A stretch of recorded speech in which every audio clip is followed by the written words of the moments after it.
through the trash can and the contents of the trash can? Yes, we did. And did you also go through the trash bags and those contents? Yes, we did. Okay.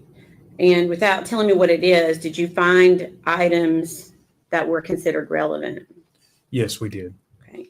What do you do? What does law enforcement do when they find items that they consider relevant to an investigation? We go through them systematically. We photograph them, number them, identify them by name, place them into, depending on what the item is, some type of evidentiary container, whether it's a bag, a box, something of that sort, seal it up, and then determine what are we going to do with that piece? Are we going to place it in evidence? Are we going to send it to the lab? What are we going to do next? Okay. And was that done with items in this case? Yes. One second. Okay. And before we get into the actual evidence itself, was a determination made to send some of those items to the Tennessee Bureau of Investigation lab for analysis? Yes, we determined to send some things to the lab. Okay. If I could have item number, 88. Gonna ask that you again put gloves on before we.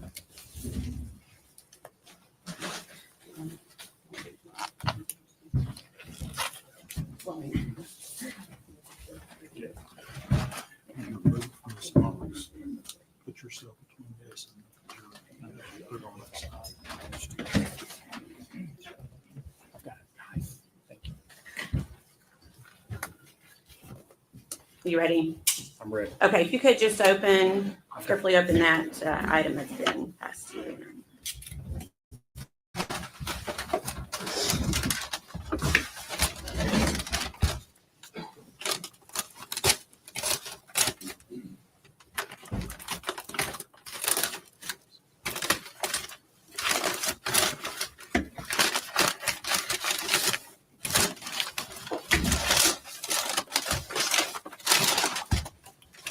Would you like me to take it out of the bag? No, at this point, can you tell me what it is? Do you recognize it? Yes, I recognize it. What is it? It is the trash can that was recovered at Muddy Creek. Okay, and I'm asking you to speak a little bit closer into that microphone so we can catch it for the court reporter. Can we answer again? Yeah, if you can answer again. This is the trash can we found that night at Muddy Creek. Okay, and is that the actual trash can that was found that night? Yes. Okay. We'd ask that be made exhibit number 196.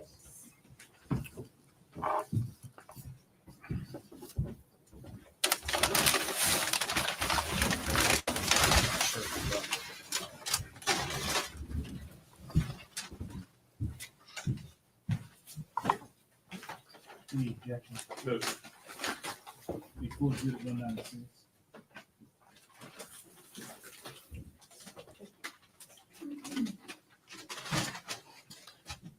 Permission to publish to the jury, Your Honor. Agent Gratz, I'm going to let you now take it out and show the jury.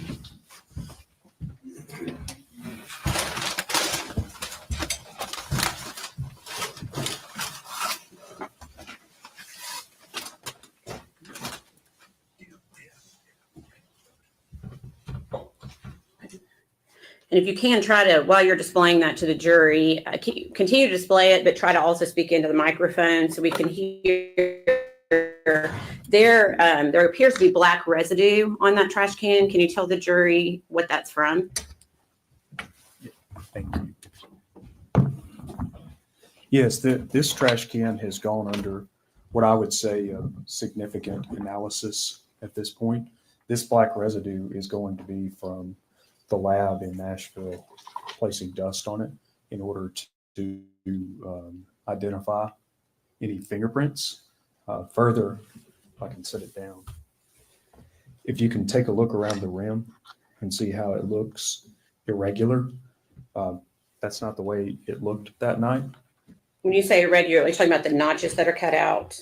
Yes, Okay. yes, and you can see, there's tool marks where the lid of the trash can has been removed.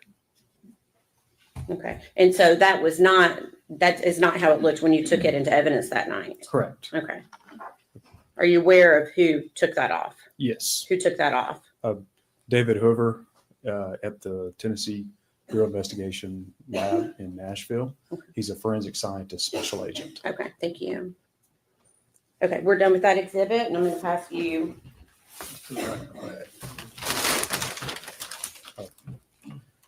The lid's down.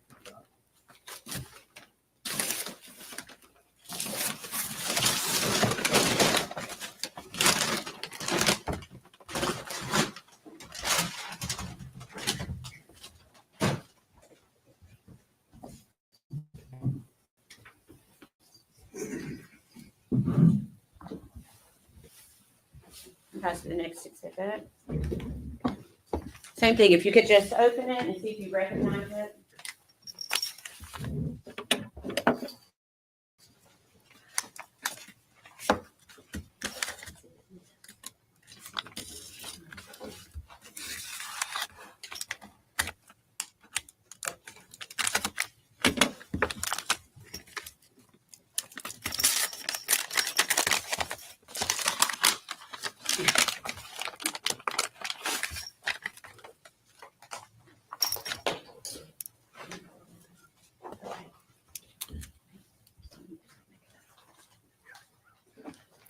Okay, do you recognize that item? Yes, I recognize this. Okay, and what is it? This was a piece of gum that was removed from the inside of the trash can that I just showed you. Okay. And was that also taken into evidence? Yes, this was processed into evidence that night. Okay, we ask that be made exhibit number 197, please. 197.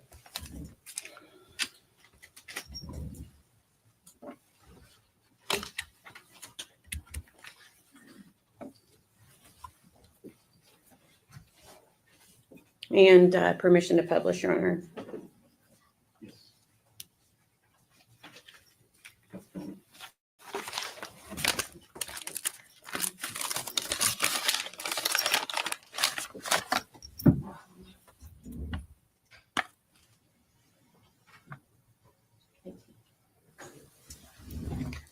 May I please see exhibit number 18?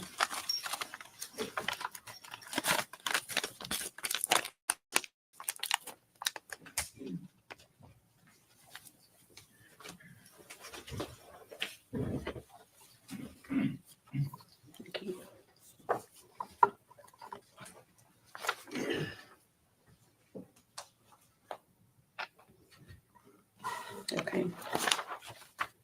I'm going to show you a photograph that's already been admitted into evidence as exhibit 18. I'm going to try to zoom in for you. Okay. Do you see, and I know that's not the best zooming in, can you show the jury what you were just referencing for the exhibit we just entered? This is the trash can that was inside the playhouse, Okay. and this is the piece of gum that we removed. Okay.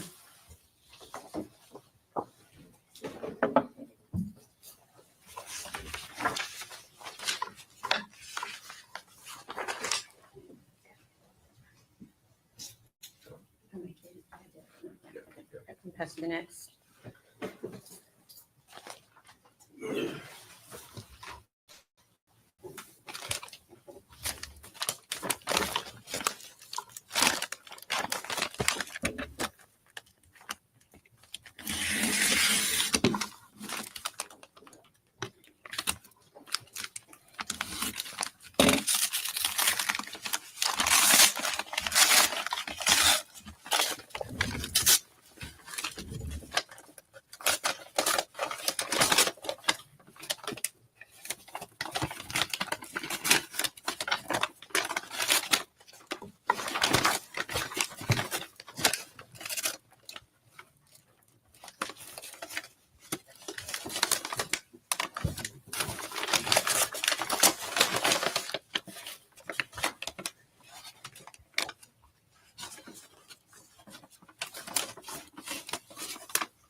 Okay, you have that one open?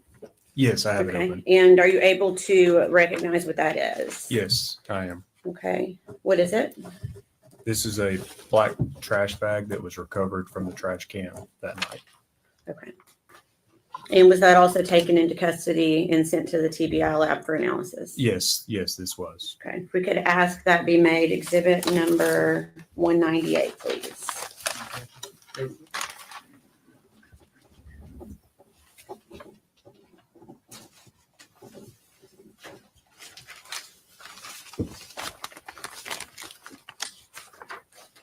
Can I have number from 18 one more time? Sorry. Permission to publish to the jury, Your Honor. You could just take it out and you may want to stand up and show it to the jury so everyone can see it.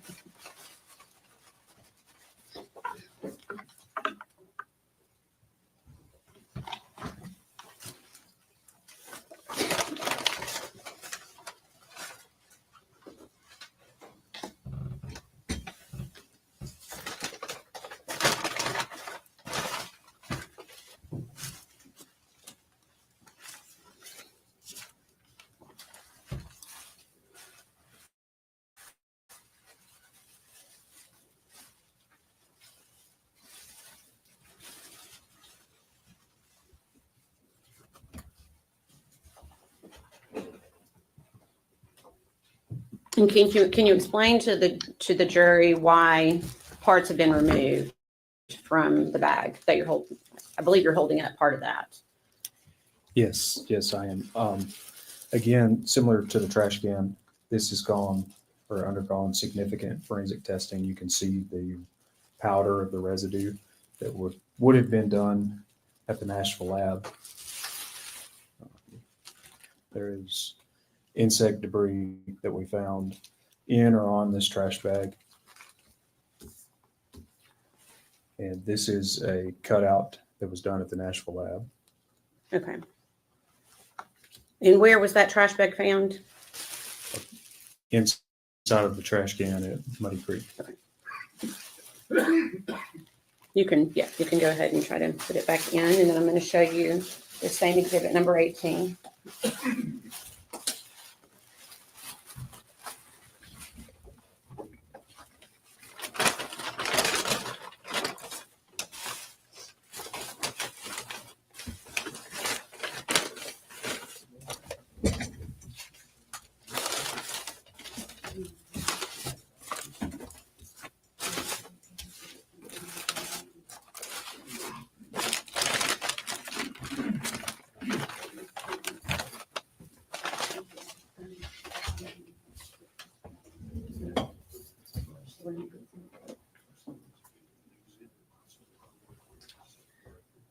Okay.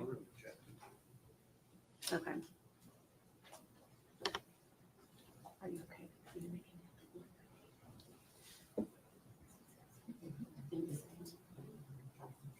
Okay. Your Honor, the defense wants us to make, and we are not opposed to this, making the insect debris its own exhibit. 199, okay.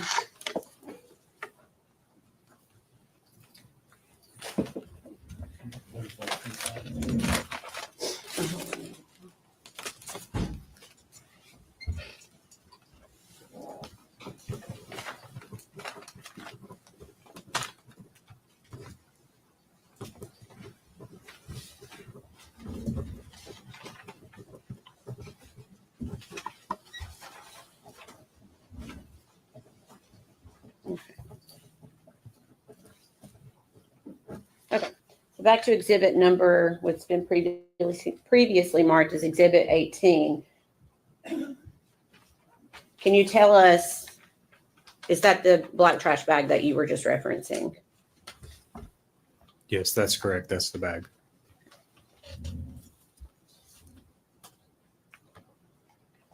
Sorry, I think I'll need that again.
Okay, sorry. Do you have that open?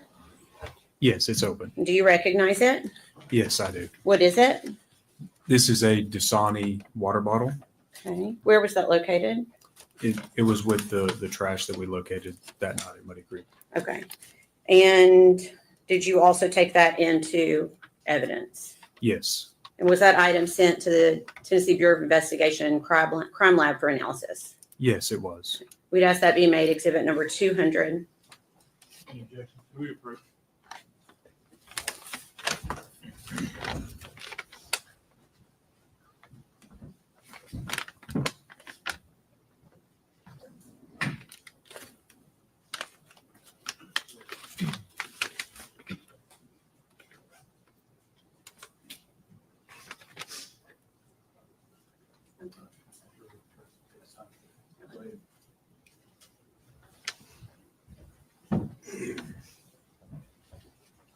Okay, to clarify, where was that water bottle found?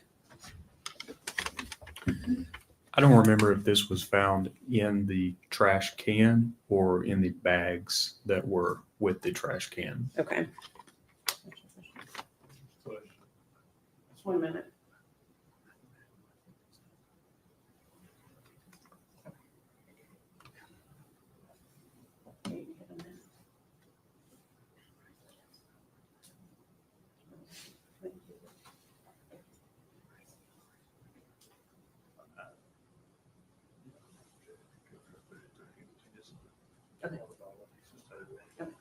All right, Your Honor, at this time, I think we're going to ask that be made exhibit 200 for ID only.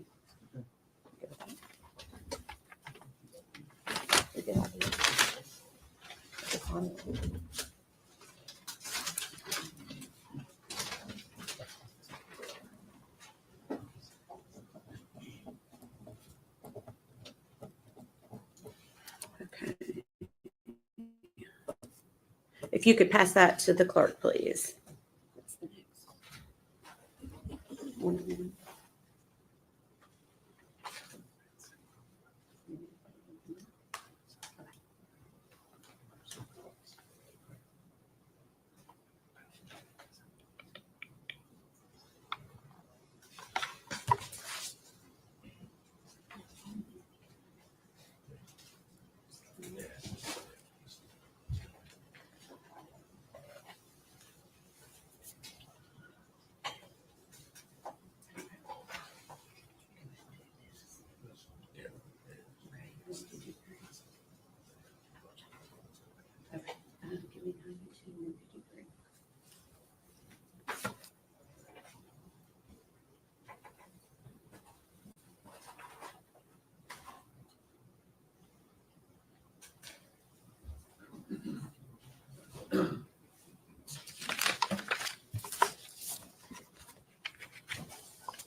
Okay. You have that open?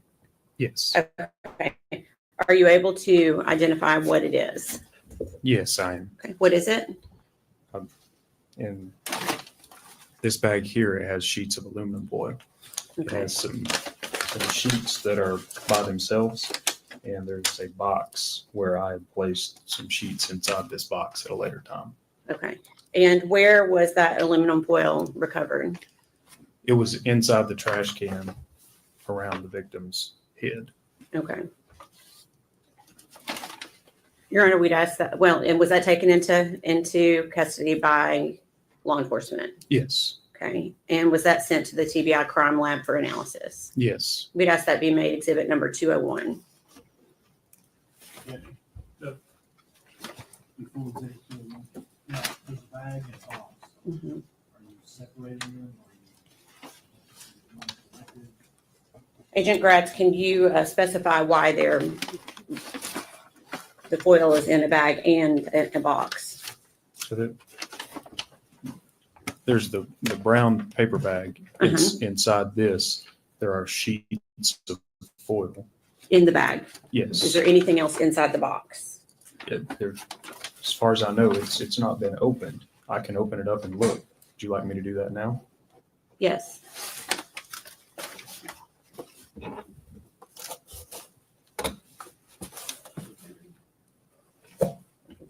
Yes, there is something inside this box. Okay, so that bag, let me clarify, that bag was not inside the box? The bag of aluminum foil? I passed you a box, Yes, okay? You opened it, what was inside the box? there are sheets of aluminum foil in here Okay. in addition to this box. Oh, that's a separate box. I see. Yes. Okay. So for now, we just ask that the aluminum foil be made exhibit number 201 that was inside the bigger box.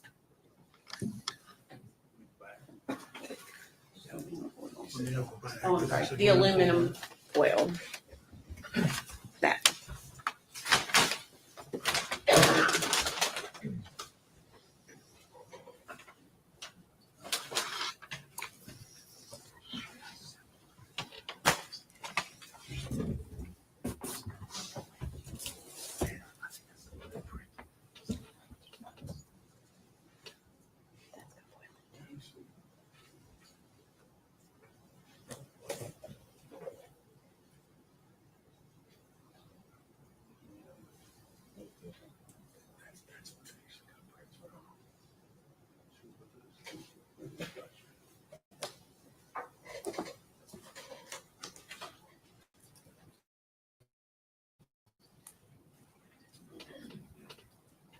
Okay, before we get to the small white box, can we have permission to publish exhibit number 201? Thank you. So you may need to stand. I'd just like the jury to see, for you to show them exhibit number 201, please. Would you like me to unfold these pieces? Yes, please.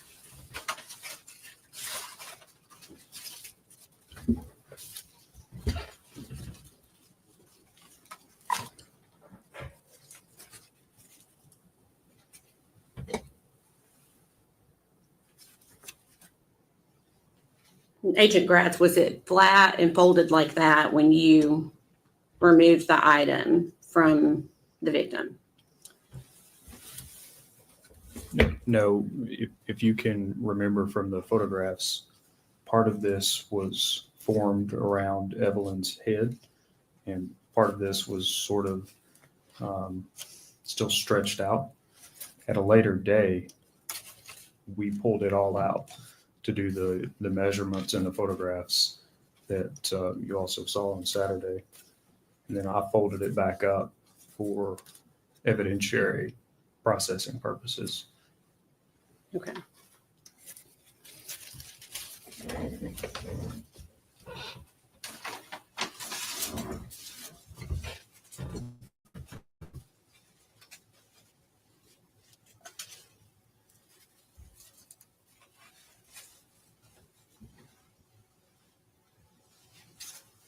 You're going to be like the record reflect. He's showing a second piece of foil at this time. All within that same bag. Yes.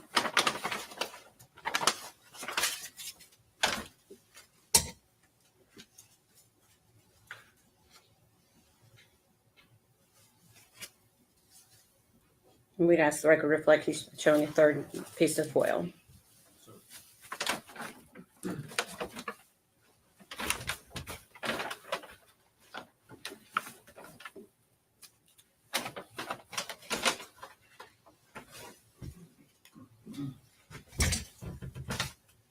These are various pieces that are simply caked together.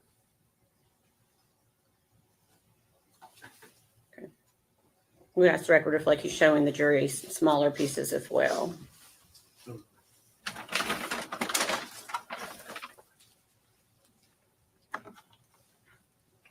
This is another piece that's wadded up with material. You'll have to speak up for the microphone. Sorry. This is another piece that's wadded up that has some material on it. Material, what do you mean? This is going to be a combination of human decomposition as well as trash that was in the trash can.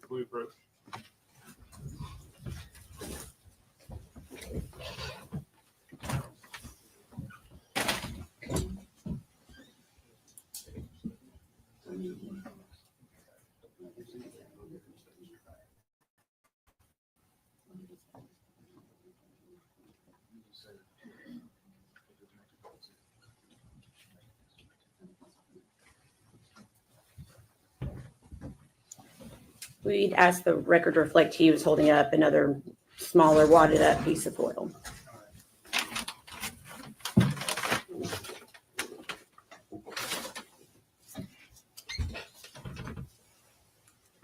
This is another small piece of foil.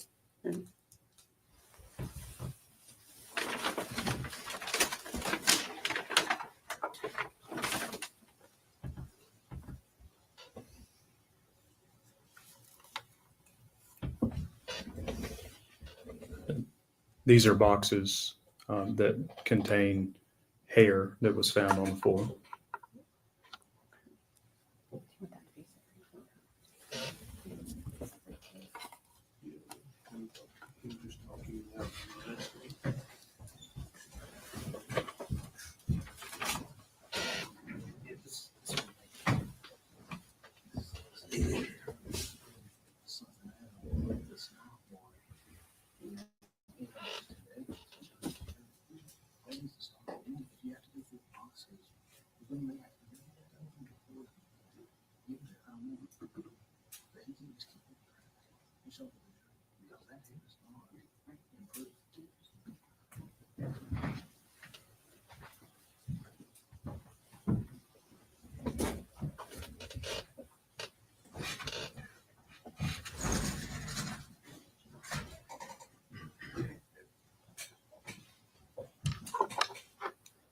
Agent Gratz, what you just showed the jury, you said that was taken from with the foil.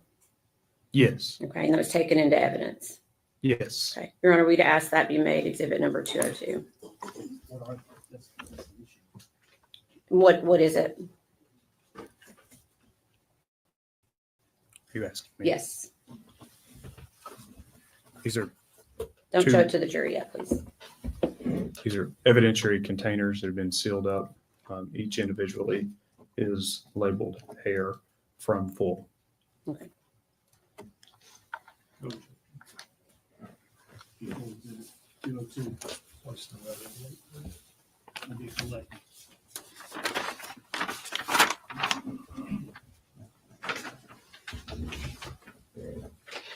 Okay. If I could have exhibit 201 passed back to the clerk.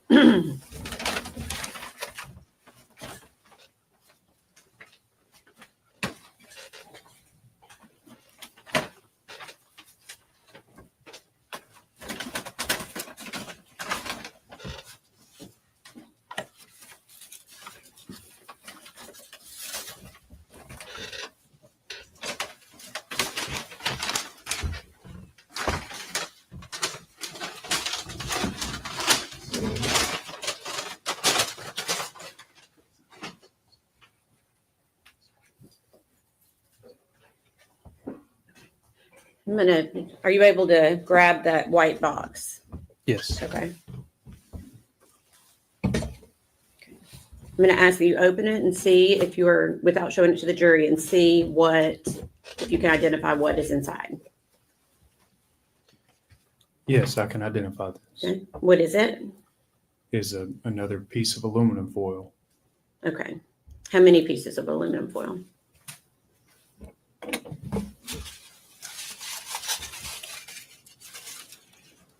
This is one piece. Okay. If I open it up, it may break apart Right. because it was sort of fragile or not a solid sheet by the Okay. way we recovered it, Okay. but it is one sheet. Okay. And where was that recovered from? This was around the head of the victim, Evelyn, inside of the trash can recovered at Muddy Creek. Okay. And are there markings on that foil that were not performed by law enforcement? There are markings on here that would have been done at the lab. Okay. So that was sent to the TBI lab for analysis? Yes. Okay. Your Honor, we'd ask that be made exhibit number 203.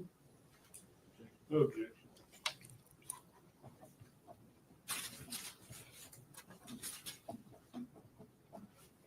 Full exhibit 203.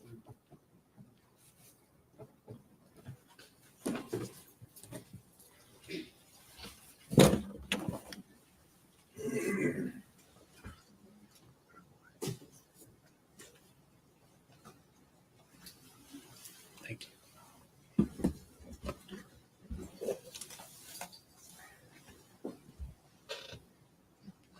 Your Honor, permission to publish?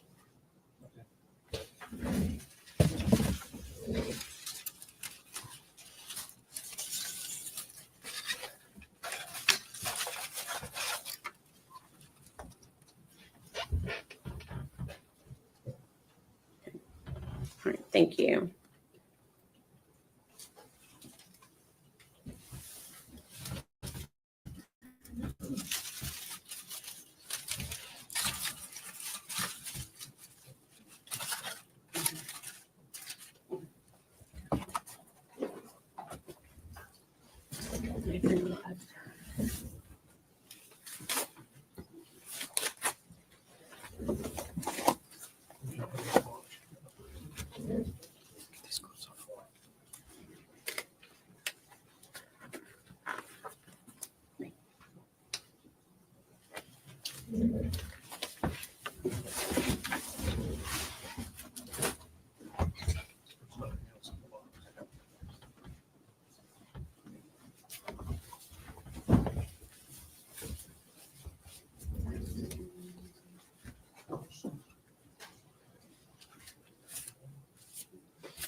Have you, if you could open that next box that's been passed to you.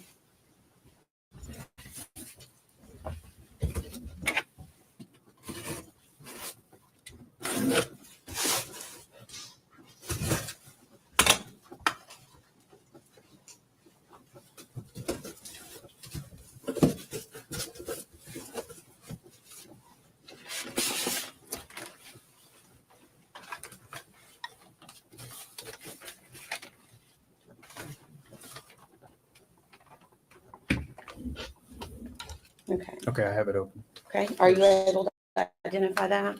I'll have to look further inside this bag. Okay.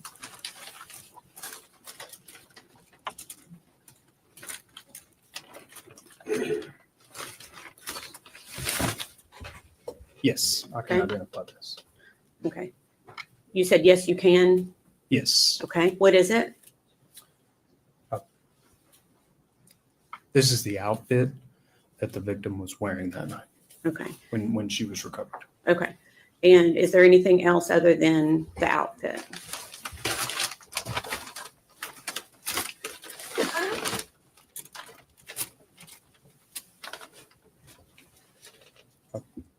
I've made one fold over and there's some insect debris inside the bag. Okay.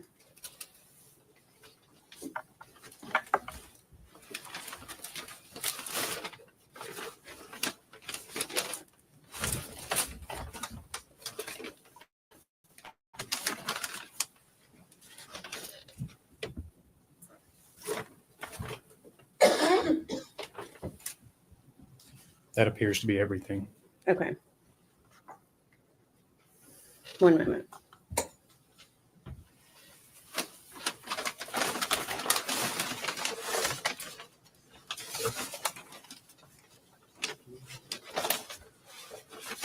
May I approach the witness briefly? Let me make sure.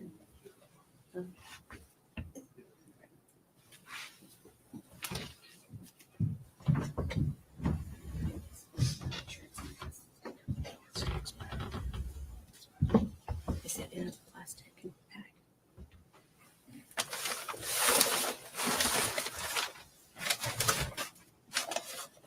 Okay.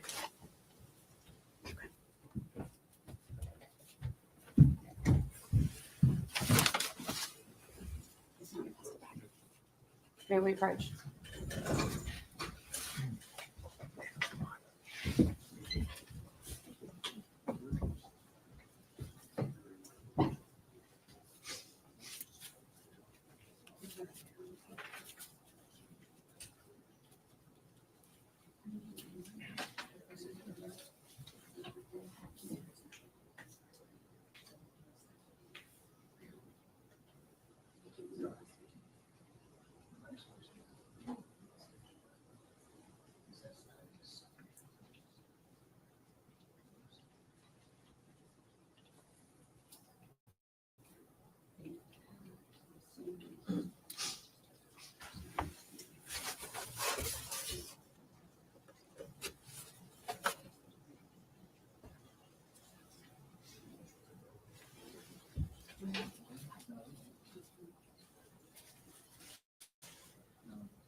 You just want to see the backup so it doesn't take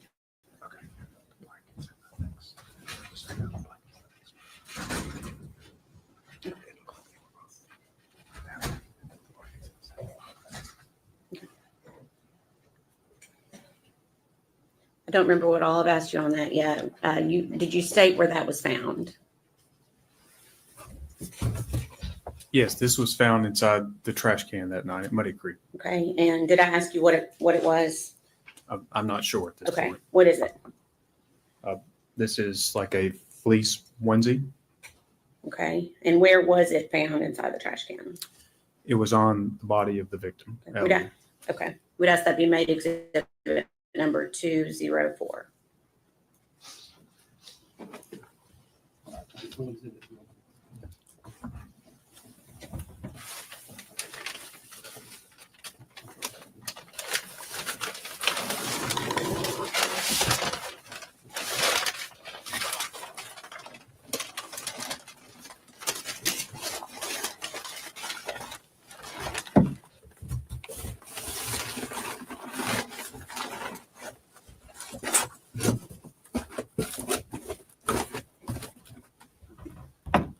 Well, I'm sorry, we're going to ask for permission to publish it. Be very careful. Try to leave it maybe on the butcher paper if you can.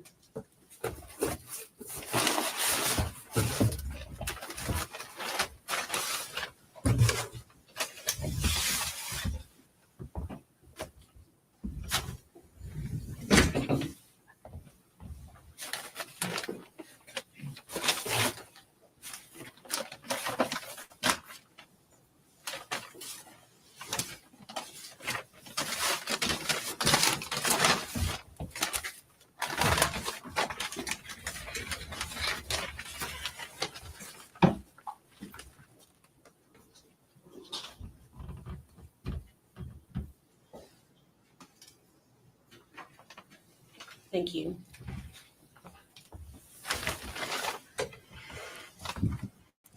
Do you want me to fold it back up? Yes, please. And try to maybe seal it back up into the box if you can, the best that you can after we fold it back up.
Okay, let me pass you another item.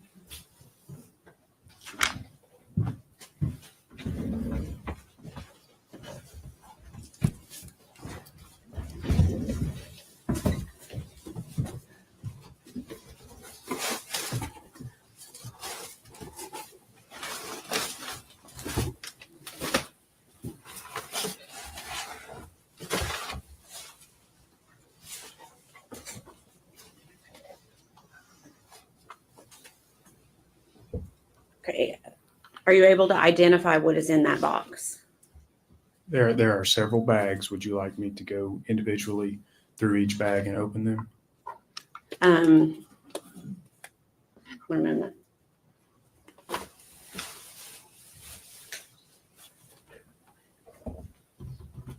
Do you see the bag that may contain a blanket?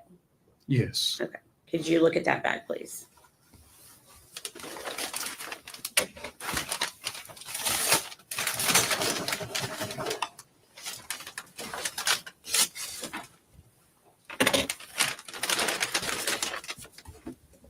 I'm going to go ahead and Yes, Hold open it and see if you can identify what it is.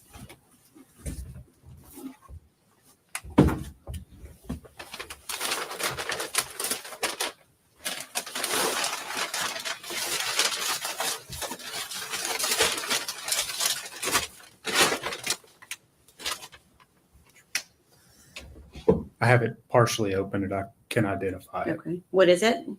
It is a fleece blanket. Okay, any other descriptive things that you can reference about that blanket? What does it look like? So it's gray and white and has a like a running pattern through it. Okay, and do you know where that was located? Yes, this was inside the trash can. Okay, and where was it located inside the trash can? It was around the victim. Okay, we'd ask that be made exhibit number 205. Okay. Full exhibit 205. Am I taking this out or putting it back in? Just one moment.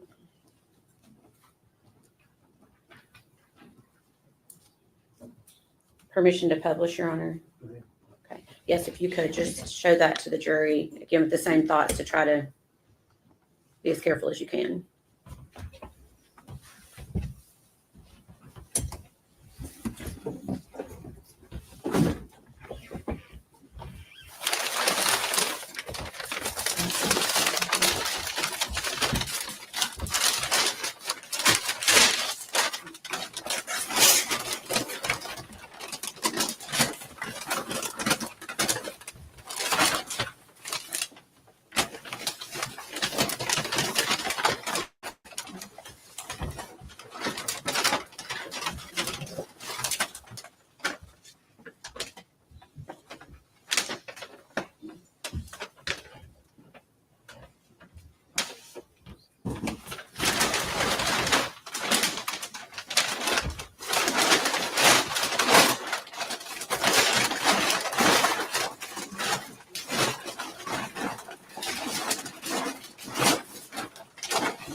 It was in this bag. Is there anything else?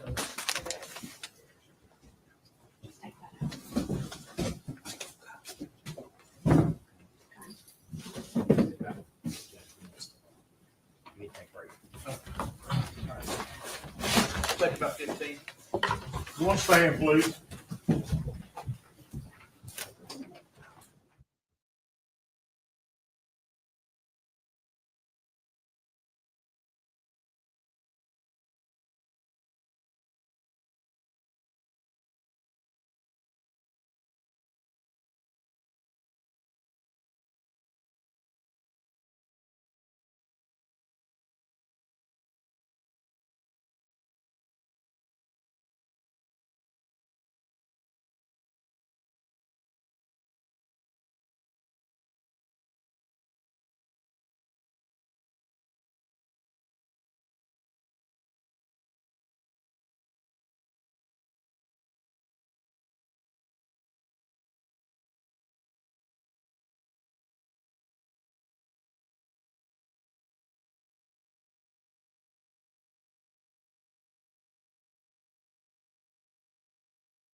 Good morning, good morning, good morning.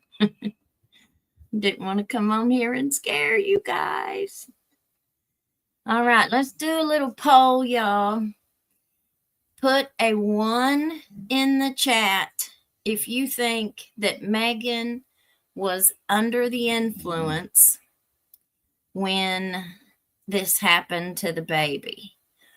And put a 2 in the chat if you think it was just pure evil and she wasn't under the influence. Let's see what everybody thinks. So put a 1 in the chat if you think she was under the influence of something, and put a 2 in the chat if you think that she just was evil and this was not a substance abuse related tragedy. That's what Cousin TT said. Has anything been said about rug or alcohol? I haven't heard the first thing about it. Have you guys? And it looks like the majority is putting the 2 in the chat. Ms. Lois, you are the lone number 1.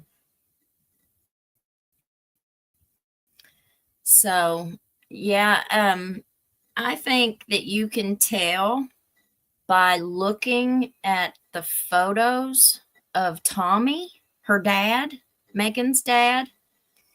We had some photos that we put up last week. I'll go back in my email and pull them back out, and we'll look at them here in a little bit. We had a picture of Tommy that we got off Facebook from 2014, I think was the date on it. So it was 10 years ago. And man, he looked a lot different than what he looks like now. He had that pasty, gray, kind of vampire look to his skin color. And if you saw him testify last week, he doesn't look like that anymore. He looks real healthy. He looks like he's not on math anyway. That math stuff is what gives people that pasty gray look to their skin. And here they come. They're coming back on. Lois said he looked yellow to her. Interesting. Everyone stand, please.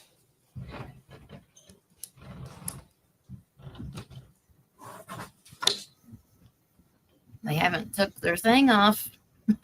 There they go. All right, y'all. I'm going back on mute.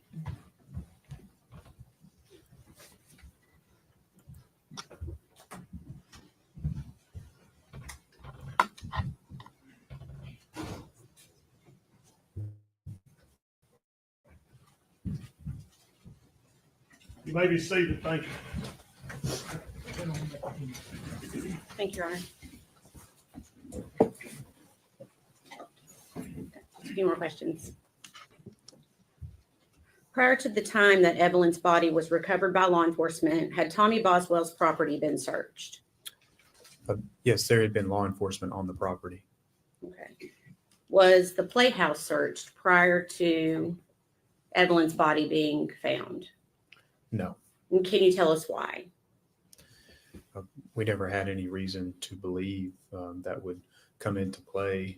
And I was aware that other law enforcement officers had been at the scene. Okay. Anything that led you, and now I'm asking about the investigation in full, before and after Evelyn's body was found.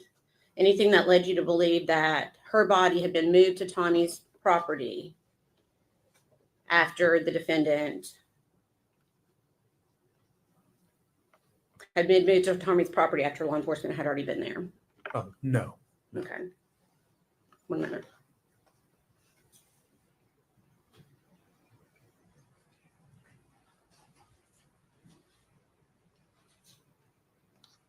Anything that led law enforcement to believe that Tommy Boswell was somehow involved in Evelyn's body being placed in that playhouse? Objection, cause for speculation.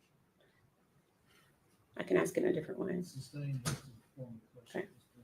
Based upon your full investigation, did anything pursuant to your investigation lead you to believe that Tommy Boswell was involved? No. Did anything in your investigation lead you to believe that Tommy Boswell knew that Evelyn's body was in that playhouse? No. Okay. Ethan Perry. Did he fully cooperate with law enforcement? Yes, Mr. Perry cooperated. Was Ethan Perry fully investigated? Yes, he was. Was Ethan Perry eliminated as a suspect in this case? Yes, Mr. Perry was eliminated. Was law enforcement able to determine that the story Megan Boswell told law enforcement about Ethan having Evelyn was a lie? That's a lot of words. I mean,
Objection sustained in part, overruled in part.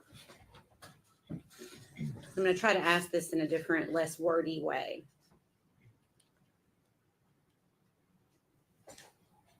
Do you recall the story that the defendant gave you about Ethan Perry? Yes, I recall that. What did she tell you about Ethan Perry initially? The defendant told us that Ethan Perry had Evelyn Boswell. Okay. And again, when you're looking at your investigation as a whole from beginning until the end, were you able to determine whether or not what the defendant told you about Ethan was the truth? Yes, we were able to determine whether that was true. Okay. And what was your determination? It was not true. Okay. The defendant's boyfriend at the time, Hunter Wood, did he cooperate with law enforcement? Yes. Was Hunter Wood investigated? Yes, he was investigated. Was Hunter Wood eliminated as a suspect? Yes, he was. Anything at all that led you to believe that Hunter Wood was involved in Evelyn's death and or disappearance? No. Angela Boswell, the defendant's mom, and her boyfriend, Will McLeod, did they both cooperate with law enforcement? Yes, both Angela Boswell and William McLeod cooperated.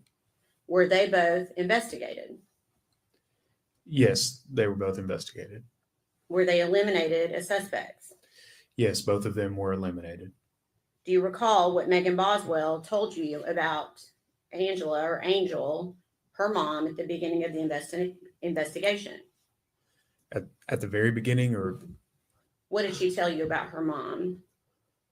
well, after a few days into the investigation, the defendant told us that Angela had Evelyn Boswell. Okay. And based upon the entire investigation, were you able to determine whether or not that was the truth or not? We were able to determine whether that was true. Yes. Okay. And what was your determination? That was not true. Is there any individual that the investigation continued to point at? There was one individual. Okay. Who was that? It was the defendant. Okay.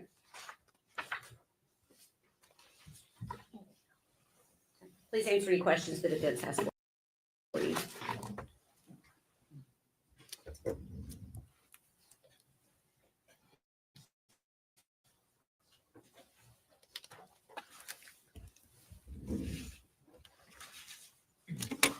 Morning, Mr. Gratz. How are you? Good morning. I'm doing fine. How are you? Good. Thank you. I'm going to start kind of where Ms. Massengill left off.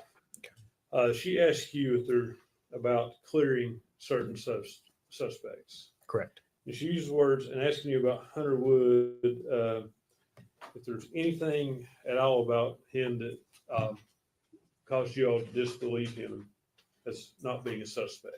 In other words, y'all conclusively concluded he's not a suspect.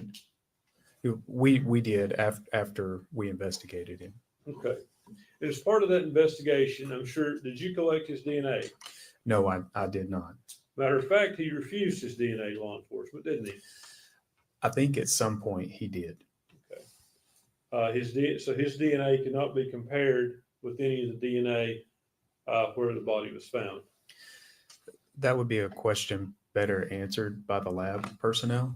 As You were the case agent. You know if it was. I'm sorry. You were the case agent. Yes, I was. And as the case agent, you're basically in charge of the case. You give directives about what to do and so forth. Maybe not quite that far, but I am the lead investigator for the Tennessee Bureau of Investigation. And do you know if his DNA was processed against anything? If you know. No. You don't know or it wasn't? Oh, I'm sorry. It was not. Okay. Did you obtain fingerprints from him?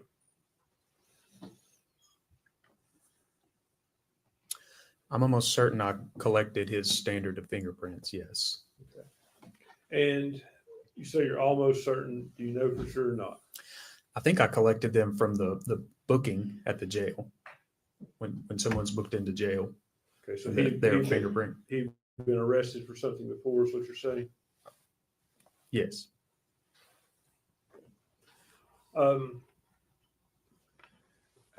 At the time of the investigation, were you aware that Mr. Woods was schizophrenic? No. Did you look into that at any point during this investigation, his mental health? At a much later date.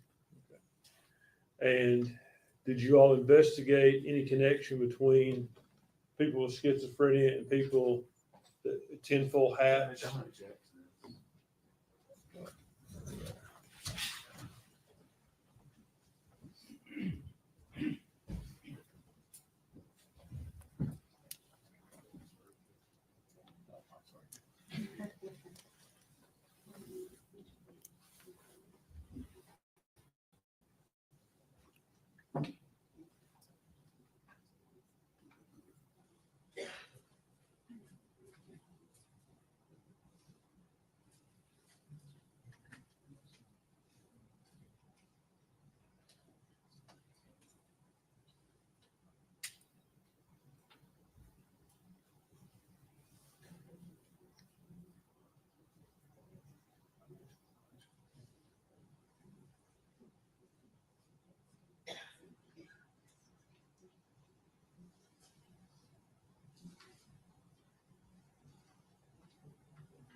Mr. Gratz, we were talking about Hunter Wood, Yes. and you indicated that sometime later you become aware that he was schizophrenic.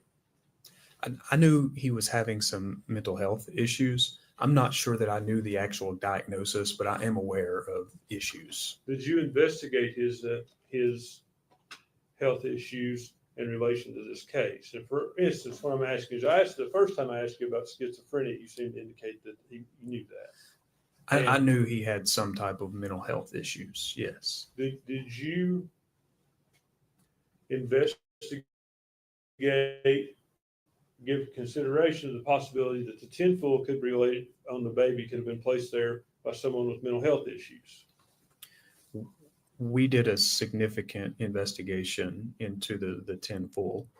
Yes, and it underwent what I would call significant forensic analysis The short, to determine whether there is any type of DNA or fingerprints on that on the tinfoil. okay, but short of forensic analysis, did you all investigate, is there something that might make someone place tinfoil on a child? Like, for instance, people with schizophrenia are known to wear tinfoil hats. I think we covered it.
All right, objection sustained in part, overruled in part. Agent Gratz, did you investigate any connection between mental health and whoever placed the tinfoil on this child? I'm not aware of any theories of like mental health issues is concerned with tinfoil. So nothing specific like that was ever investigated. Does that answer your question? To your knowledge, did anyone in your prosecution team do that? As far as mental health issues and tinfoil hats? Yes. Not that I'm aware of. No. Going back to Hunter Woods, you said he declined to give you his DNA. Not me. I don't remember ever having many face-to-face interactions with Mr. Wood, and I don't recall that it was me that asked for But it. he did decline to give it to law enforcement. I believe so at some point. So that wouldn't be 100% cooperative with the investigation, would it? I guess it depends on how you look at it. I think that could be answered as a yes or no.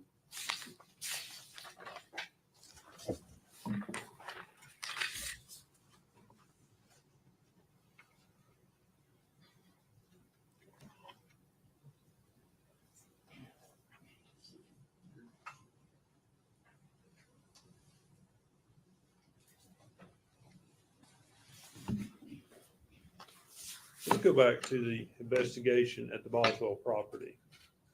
Okay. And as a case agent, I assume you're aware of what searches were conducted when and the results thereof. Generally speaking, there are a lot of moving parts, and in an investigation this large with this many agencies involved, I did my best to really maintain a clear chain of information and make sure everything that was happening was being documented on paper, memorialized in some type of form, and brought back to me or to someone who would later bring it to me to put it in a file. And Tommy Boswell's property was searched on February 23rd, is that correct? With that specific date, I would have to go back and look. Do you have something that would refresh your memory as to that? Do you have notes? In the case file, yes. Is that something you could easily access? Relatively, it might take a moment to look through. Judge, I'd ask to refresh his memory with his notes. You want me to? Can he sit down to get those? Can you give me that date one more time, please? February 23rd. Thank you.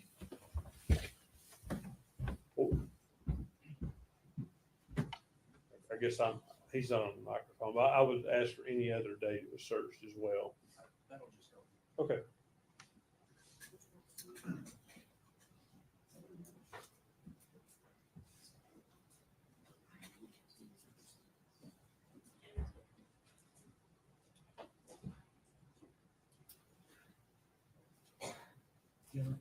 Jennifer, let him do that somewhere other than right in front of you.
Mr. Gratz, if you had a chance to review your notes, refresh your memory, Yes, I did.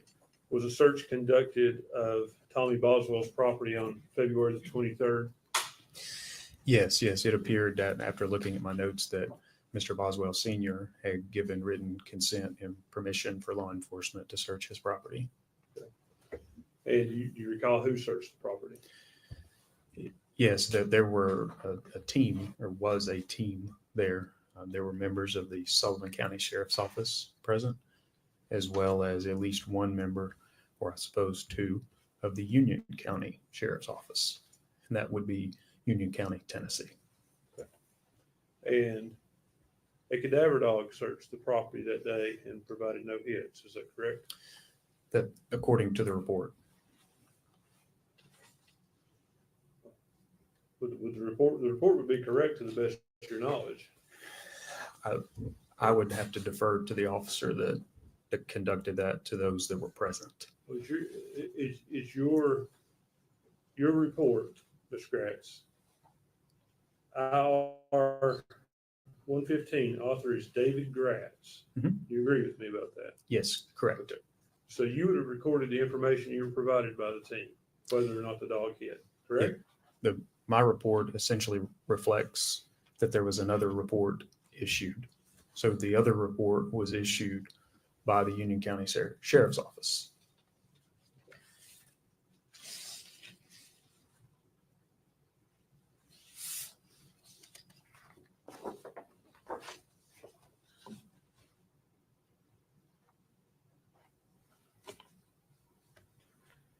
On February 21st was a search done of the Boswell Trailer Park on, I believe it's Sugar Hollow Road. Yes, I believe a team had gone out there. And were cadaver dogs taken that day? I know they were taken at some point. The specific day, I'm just not sure. You don't remember? No, I don't. I do know they were taken out there. Would your report from that day refresh your memory? Absolutely.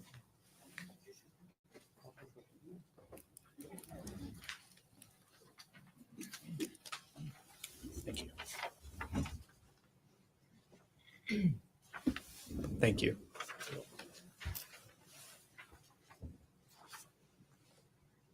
Ms. Gratz, that report indicates that property was searched on February 21st. Is that correct? Yes, that is correct. It also, does it indicate that 3 cadaver dogs were taken around the trailer of Megan Boswell? And that's the property at Sugar Hollow. Sugar Hollow Road. The report I just showed you. Yes. And does it also indicate that there were no final responses from the cadaver dog search? It does. I want to go back to Hunter Wood's fingerprints that you obtained from the jail. Okay. Did you obtain palm prints or just fingerprints?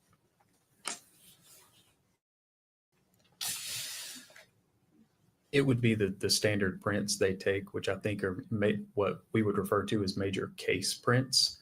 Could you explain that, please? Sure.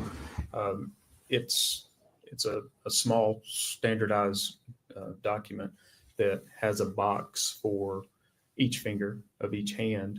And I think at the bottom, there is an area for some larger, like a box area for larger parts of the hand to be fingerprinted.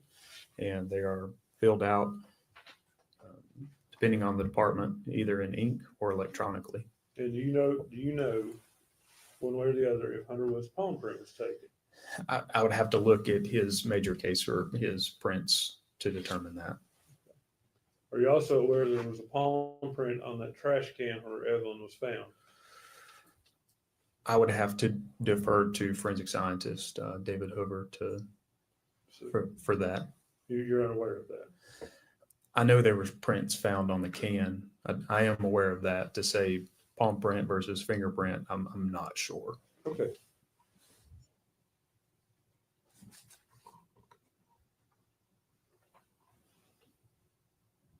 Can I approach the court reporter, please?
Mr. Grass, I want to show you what's been previously marked as Exhibit 17.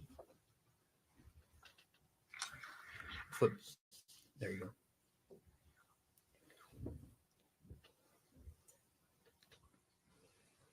You recognize that photo?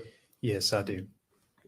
As I understand it, you were the photographer on scene, and Yes, that is correct. so did you take this photo? Yes. Is that where the trash can was when you all entered the building? Yes. I see in the top of that trash can, it looks like there's a white trash bag and a black trash bag. Can you see that? Yes. The black trash bag, was it fully removed in there? Did you fully remove it from the can in there? Oh, we removed everything. Inside of the building? Or inside or outside? I'm not sure what you're asking me. Well, I think we've seen pictures here that show stuff being removed from the trash can outside. What was removed from the trash can inside of the building? The best I can remember, like there were the part of those bags would have been moved back, which is when we initially saw that skin. Is that what you're asking me? Yes. Yes.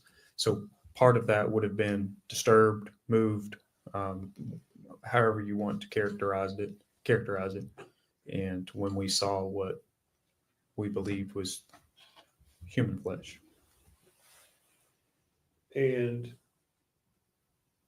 that black trash bag, was it at some point taken out of the can inside of the building? Was it taken out of that can while it was inside the Yes. playhouse? I want to say we removed all of that after we had set the trash can out on the porch.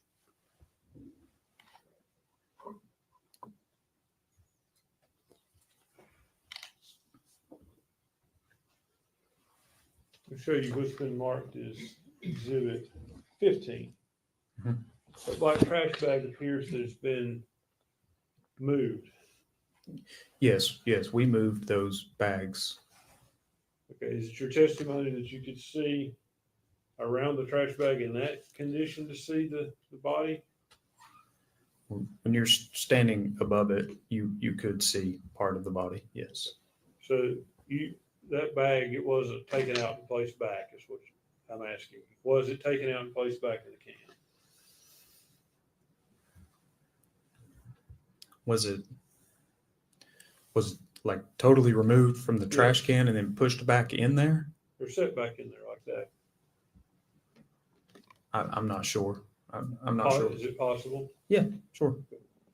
What about the other bags, specifically the bag containing the body? Is it possible that it was moved somewhat in the can by your all's investigation? Not until we were really out there processing that. As you could tell from their photographs when it was first removed, it still really had that shape of the can. Did it move at all? I'm sorry. The bag with the body, did it move at all in the can while you all were going through it and moving it?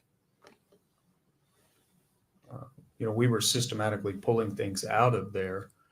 So, at some point the bag certainly moved. Okay. The bag with the baby. Yes. You went through some photographs with various items in the trash can here. I think Saturday we were going through it. Yes. Do you recall the content? Oh, let's ask you this way. There were no leaves in the trash can, were there? Leaves? Yes. No, I don't think so. None at all. No.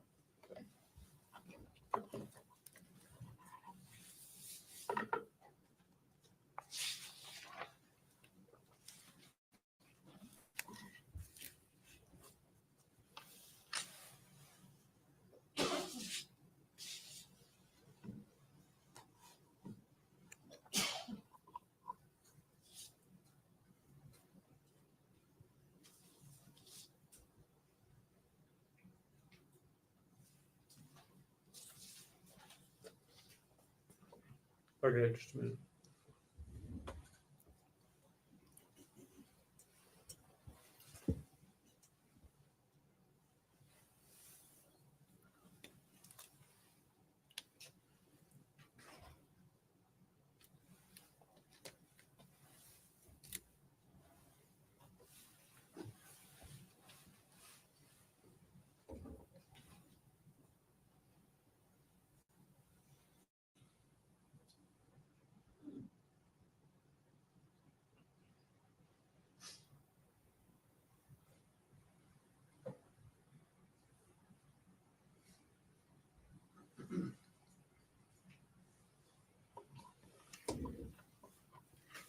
Is it going back to the fingerprints at Hunter Woods? You said you obtained those from a jail. I'm fairly certain that I went to the booking area and obtained his prints. Was Yes. that here from the Sullivan County Jail? Yes. And you know which arrest that was from? I do not. That's all the questions I have, Judge.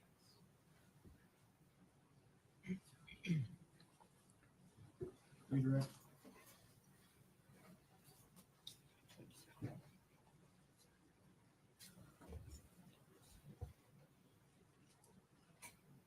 Yes, Your Honor.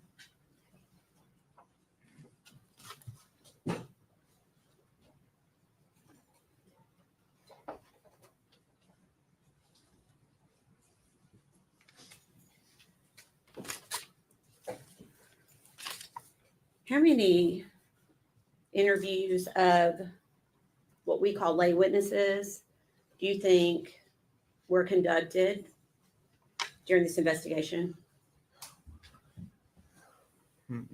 More than I could sit here and count. I mean, there were a lot. A lot of people were interviewed. Several witnesses were interviewed multiple times. Okay. More than 20? Yes, Okay. More than 30? probably. Okay. And at the same time, you're conducting an investigation with law enforcement, is that right? Law enforcement is conducting a full Oh, investigation. absolutely. Yes. And I think I asked you this on Saturday. Do you feel like you followed every credible lead that you could? We followed everything that came in. Out of every person that was interviewed, did any say that they ever saw Hunter Wood with Evelyn Boswell? Objection, Your Honor. The call is Sustain. Your Honor, may we approach?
Objection sustained. One moment.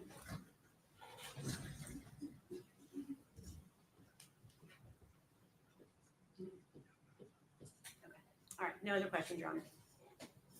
Anything else?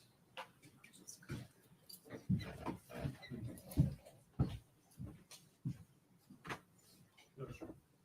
Is this witness free to go? He is, we would ask that he stay under. I'll ask you subject to recall. I understand he has to get back to work on, but I'll ask him subject to recall. Mr. Brett, you're going, not being released from subpoena, you're still subject to recall. You don't have to stay here at the courthouse, just so long as we can get a hold of you. Thank you.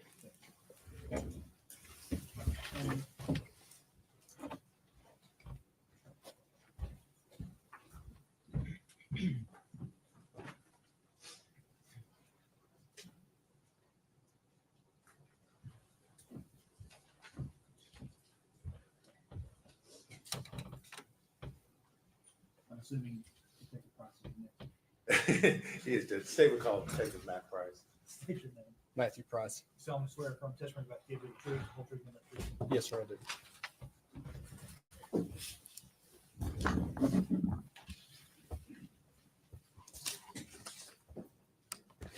You are Detective Matt Price, is that correct? Yes, sir, that's correct. And where are you employed? Sullivan County Sheriff's Office.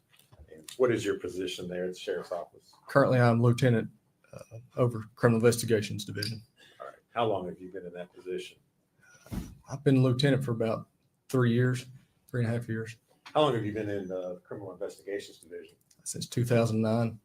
All right. And how long have you been in the Sheriff's May will be 23 years.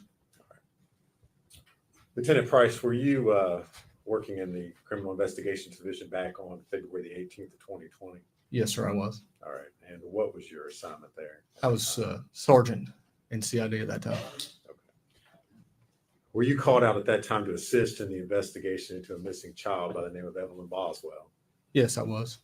And if you would, tell the jury a little bit about what your role was in the investigation. Most of my time was spent in the office conducting interviews, most of that time being with Agent David Gratz with the TBI, and myself interviewed Megan Boswell multiple times. All right. I'm going to kind of walk you through things, maybe starting a little bit at the end and walking back forward. But on March the 6th, did you all eventually locate Evelyn's body and go to the property there where Tommy Boswell's out on Muddy Creek? Yes, that's correct. Okay. And in conjunction with, we've heard testimony about the body being recovered, was there also additional evidence that was recovered from there in the playhouse? Yes, there was. Okay. And what was that? There was multiple trash bags that was also located inside the playhouse. Those items were collected, and we went through those. We brought them to our headquarters at the sheriff's office and processed those here. Okay. Did you take photographs of the process as you went through the items that were in those trash Yes, I did. bags? Okay.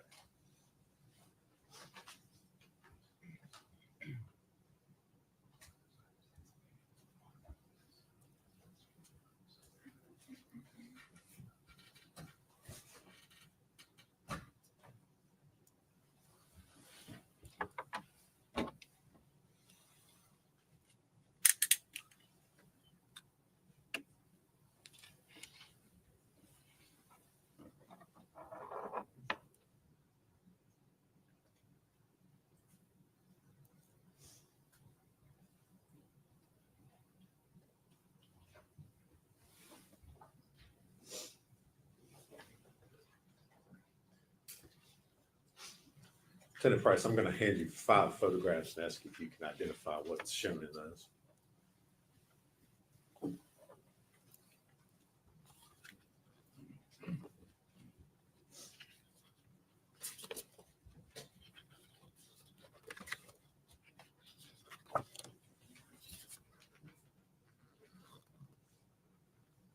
Yes, I do. And if you would, tell us what those are. Items from those trash bags that were recovered from Muddy Creek in the playhouse. Okay. Are those photos of some of the items in the trash that you took that night? Yes, that's Processed? correct. All right. Judge, we'd introduce those. Are they true and accurate photographs? Yes, they are. We moved to make those, I think we're up to 206. Yes. Any objections? Good. Four exhibits, 206 through 210.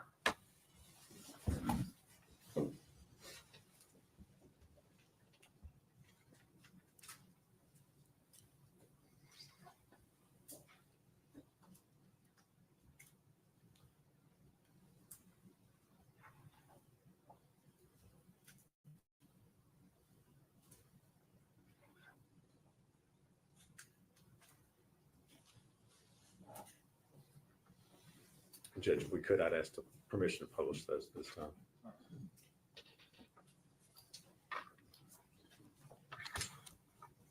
Lieutenant Price, I'm going to show you what's been introduced as Exhibit 206. If you would, tell the jury what we're looking at here. So it's one of the white trash bags that we've located inside the playhouse. Inside that white trash bag was another paper trash bag, and inside that was multiple items of trash, including baby bottles and baby food containers. Just Okay.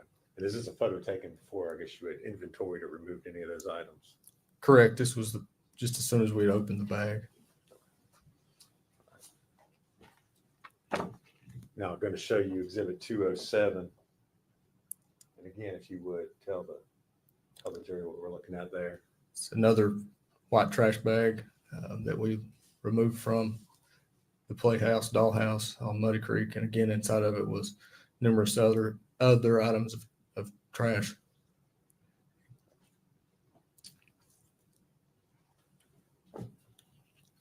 Now showing you exhibit 208.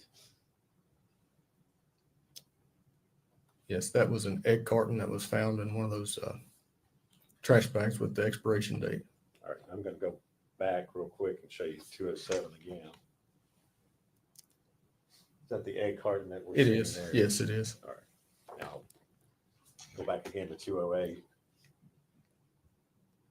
there an expiration or best buy date on that egg carton there? Yes, October the 6th, 19.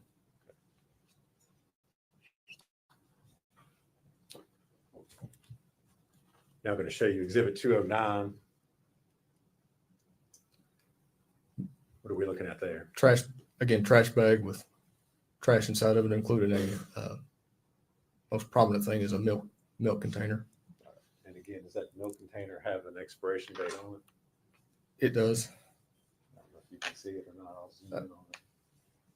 It's sell by date, sorry. October 20th.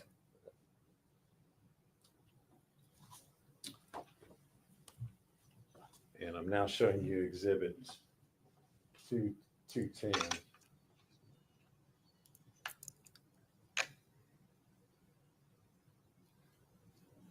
What are we looking at there?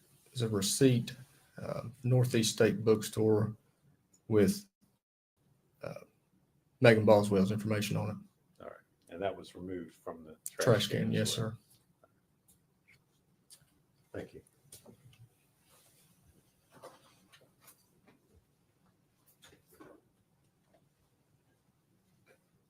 I see that last exhibit.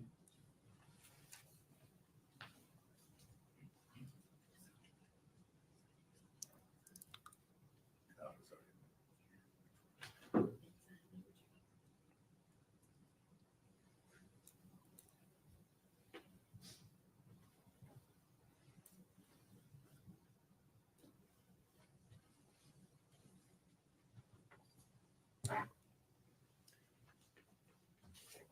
If we could hand Lieutenant, and well, before we do that, Lieutenant Price, you indicated that you all went through the process of inventorying the items that were found in those trash bags we just showed the jury. Is that correct? Yes, that's correct. And did you remove several items that you thought perhaps had potential evidentiary value? Yes, we did. Okay, what were some of those items? Bottles, baby bottles, water bottles, like drinking water bottles. There was also a tissue that had some kind of reddish brown stain on it. There was a pair of latex gloves that were removed. Okay. And did you all package those separately and Yes, Put them in- we did, and put them in evidence bags so they could be sent to the TBI lab? that's correct. All right. Now, if we could hand Lieutenant Price what's been marked for identification as Exhibit 200.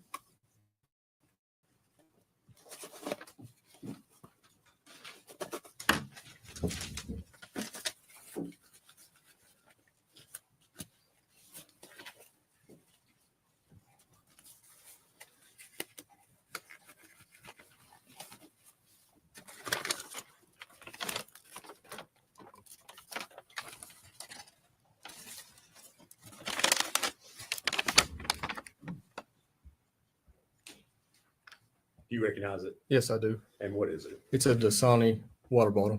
All right. And is that the Dasani water bottle that you recovered from the trash bags that were taken from the playhouse? That's correct. All right. And again, you've mentioned that it was packaged in one of your evidence bags to be sent to the lab. Right. Yes. All right. Judge, it's previously been moved as identification only. We would move to make it a full exhibit at this time. Full exhibit, 200. And asked to publish it to the jury if we could. Go ahead.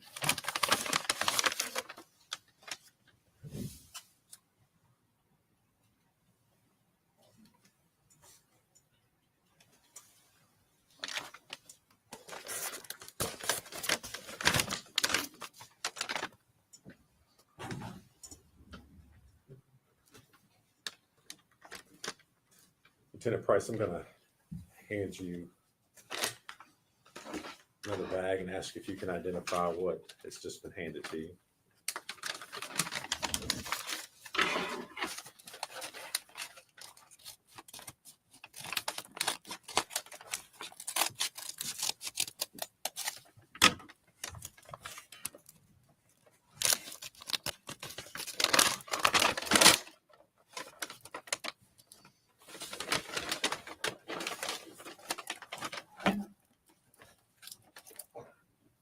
Yes, I can. All right, and what is it, sir? It's a great value water bottle. All right, and was that object removed and recovered from the trash bags that you inventoried that evening? Yes, it was. Again, was it secured in a separate evidence bag to be sent to the TBI crime lab? Correct. Judge, we move to make that full exhibit 211. Any objection? No, sir. Full exhibit 308.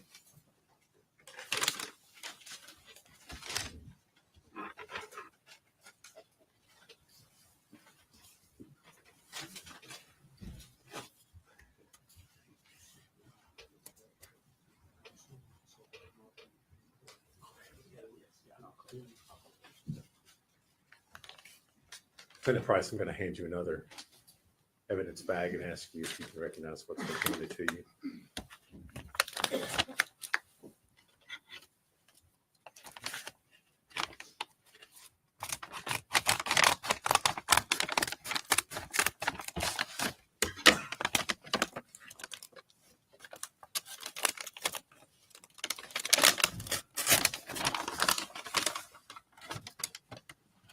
Yes. And what is it? It is another water bottle, a Misty Mountain water All bottle. right. And again, that water bottle was recovered from those trash bags that you inventoried. Yes, that's correct. Okay. And just so we're clear, these were the two trash bags that were separate from the trash can, correct? That's right. None Yes, of these items that you testified to were found with the victim's body. correct. All right, they were in the trash bags, I believe. I'll pull a photo up here in a minute, but they were separate. Is that Yes. correct. Okay. Judge, we move to make that exhibit number 212. Any objection? No, sir. Full exhibit 212.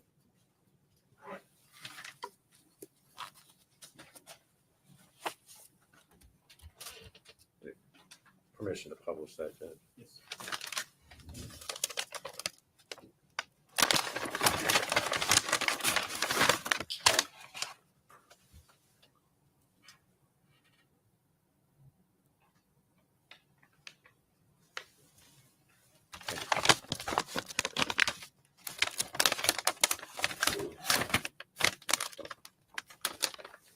If I could, I'm going to pass you another piece of evidence. Ask you if you can identify that.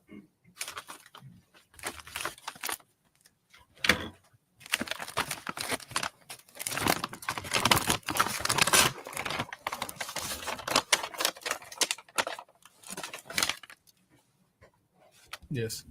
And what is it? It's a great value or food club water bottle. And was that water bottle also recovered from those trash bags? Yes, it was. All right, and it was secured separately in an evidence bag to be sent to the lab. Yes. Judge, we move to make that exhibit 213. Any objection? No, sir. Full exhibit 213.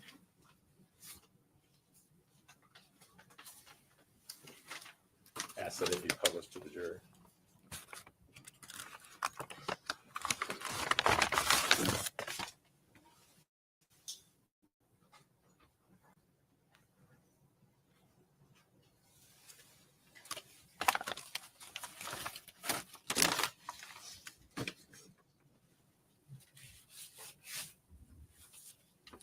Lieutenant Price, I'm going to hand you another evidence bag and ask you if you can identify what's contained in that.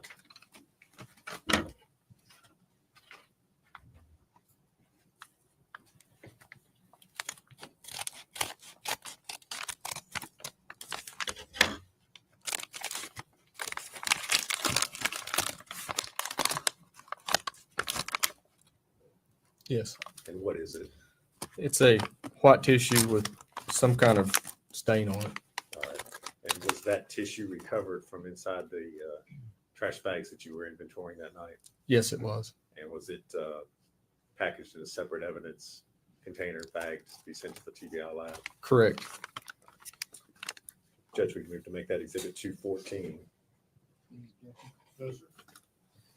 Before we do the 215.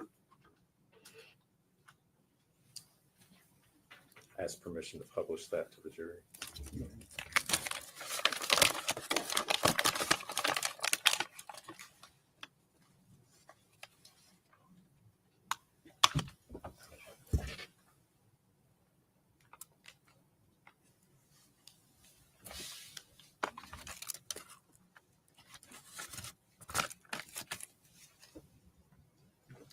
I'm going to hand you another item and ask if you can identify what's contained there.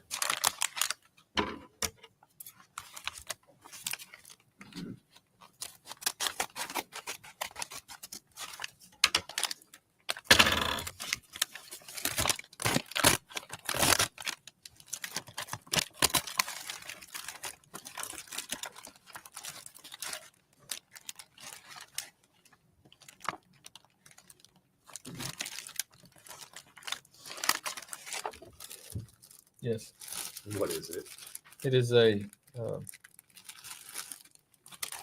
baby bottle. All right. And was that baby bottle found in the trash bags that you inventoried? Correct. Yes. Okay. There's also the lab has. There's some of the liquid that was in the bottle. Looks like the lab has put it in a separate container. Is that actually in a separate? In a separate like plastic container, like a test tube kind of thing. Okay. Judge, can we make that the two, exhibit 216, perhaps maybe, Any objection? Baby bottle would be 215. The container is directly 216.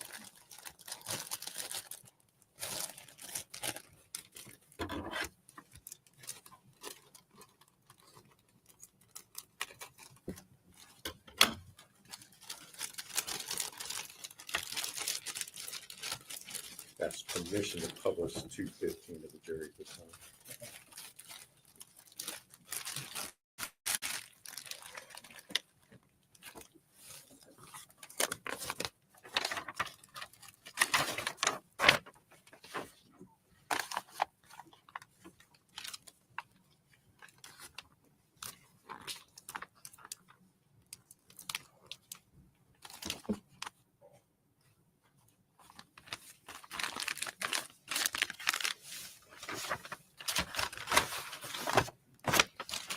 Need to mark The this, baby bottle. mark it first, or Is it marked? 215. it's not. Okay. Okay. First. There's another bag in there from the lab. It doesn't appear to have anything at all in it. It's just a clear plastic bag.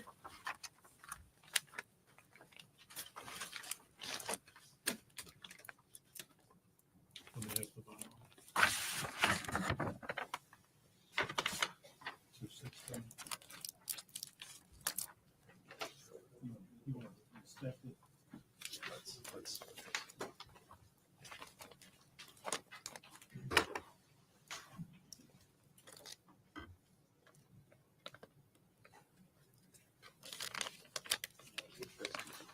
No, that's exhibit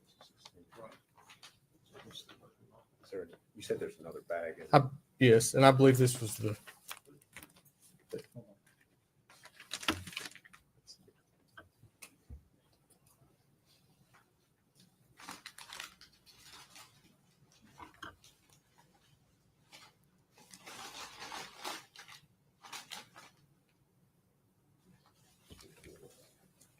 Where's the other bag? Right here. Okay. Okay.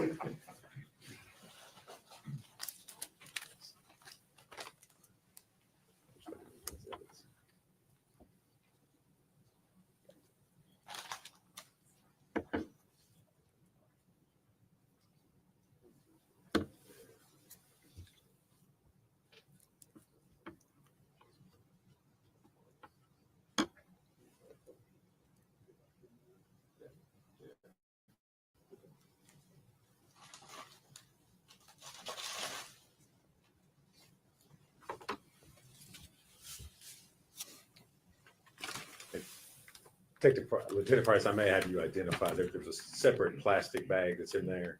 Correct. Does it appear to have TBI agents and evidence tape on it? It does, yes. Okay, I'm just not trying not to lead you, but does that appear to be the original bag that where the body was Yes. processed at the lab? Correct, yes. Okay. I think we'll just leave that in the bag with it. If you would publish Exhibit 215 at this point.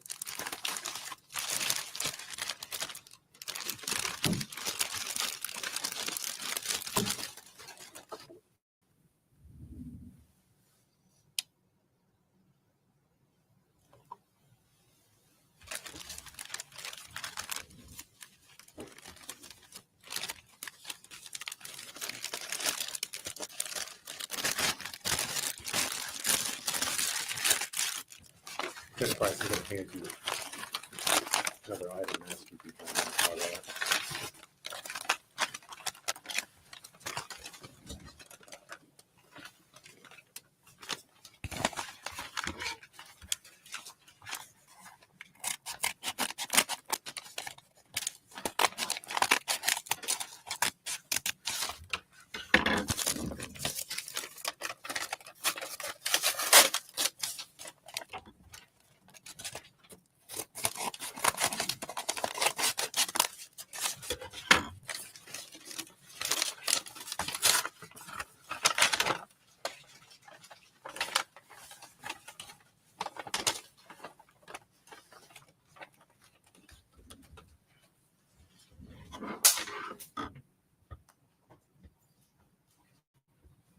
You recognize it? Yes. What is it?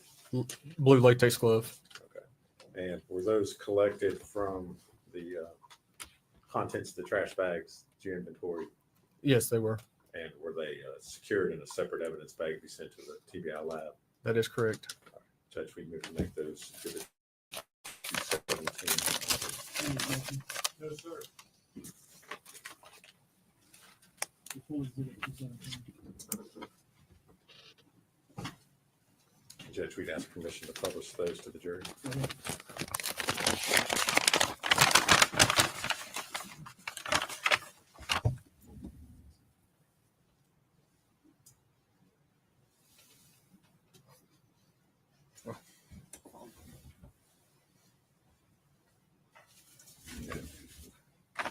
Probably obvious to the jury at this point in time, but are those gloves all one piece or have they been broken apart?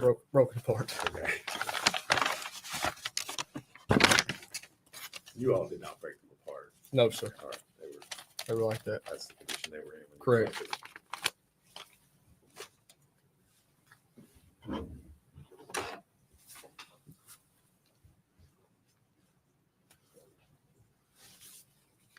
All right.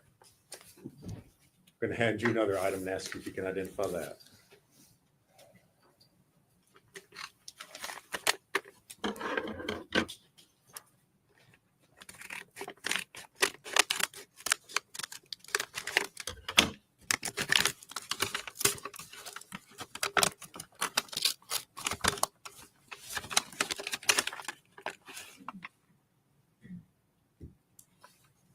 Yes.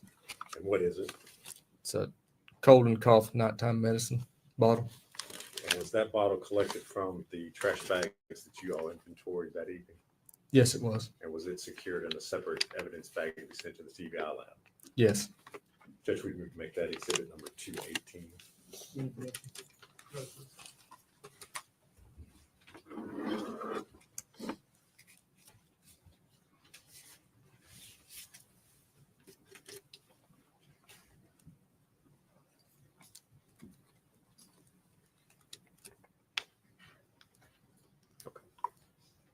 All right. Lieutenant Price, I want to go back now. You mentioned that your, I guess, primary role, the primary duties that you had during this investigation was speaking with Megan Boswell along with Agent Kratz. Is that correct? Yes, that's correct. And did you talk with Ms. Boswell or interview her on multiple occasions during the course of this investigation? Yes, I did. All right. Now, I know you did not do the initial first interviews with Ms. Boswell. Is that correct? Correct, I did not. Okay. Were you present, or did you speak with the detectives and other individuals who had spoken with her initially? Yes, Okay. So you were aware of the initial information that she gave to them about the child being with Ethan Perry? yes, I was. Okay. Now, on February 20th of 2020, did Ms. Boswell show back up at the Sullivan County Sheriff's Office? Yes, she did. Okay. Was that something that you all had planned, or had you requested her to come to the Sheriff's Office? No, we had not. She just showed up in the lobby and wanted to talk. Okay. Did you ask her why she was there at the Sheriff's Office? I did. And what did she say? She said she wanted to try to help us. All right. And as a result of that, did you all, again, and when I say you all, I'm talking about you and Agent Gratz, did you all then interview her again on February the 20th? We did. Okay. And where did that interview take place? At the Sullivan County Sheriff's Office, just outside our CID, we have 2 interview rooms, and one of those interview rooms is where we talked to her. Okay. And is that interview room fitted with audio and video recording equipment? Yes, it is. And was that particular interview recorded? Yes, it was. All right. And I know you said that the interview room is in the Sheriff's Office. That's here in Blumpville and Sullivan County. Correct. All right. Did you have an opportunity to watch the video of that interview prior to coming to court here today? Yes, I did. And was that what you watched, a true and accurate copy of your interview with Ms. Boswell? Yes. All right. Judge, I'm going to move to make that Exhibit 219. Any objection? No. Before exhibit 219.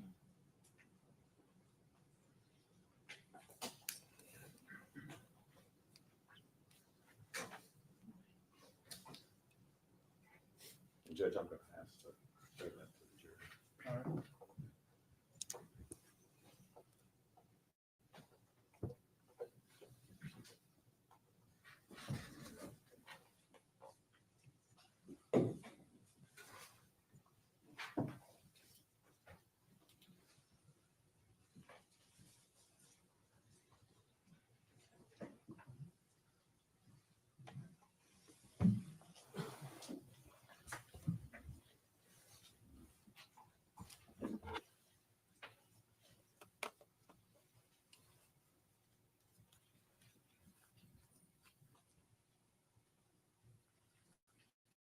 Are we ready, Judge? I am. We'll just put the time, because the time's a little bit different now. So before we ask you any questions, you must understand your constitutional rights. You have the right to remain silent if you're not answering questions. If you do answer any questions, your answer can be used as evidence against you in court. You have the right to consult a lawyer before you're after questioning. If you're not a court lawyer, it won't be provided to you without cost. You decide to answer questions now, the lawyer being present. You will still have the right to stop and answer questions anytime until you talk to a lawyer. I have read or have read the meaning of constitutional rights. I understand what my rights are. I'm willing to make a statement and answer questions without a lawyer being present. Good with that? You want to talk to us, right? Yeah. I mean, you called us this morning. Yeah. Well, this over with. Tell you what, just sign your name right there again. How about that? Right next to your name. Or initial, however you want to do it. I'm going to sign next to Ms. Darby's. I have Matt be a witness, okay? And,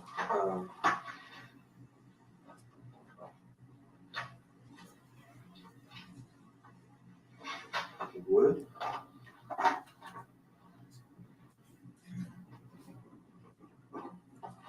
I'm gonna add the time right under that of 1:58 p.m., okay? I'm gonna come here on time. I said it's my fault and she was here on time. I wish you would have. You and me both. Oh, so what's been going on since last night when I talked to you? What I'm gonna leave here, 3 o'clock in the morning? Yeah. Okay, Where'd you go? to that place. We transported her, right? Sullivan County.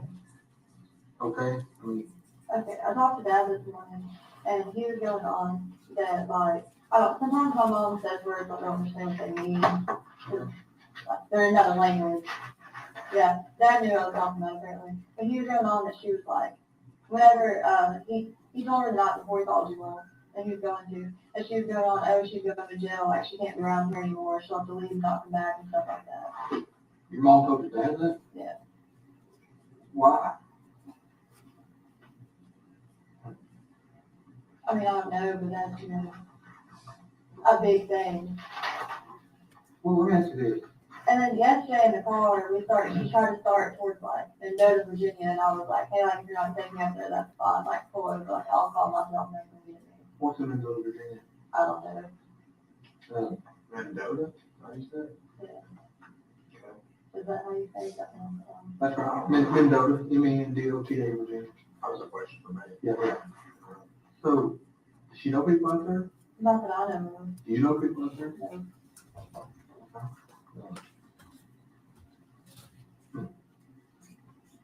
So then what is that idea? Just that when she dropped Elijah off, that she was like freaking out and like crying, like she was never gonna see him again and stuff like that. And this was The 18th. They met at Eagles. Eagles in Colorado. Dad thought that she was gonna like take off with him. This is what he told me. He thought that she was gonna take off with him. So he said that DCS was doing like a home visit. He had him by 12. Wasn't home visit.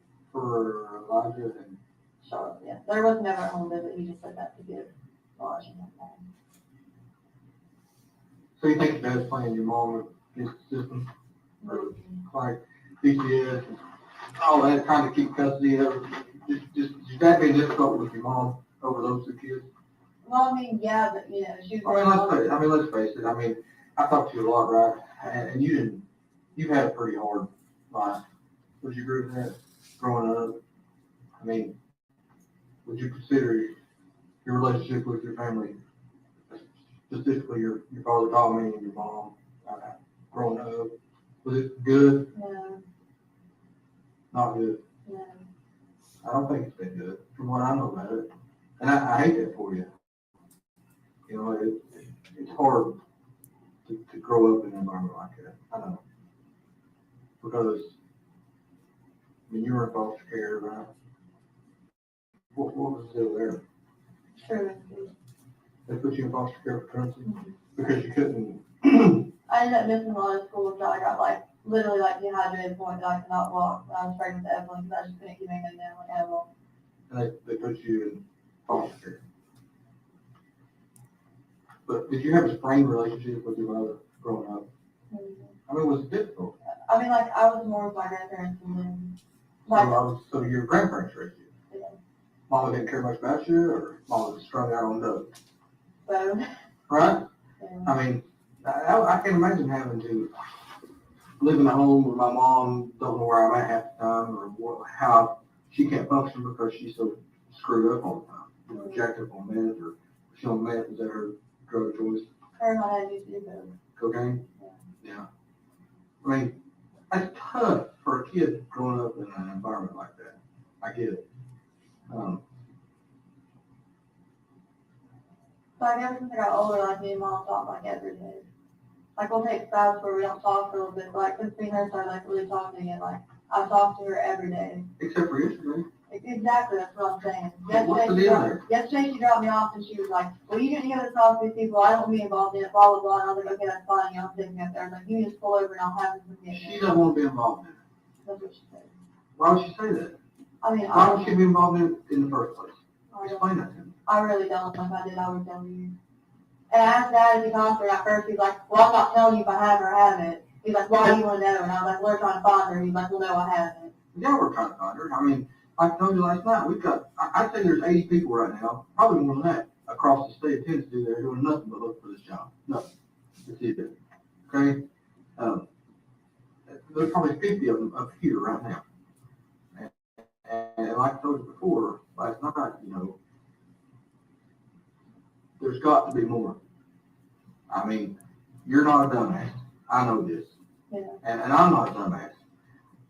And I've been 100% honest with you. So, I mean, I'm not gonna lie to you. I'm not gonna, I told you, yell, scream, jump up and down, big table. But there's gotta be more to the story. Well, Molly's telling me that she was talking to Ethan about it. When Whenever her and I first started talking, because it was kind of like a little bit after January. your mother told you that she was talking to Ethan about Evelyn. She did. And how was she doing that? On the phone. She never specified. Okay. Do you think she was calling him, talking to him like we are, or texting him Facebook message for it? She said on the phone. Okay. I don't know if that means text or You, phone. you assume it to be phone calls? Yeah. But that's just my assumption. Right. Could be other ways. She doesn't have a Facebook, but will have a Facebook.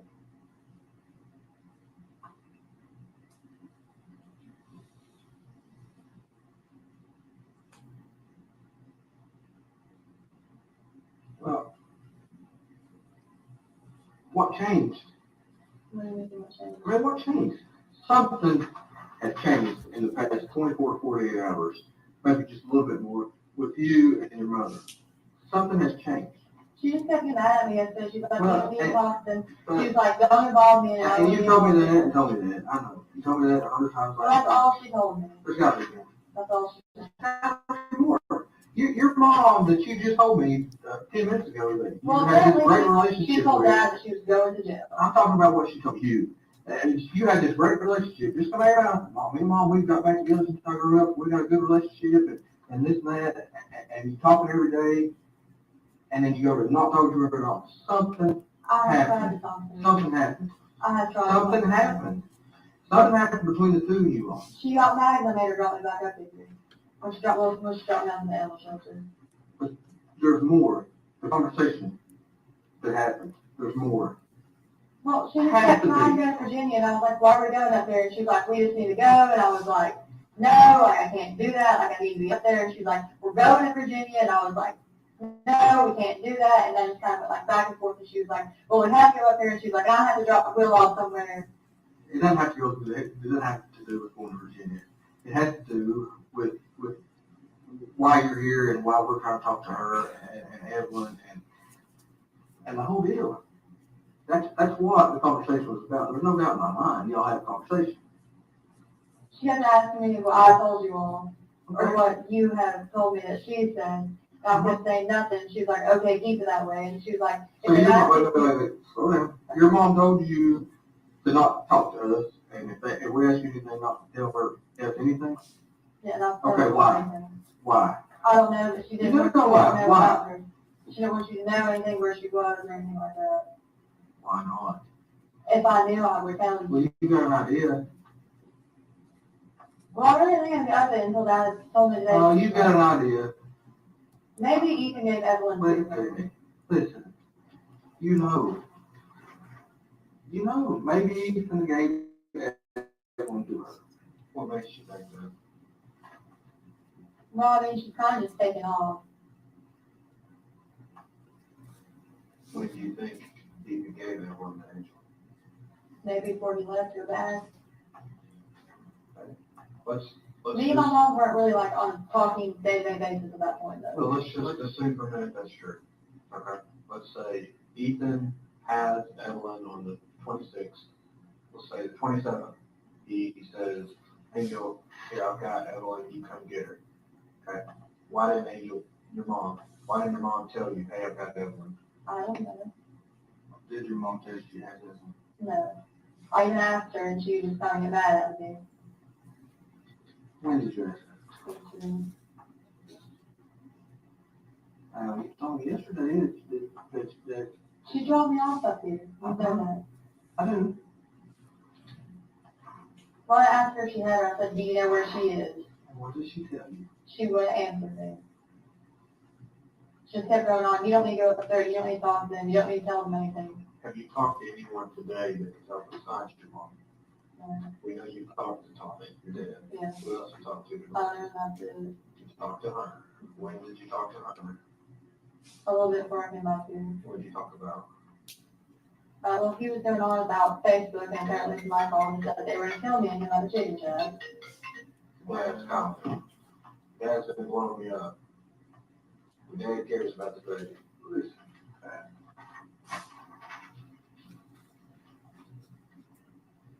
Hear what you said just a minute ago. Maybe Ethan gave Evelyn to Angel. What you just said. Maybe. No. It's not how you, that's what you said, but it's how you said it. Okay? I don't know for Listen to sure. me. Listen. I'm gonna be honest with you. Let me talk. Okay. I've been in this a long time. I've talked to a lot of people. They're sitting right there in the same position you are. I know when you're not being 100% honest. Just like I knew yesterday when I told you that you didn't run out of gas and walk down the road. Mom dropped you off. I knew that. I know you told me one thing, but I knew something else. Okay, I'm gonna be honest with you, okay? I don't know for sure, but I just my gut feeling at this one. What if we reworded that statement a little bit? Okay. What if we reworded it to say, maybe Maggie gave Evelyn to Angel? I did not. Me and Mom were talking at that point. Well, at any point. No. The only time that she's ever kept Evelyn is one time she kept her overnight for me, because me and I were into it, and she was at her parents'. I didn't really have anywhere to stay, so I slept in my car that night. But Evelyn was inside the house, and then she kept her for me for maybe like a couple hours a few times. What if there was a time you couldn't get in touch with Ethan and you needed a break? No, Maybe you went to your mom, said, here's Evelyn, no, and you trusted your mom, no, and she never brought Evelyn back. It's not possible. not possible. Let's go back to Hunter. What did you and Hunter talk about? Facebook? Yeah, he said What that about Facebook? people were talking about him and that somebody called the chicken shack and threatened to kill me and him. Okay, how'd that make you feel? Well, I mean, he was just like, I'm upset and this and that. And then I was like, okay, can I come get my stuff at some point? And he was like, yeah, we'll talk about it later. Okay, did you ask him where Evelyn was? No. Did you call anybody today to try to find Evelyn? I tried to call my mom on every number that I have for her and she's not answering. Okay, I have 3 numbers for her. of all the people in the world, of all the things you could be doing to find Evelyn, you keep calling your mom. Why? Because I think she knows something. I don't know for sure. I'm not going to lie to you. It's don't be like you're not being 100% honest with me. I am. It's the first time I've heard that. I've talked to you now for coming up on 5 hours. First time I've heard that, Maggie. So I can be in trouble for not saying that before. Look, we are concerned about Evelyn. We want Evelyn. What did I tell you last night? We will go to the end of the freaking earth and back. I keep coaching. They got 2 damn planes that put in the air. But I have no idea where she's at. I've called her maybe like 100 times. Maybe you don't, okay. Maybe you don't know where she's at right now. I might have an idea though. Okay, That's tell us. area. Tell us Okay. the idea. She used to stay on Jenkins Hollow Road in Elizabeth. All right, you told me that last night. Okay. What makes you think she's there right now? These are the only places I know that she would go to. The 3 we talked about last night. Yeah. Okay. And then her and Willie used to camp a lot. I don't know where she got like exactly her like trespassing and assault charge in like Scott County, but I know it's close to that river. Pretty close to be, excuse me, Scott County, Virginia, pretty cold to be camping. Will Okay, has a camper. okay. Mendoza, Virginia, Scott County. Yeah. Tell me where they're at. I don't know exactly where they're at. You got a good idea. You know, yesterday when I had you taking me to places, Uh-huh. those are like the only ideas that I have. Answer my question. Oh boy, Whose profile picture is that? mine. All right, I'm gonna read something to you. Okay. How's Evelyn? Good, mean as fuck. She hates me. I don't have a child to inform you about, sadly. Not yet. What? What do you mean I don't have a child to inform you about? That's what somebody said to you. Can I see that? You can. How's Evelyn? Good, mean as fuck. January 26th.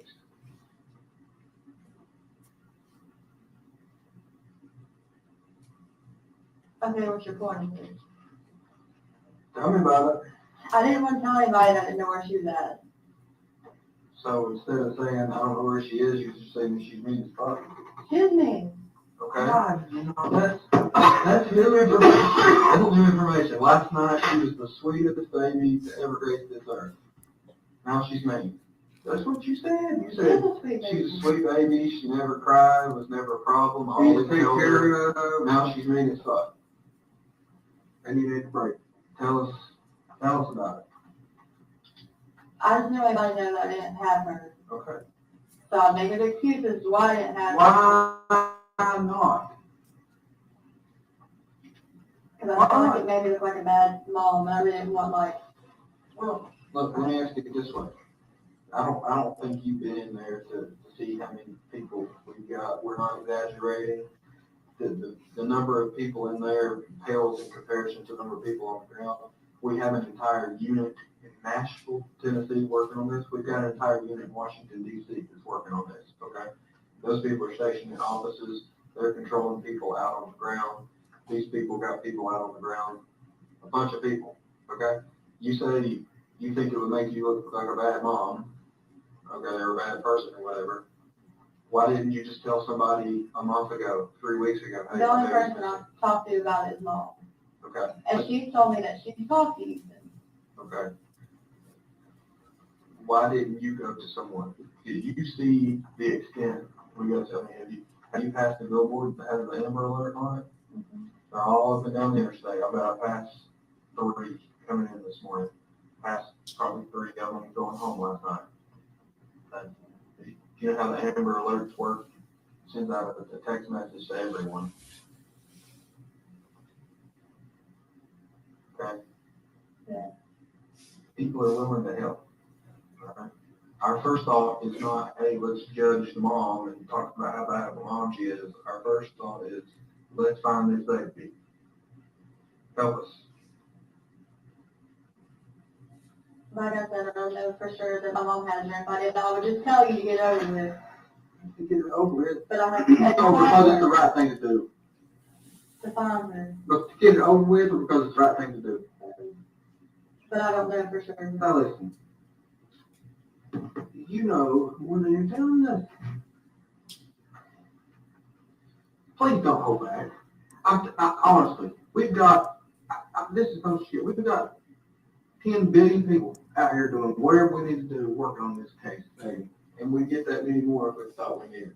But right now, it all boils down, really, 90% of it, in my mind, boils down to what's happening right here, right now, in this room with you. Because you hold that key. Okay? I want to ask you one more time, maybe in a little different way. You, right here, right now, we've got internet, cell phones, everything. We can give you access to things. You had access to a phone at some point this morning. Out of everything in the world you could have been doing, why did you only call your mom? We need to know that. I think she has Evelyn. You think she has Evelyn? You think she has Evelyn, or you know? I don't know she does because she didn't tell me. Well, okay. What makes you think she has Evelyn?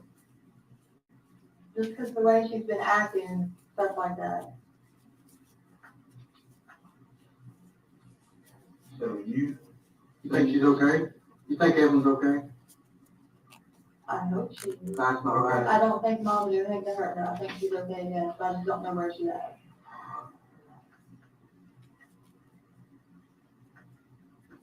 But every time I would try to ask mom anything about it, she'd just beat around the bush and be like, well, you don't need to talk to him. Was that yesterday or the day before? Whenever she dropped me off. Days are running together, all right? Oh, But they are for me. whenever she dropped me off. I get it. Okay.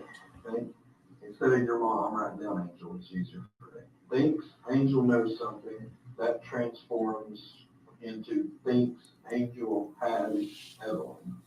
You're not out here calling Ethan saying, where's my baby? Because last night that was the story. I think Ethan had it. Okay. You say Ethan had Evelyn on December 26th. Okay. It's time for us to lay it all out there. We know that's not true. Okay. Ethan didn't have her on Christmas. We know that's not true. Okay. Are you tracking me? Okay, if I tell you what happened, am I gonna get in trouble for not telling you the first time? For Jesus. What did I tell you last night? We want to know where Evelyn is. We are concerned about Evelyn's health. Okay, will be. But put that last night, 3.5 hours in the past. Okay? Okay. Okay, right here, right now. Help us where Evelyn is. Okay, mom came and got her from my trailer. When? I was working and mom came over to my trailer to babysit. When? I don't know exactly. It was Today, yesterday, No, it 3 was days like ago? a week or so after I started work. 'Cause I had nobody else to watch When did you it. start work? The second. Of December? Yeah. The 2nd of December. Okay, 12/2. Angel got Evelyn. No, it was a week after that. It Okay, was my second week of work, I'm sorry. around 12/7. Yeah. Okay. What happens next? Well, she stayed at my trailer for a little bit and Who she stayed told at your trailer? mom. At the trailer, Buffalo Road. Yeah. Okay, I don't know if I told you this. I was at that trailer last night. Okay? Yeah. I looked in it, I looked around it, I looked everywhere for Evelyn. I looked in the shed. Okay? I know where that trailer is. Okay. Evelyn was in that trailer the first week of December. Yeah. What happens next? Okay. Mom got mad at me and she left and she took Evelyn with her. With your permission? No. Okay? When was this? Same day? No, it was a couple days after. She stayed with me for maybe like 3-4 days. So what day are we talking about? The 10th, 11th, 12th December, something Around like that? that time. 12. Okay, 10. And then what happens? I didn't talk to her for over a month, and then she called the chicken shack and said that she needed to talk to me. When did she call the chicken shack? Sometime in January, I don't remember the exact date. Angel called. It would have had to been after, like, I want to say it was maybe like, I went to court the day that she called me. Why were you? For what? Reckless driving, Okay, where at? Washington County. Okay. Court, Washington County, the day she called you. Okay. What happens next? She took me to her place to look at and Evelyn was not there. She would not answer any questions about her. All she was telling me is that she was okay, and if I gave her time, she would give her back to me. So Angel took Maggie to Elizabeth. To that house on Beacon Hollows Road. Okay. Evelyn is not there. No. This is still in January, Mhm. about the first week, second week of January. Yeah. Angel says she's safe. Right? You believe her? I mean, yeah. Okay. Okay. Then what? We're getting closer. She kept saying that if I just gave her time, she'd give her back to me and stuff like that. And then yesterday when she was like, we're going to Virginia, I was like, is that where Evelyn is? Is that where Evelyn is? Are you taking her to me? And she wouldn't answer me. Okay, let me ask you this. When is the last time you saw Evelyn alive? Whenever mom left with her. When? Back in December? Okay. Who has seen Evelyn alive since then? Just mom. So, what do you think happened? I don't know if she's up in Virginia or somebody that mom knows that she used to like stay up there or something. Why would she take her from you and not give her back? I don't know.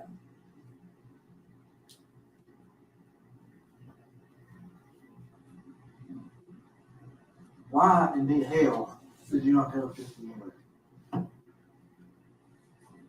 I thought maybe she might do something and you don't like trying to get to her. Thought your mom might do something? I can understand that.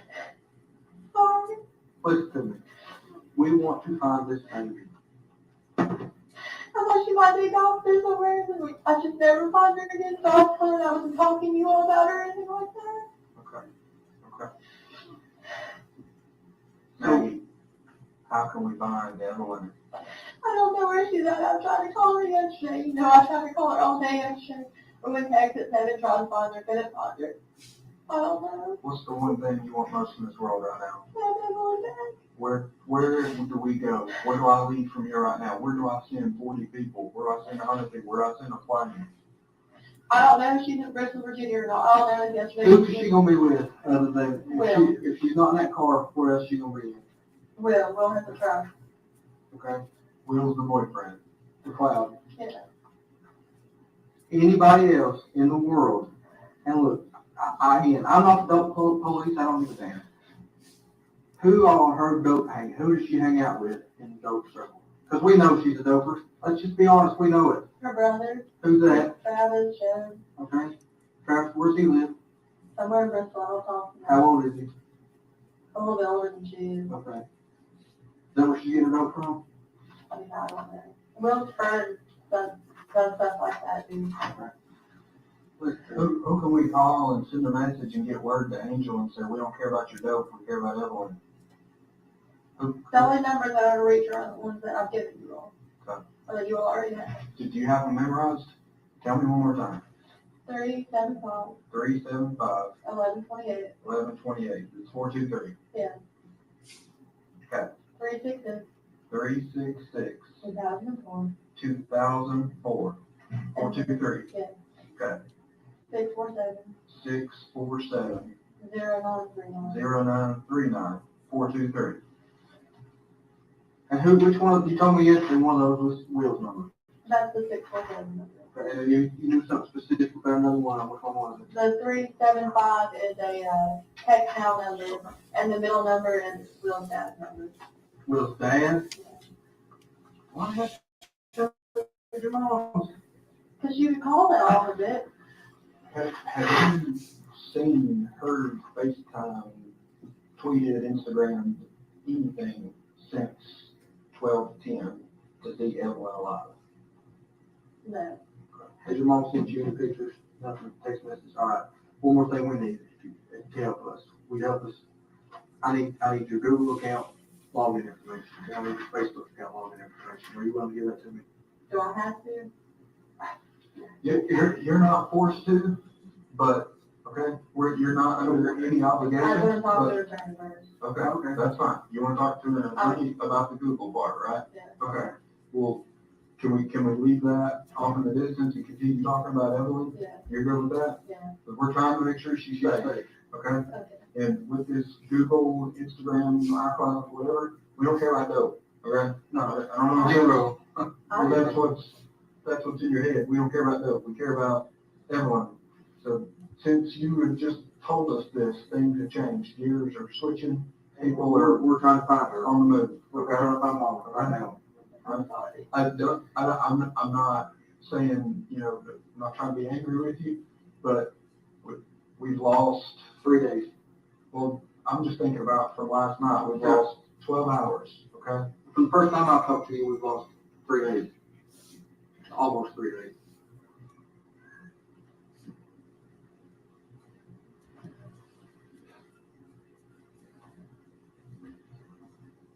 So, where can we go find Mom?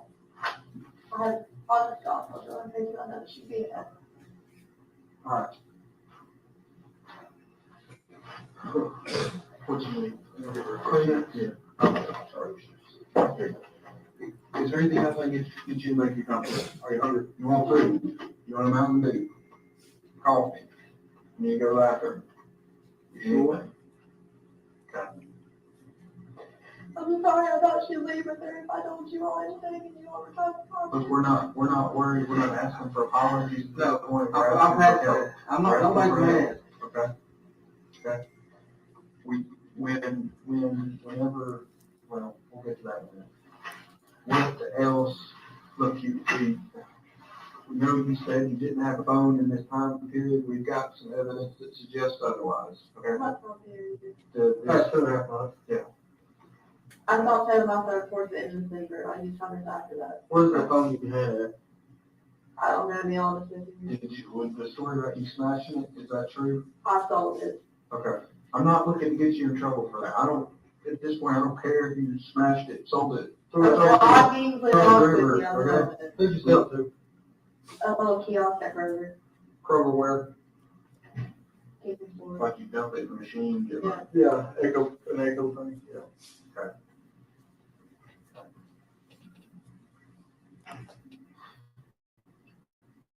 What can we do now?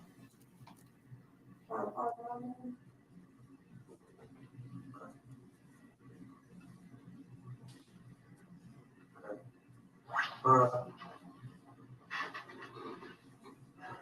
what we'll do. That's what we've been trying to do.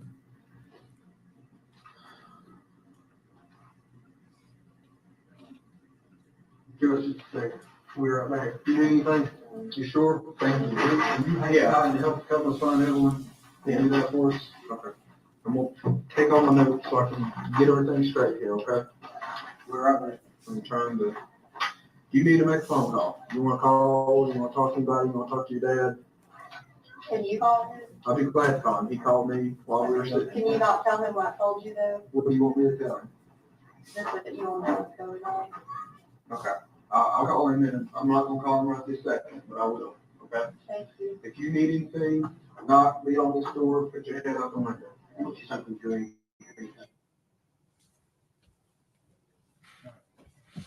Ladies and gentlemen, I've been informed that your lunch is here, so we're gonna take a break. We'll be back about 15 or so. One stand, please.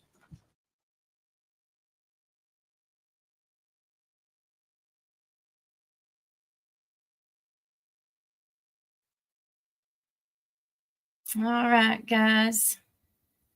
So they are going on lunch. I think we all kind of feel the same way about it all. Let's see.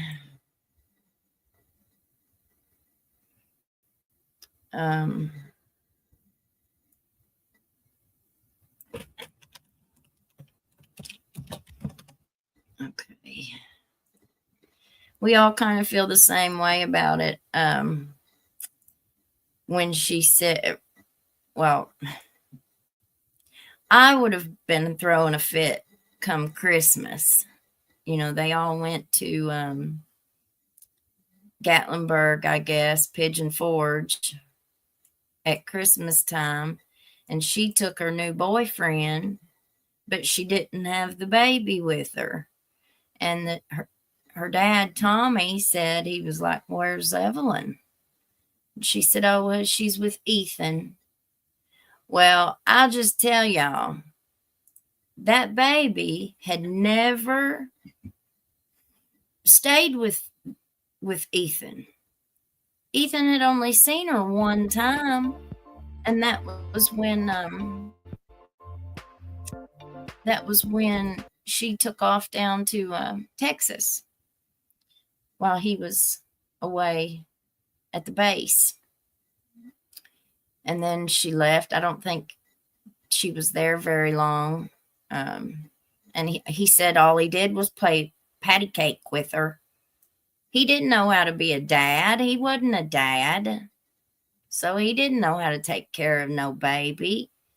So in my mind, you know, as soon as I found out my grandbaby had been left with somebody overnight that she had never stayed with before, it wasn't in no court order. Remember, he didn't even have a DNA test done at the time. And we come to find out he wasn't the father.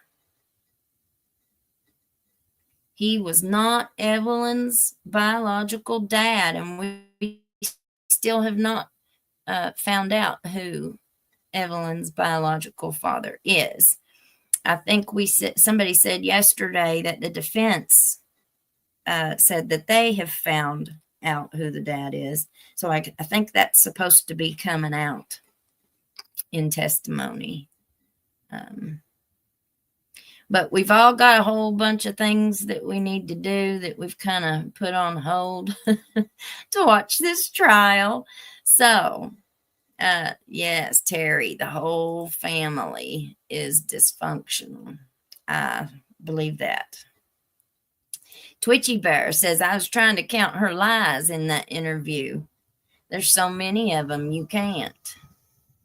All right, Denise Felton, you're going to scoot. Catch up with y'all later. That's right. Genevieve, I think that I have aged 40 years during this case. I know. It's so sad.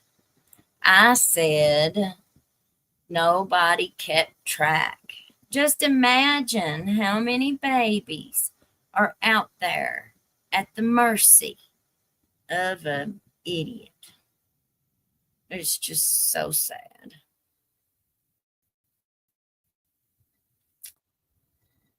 So, yeah, it's awful. All right, everybody. So you guys go do whatever it is that you need to do, and we will meet back here at about 1:15, 1:20, and we'll finish up the second half of today. And make sure that you guys are here this evening for tonight's show. We have the deposition transcript for Mickey Steins. I actually have them all. But tonight we are going to start reading through Mickey Stein's deposition that he gave 3 days before the courthouse chaos, before he went in and pew-pewed Judge Mullins. So it's over 200 pages. So we'll probably have to break it up into 2 or possibly 3 shows, but we'll see.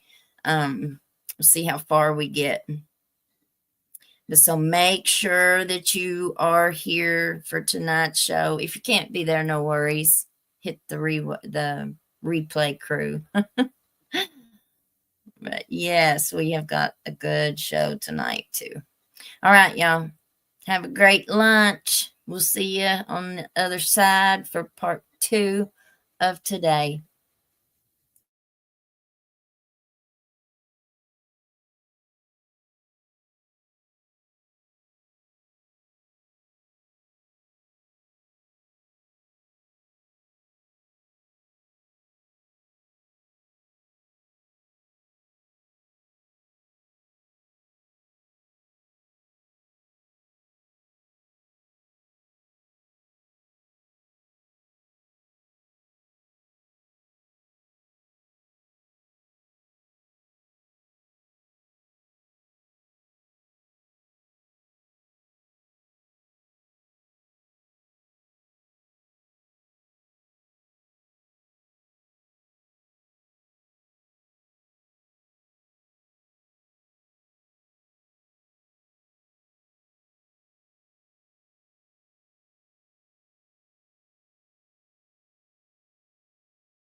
First interview with her on February 20th, is that correct? Yes, that's correct. All right, and again, I believe you said this before we watched the video, but she just showed up over at the sheriff's office on that day. That's right. All right.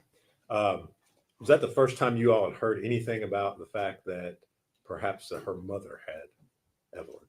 The first time we heard that was just in that interview. Yes. Okay. And it probably goes without saying, but did that cause a shift in your all's approach to the investigation?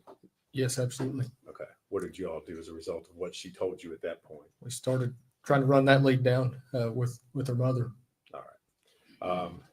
Did you all on later that day further interview Miss Boswell about what was going on? Yes, we did. Okay. And as part of that, did you also bring her dad, Tommy Boswell, in to speak with her? We did. Okay. Was that all part of the same interview? Yes. Okay.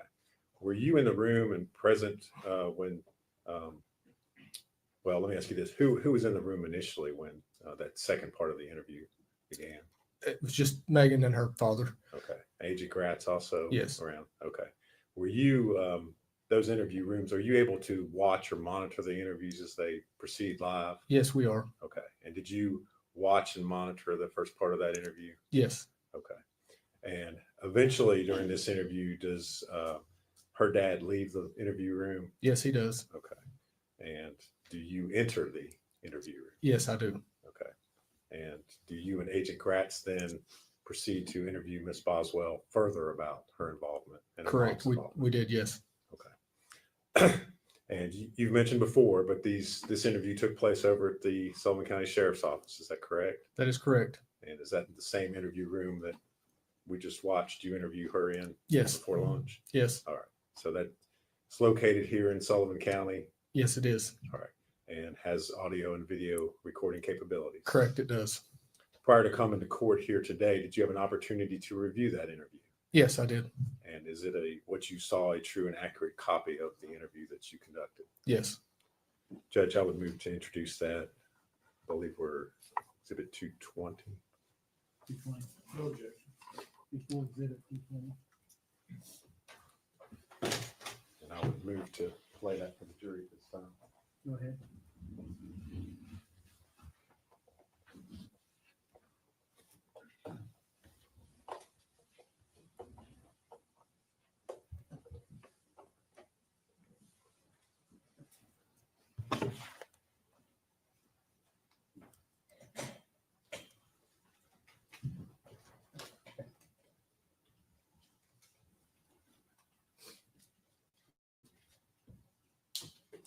Are you ready, Judge? Yeah, can I get something real quick? Yeah, send me those two thumbs. Yeah. Yeah, it's not, I'm not forcing you, I just thought, you asked me to call him, do you want to talk to him? Right now? Yeah. Is he here? Yeah. Yeah. You do? Okay, you want to talk to him in private, you want me to be in here, you want somebody else to be in here? I mean, I didn't want to talk to you about what I told you. Okay, you just want to talk to him in private? I mean, I just don't want him to like, know what I have told you. I've not told him anything. Okay, you want me to sit here while he talks to you, or? That's fine. Okay.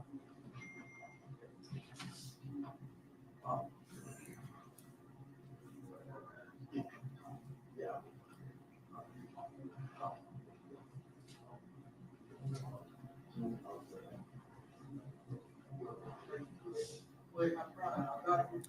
It's just right. Anytime you want to have a private conversation, you just let me know, I'll step out, you don't talk, as long as you don't feel good.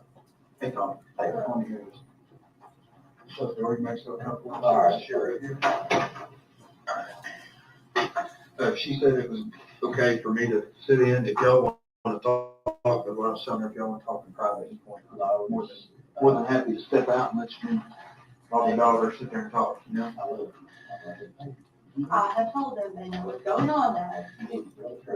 I have told the truth. Truth comes from her. If you tell lies, you give it all, and you give yourself hours. That I literally told him. That's why he called you. Okay. Okay. What's going on? Where's it going? They know you don't need to. Okay. Okay. That way, okay? They know what's going on. Y'all know what's going on. We know what she told us. I'll say that, you know, we know what she told us. I've been sitting here, as Megan can tell you, I've been sitting with her, so I've not been out on the ground running down the information, but we know what she's told us. They're trying to get hold of who has it. So she's okay. That's what They're trying to get hold of who has it. that's what we've been trying to do the whole time, you know?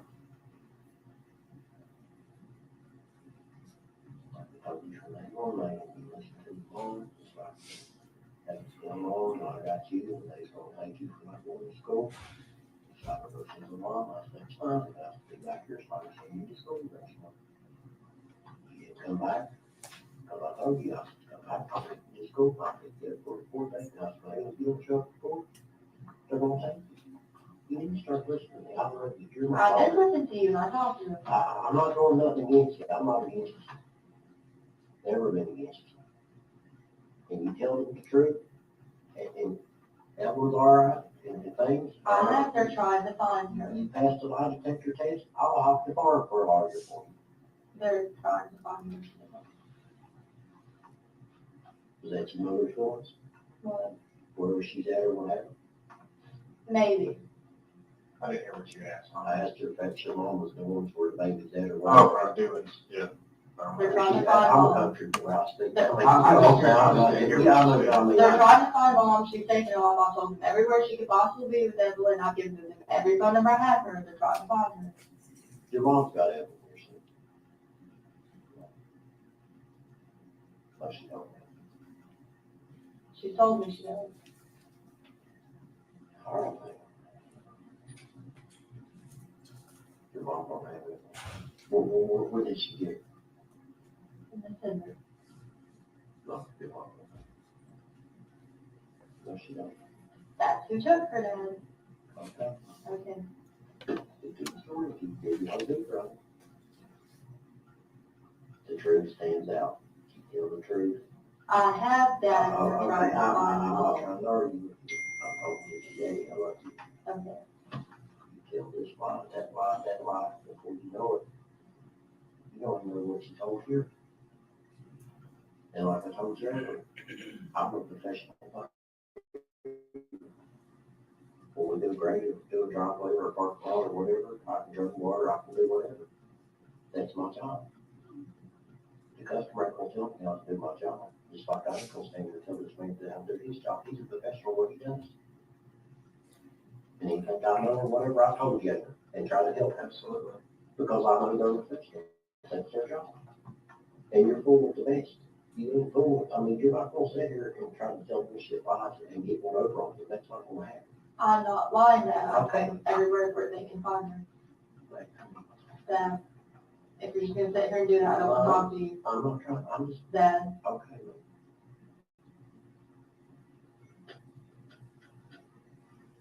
Did you tell about Megan Boswell? She walked across the road the other day, she told her. She told her that she's gonna reach you there and say, yes. Yesterday, we even went Texas and we go hunt for her. Or not me and you, the other, whoever. but she's a hide and she's guilty of something. Because, they got reported all this. That night she called. And she said, look what she wanted to do, look what she got started. I said, I got nothing started. I said, I want to grab them, but. Well, yesterday when I met her, she was trying to take me up to Virginia and I said, no, I'm not going. And she's like, you have to go with me. I've got to go up there, stuff like that. And I was like, look, if you don't take me up there and talk to these people, I'll get out of the car and find the phone and they'll come pick me up from where I'm at. So then she dropped me off the Elmer shelter and she was supposed to come back, never came back, turned her phone off, can't get hold of her at all. Turned Will's phone off. That's 647. Are they still driving with me, but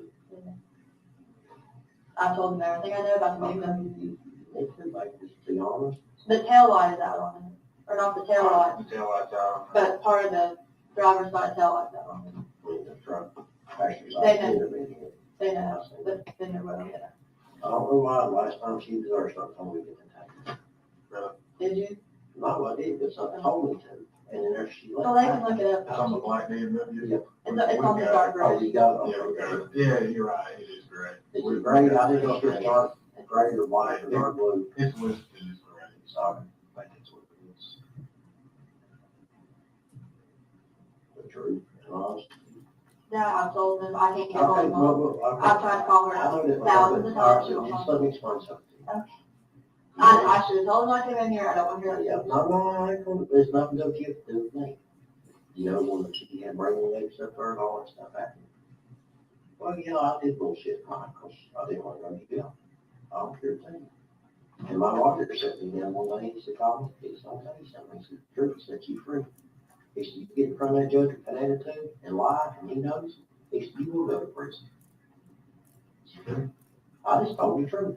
I ended up on probation, which she set me up. If I walked in there, she said to kill me, not involved in hateful. I know that, but I can't prove it. She didn't control of everything because we had to put up against the business.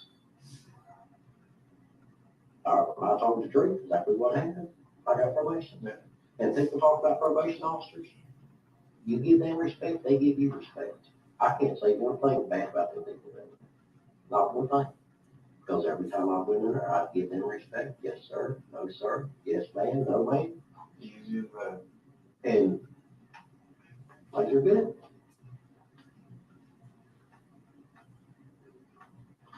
That's what I'm trying to explain to you. Okay, I don't know wrong with us. Somebody don't like, I'm just trying to teach you something because your mom puts all this crazy stuff. Okay, and after I talked to you, I told them, okay? That's what you need to do, is be honest. Did you take lie detector? No. Why not? we just ended up not getting into that. Okay. Yeah, because she provided us with some information. The truth will take you further in this world. And I have told them, Okay, thank you. and I've told them to Thank you. go I everywhere I respect you can. for that. everywhere they can I find me. respect you for that. Yesterday, me and the other, whoever, the FBI agents were here, Jeff and Yeah. Todd, Maybe Todd, Kevin, maybe. no, not Kevin, it was just me and Jeff. There's a handful of them here. Yeah, okay, well, whoever I talked to, we literally went all directed them, and they took me like every hotel trying to find her. So I don't know if she was in exit 7 and she just left Well, because, why would she leave it? I don't know. That don't make sense. She's guilty, so where's she from? Hey, when's the last time you seen her with that? A couple months ago, in December. Was that when she was over in the trailer when she had the kids? Because I call Charlotte Wise every day and she babysitted there one couple times. I could hear her playing when I was talking. Yeah, I guess, I don't know. It was never when I was working on Chicken Shack. Well, however it is, Mom stayed a couple nights at the trailer with me and she took Evelyn. I know she was there because Ashley told me, but she's guilty. It is So, That's never, that's not here nor there at this point. It doesn't matter. Right, yeah, We're worried about that Evelyn, one. I had to tell her, and I had to tell little 50 y'all that I didn't hear from Angel. I was going to get my son Elijah home. Yeah. Because I know she'd run, she'd take him. Oh, wow. And I told her, I don't like the lie. Yeah. But because, something I had to, I didn't have no choice. Yeah. I said, they call the social workers. I said, you gotta have Elijah back there at 12 o'clock, I'm not there at 2 o'clock. Okay. She said, well, no. I said, I don't know. I said, y'all said, Ashley called y'all. Or Megan said Ashley called. I said, I don't know. Megan didn't call. I said, I'm gonna call. They ain't gonna tell me that. But anyway, make long story short, she was to her mom's and she started crying. She said, well, I'm just gonna have to leave from here. Now, are you happy with what you done? And I thought about it. And then when I met her, usually, every time I pick the kids up, she's customer telling me what I've done or ends up to belong. We went her down. Well, I was in the old car tonight. I didn't know you was in the car. Not in her car. I didn't know Like, you was in the car. when they met. The day I recorded that morning, whatever. I've been up so long, I ain't got no sleep, man. I feel like it's on. Same way. I cried my eyes out over that baby, and I'll get up in the middle of the night and can't go back to the point. So you met Angel? In Ingles Park lot on Heights. She's supposed to be there at So 12. on the 17th February? The other day I recorded that. She opened the truck door on my truck and I told her we were sitting her in Ashley was there. She pulls up and I tried to get where the cameras could get us because I don't want to be lied on. Yeah. And I said, Ashley, I still deal with her. I saw her market at one night. And Ashley got out.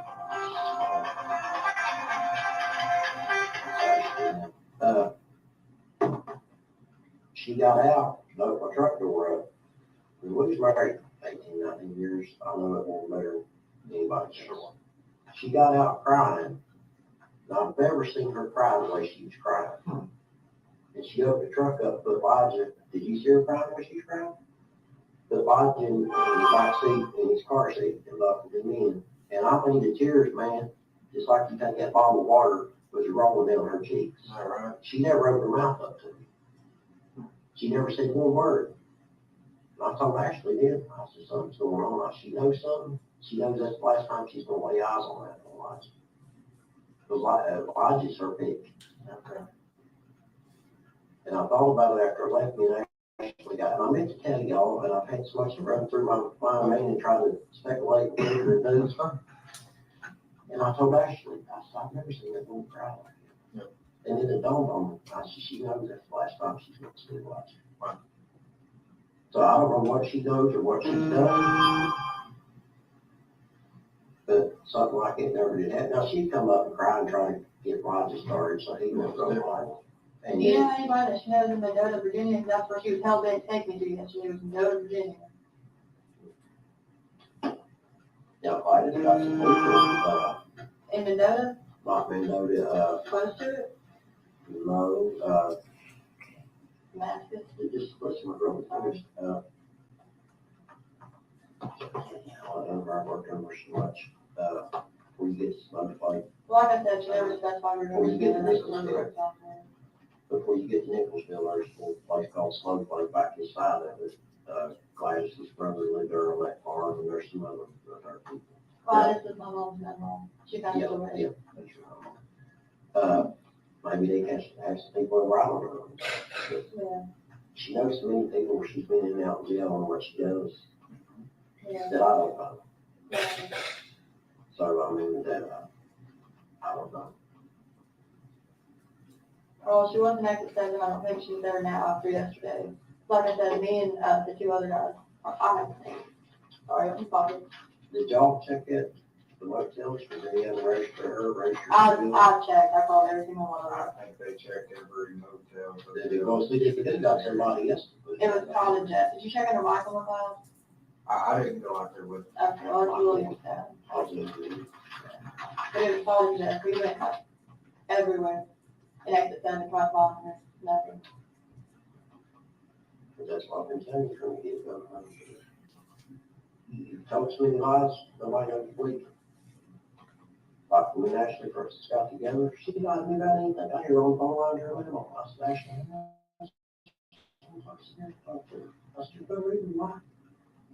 She lied to her mama one day, because where her mama's driveway is, well, Tommy's truck's clean, and they've been going down the road, my truck's dirty, man, it's unreal. He don't want to bring up the driveway to get dirty. I said, what are you talking about? My truck's dirty. I said, we lied to you, mama, she got the phone from her. That's way back there, which I broke her for lying. I said, there's no reason why. Because if you tell this lie, you tell that. Yeah, I really didn't want to think they were looking into her because she took off yesterday when she got that idea. The point of trying to make my girl is shit don't trick me. I know. I'm telling you. If you know something, just don't say the words, I'll get done. If accident happens, you need to tell it, because if something did happen to the baby and they get it, you can go to prison for the rest of your life. Child molesters and somebody harms your babies, their life is living in prison. I told them everything I know. No, I'm telling you, I told them, am I right or wrong? You're right. I told them every single thing I know. Okay. Anywhere I think she could be. Do you have any other numbers for her besides the 3 that I might have gave them? Thanks on Ashley's phone call. I never call her off this phone because she harassed me so much and called and cussed me out. Okay, well, I have like Will's 647 number and then a 375. What she was doing on her last, she called from that text now, whatever. Yeah, 375. She called from that one. And the last few times she's a blocking the number. That's how I thought after we asked her about talking. I said, well, we had that number. Why would she be blocking the number? And it dawned on me, I said, she might be in a motel somewhere and they won't know where she's at. Chris, she's blocking the number. You know, I mean, I only have the 3 numbers for her. but if the accident happened, Megan, you're young. You just need to tell them. I But just please. Because when you find it, if something happened, and we're all toxic trouble, no, you don't have to. Technology is too smart. And if you be honest now, right or wrong, y'all go along with it. While she's being honest, We've talked about that several you times. know what I'm saying? Several times today, we talked about that. I know, and I told you all clearly. I'm just agreeing. Well, like, we're just trying to, we're not going to argue with my girl. I love you. You're my daughter. I love you regardless. I might not agree with what you did, but that don't stop me from loving you, caring about you, worrying about you. I know when you've already had our disagreements, but that don't stop what I feel about you.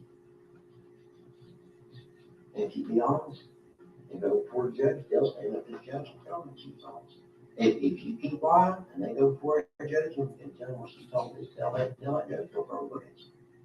Okay. Just like I told you that day before we went to court. I know that, and I came clean to them after I got from you. I'm not start talking about it after I got Well, we think you come clean, we don't know. Oh, but yes. We hope you come clean, I did. back to the fact. It's like that day before we walked in that courtroom, I was like, I just don't want to, you mouthpiece that judge, you're trying to overtalk. You try to overtalk the judge, so he's a little loud. You know what you do? Well, I told you to. So now you better stop playing with her. Okay. The way everybody looks at it, that's your baby. You're the one responsible. I got Charlotte Rising home and 2 little ones. Son had extended one of them. I'm responsible. There's nobody who's bigger than me. That's the reason why we're all going to figure it too. So you just need to be straight up. Because they done told me you done tell a bunch of lies earlier. So how do we know you're, we believe you 100% now?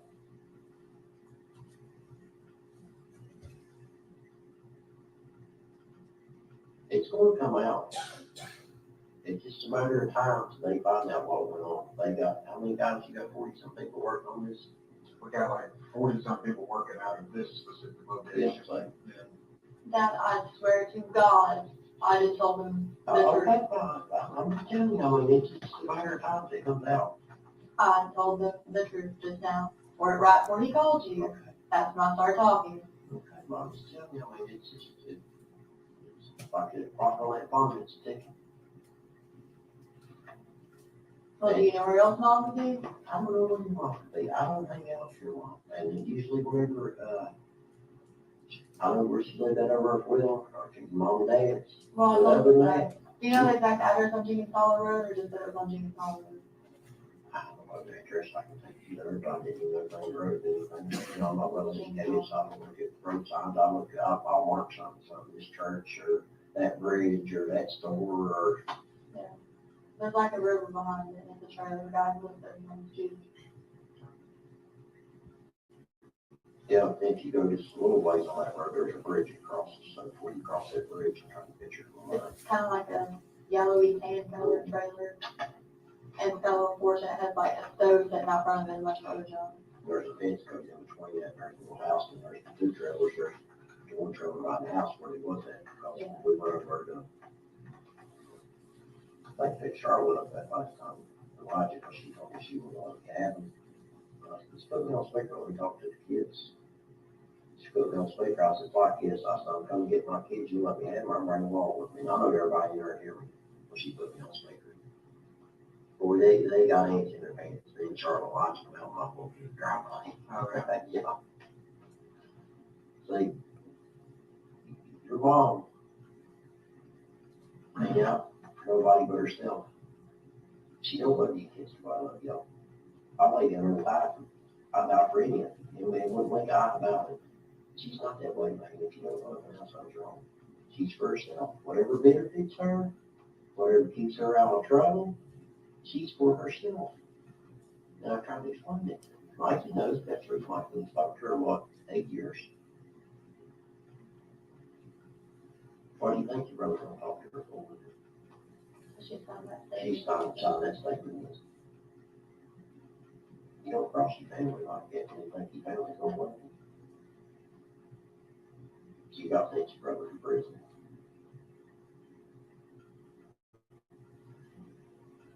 And then she says, oh, that's your fault. You've done all this.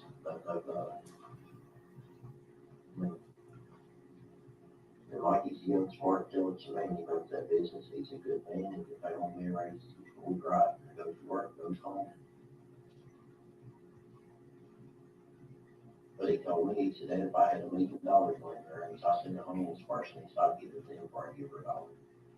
I said, so that's your mom, I said, I'm gonna give it $1 a day, I said, that's the way you feel, I said, that's what you do, I said, I'll talk to her, do what's wrong, I said, I'm not gonna be mad at her for saying word to you.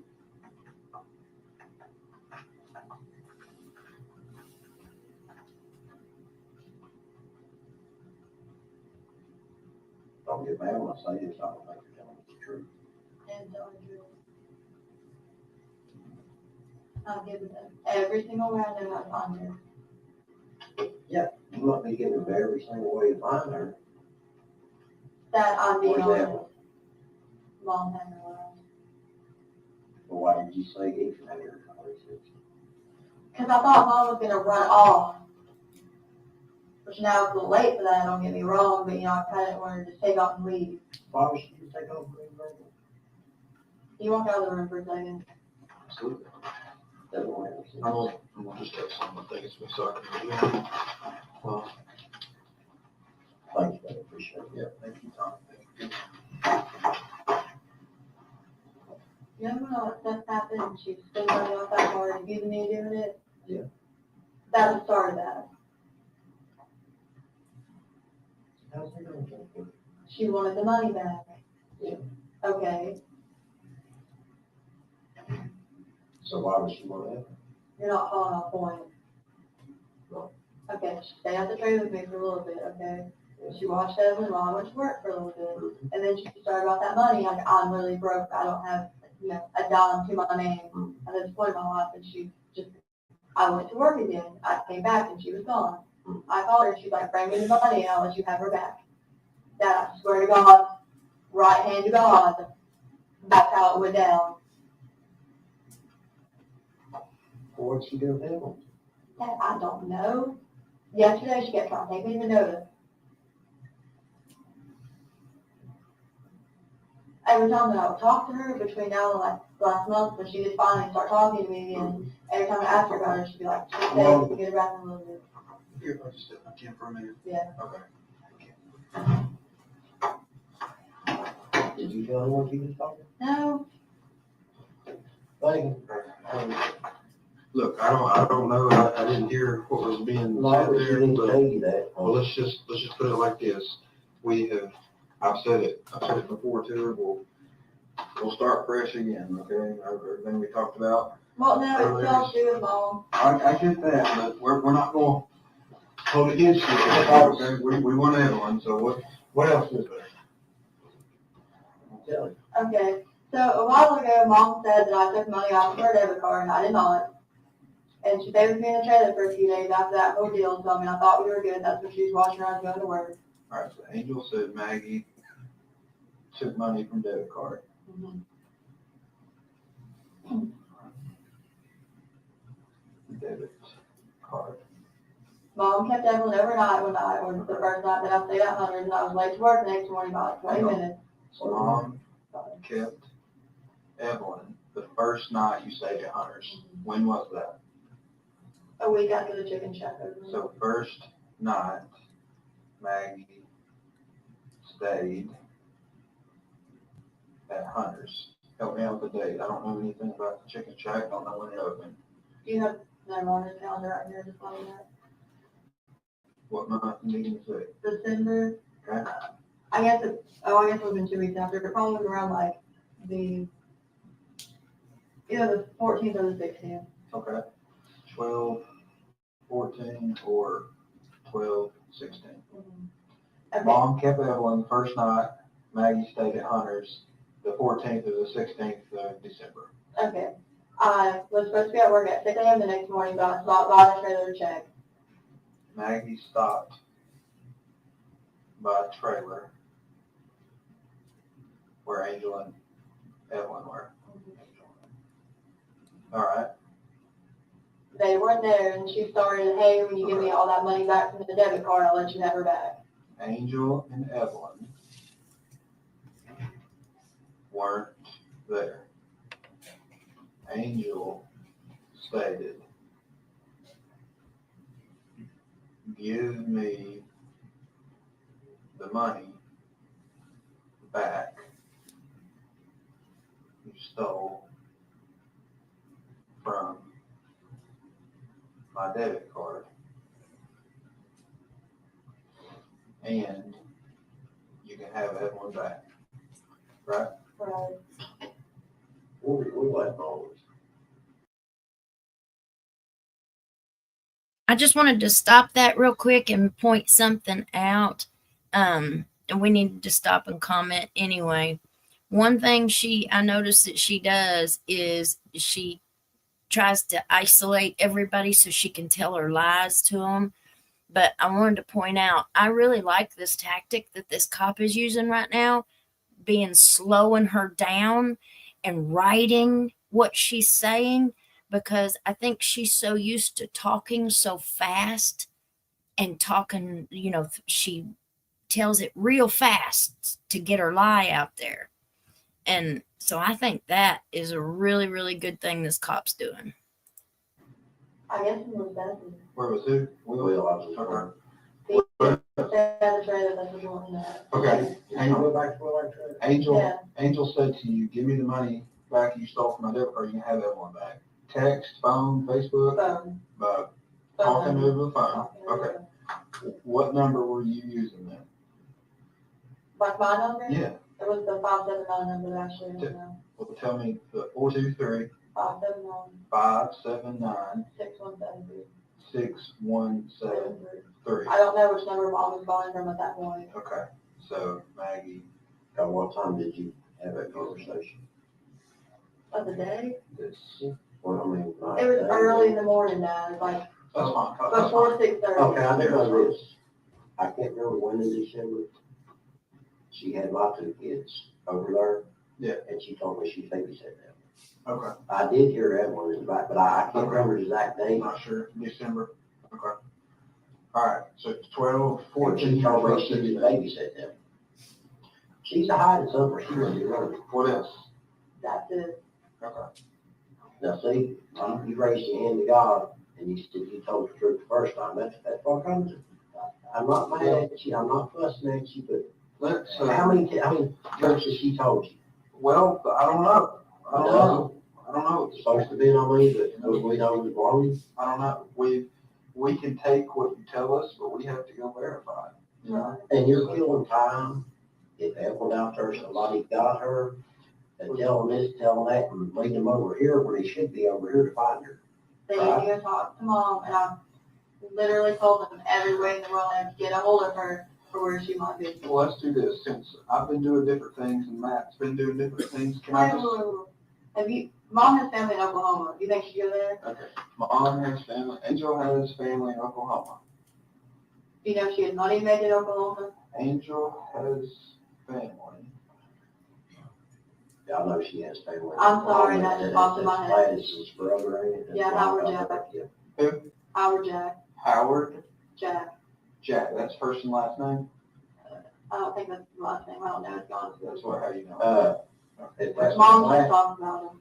if that was Gladys's brother, Dylan was a Dylan. I'm sorry, I completely forgot about her family in Oklahoma. Just not talking about him. That's fine. Let's do this. Let me She get threatened to go to Oklahoma. Matt back in here. You okay with talking to Matt again? Yeah. What I want to do is try. We're gonna plug this in. We're gonna narrow that down in our timeline and see when exactly we can say definitively we last saw Evelyn. Okay. So, Cubby, if you don't mind, just because of kind of the space, I'm gonna get Matt in That's there fine, and swap you all out. Let me step out. Would you like anything to drink? Get this No, back. I'm good. Thank you. Would you like the bathroom break? No. Would you like a Mountain Dew? No. Anything to eat? Okay. I'll be right back. So that's why we're trying to tell you more. You go for this today, we don't rotate for you, go to your house, sure. Let's go ahead and step. All right, all right. You need anything, just.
Well, ask her again. You want something to drink? Something to eat? Mountain Dew, water, something to eat?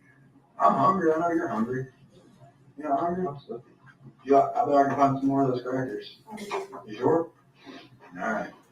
So what I was talking about doing was narrowing down this timeline. So I didn't specifically ask, but this 12/14 or 12/16, when Mom said, "You owe me money, give me," I'm not going to give you Evelyn back unless you pay me the money. How much money is she saying? I don't know, because I did not take my affidavit first. Did she say, "Hey, it was $10, it was $1 million"? No, she didn't give me the She form. just said money? Okay. I will say this though. Well, hang on, keep that thought, all right? Is this the last time you talked to Mom about Evelyn? No, Have you seen Evelyn alive since that time? no. Okay. I didn't see her that morning, so it would have been like the night before, because I stayed out hundred that night. How is it that we could narrow it down and you can say definitively it was the 14th or it was the 16th or? I don't remember if it was like a Saturday or Monday, but it was one of the two, because it was like after the second week I started working at JJ. Okay, what were you gonna say? I loved her money, and I did spend $30 or whatever in clothes on the internet, but she knew about that. So that's not what she was talking about. Okay. All right, so let me go back. We're gonna try to make a timeline here, okay? Let's stay. Here's where we think that so then we have Mom came and got her. Angel got Evelyn. You say 12/7. She started staying at my house. Okay. So from the 7th to the 14th to the 16th, did she stay there about a week? She stayed there like for a couple days, and then she left for a couple days and came back. Is that all during that week time Yeah. frame? Yeah. Is it more than a week long? No.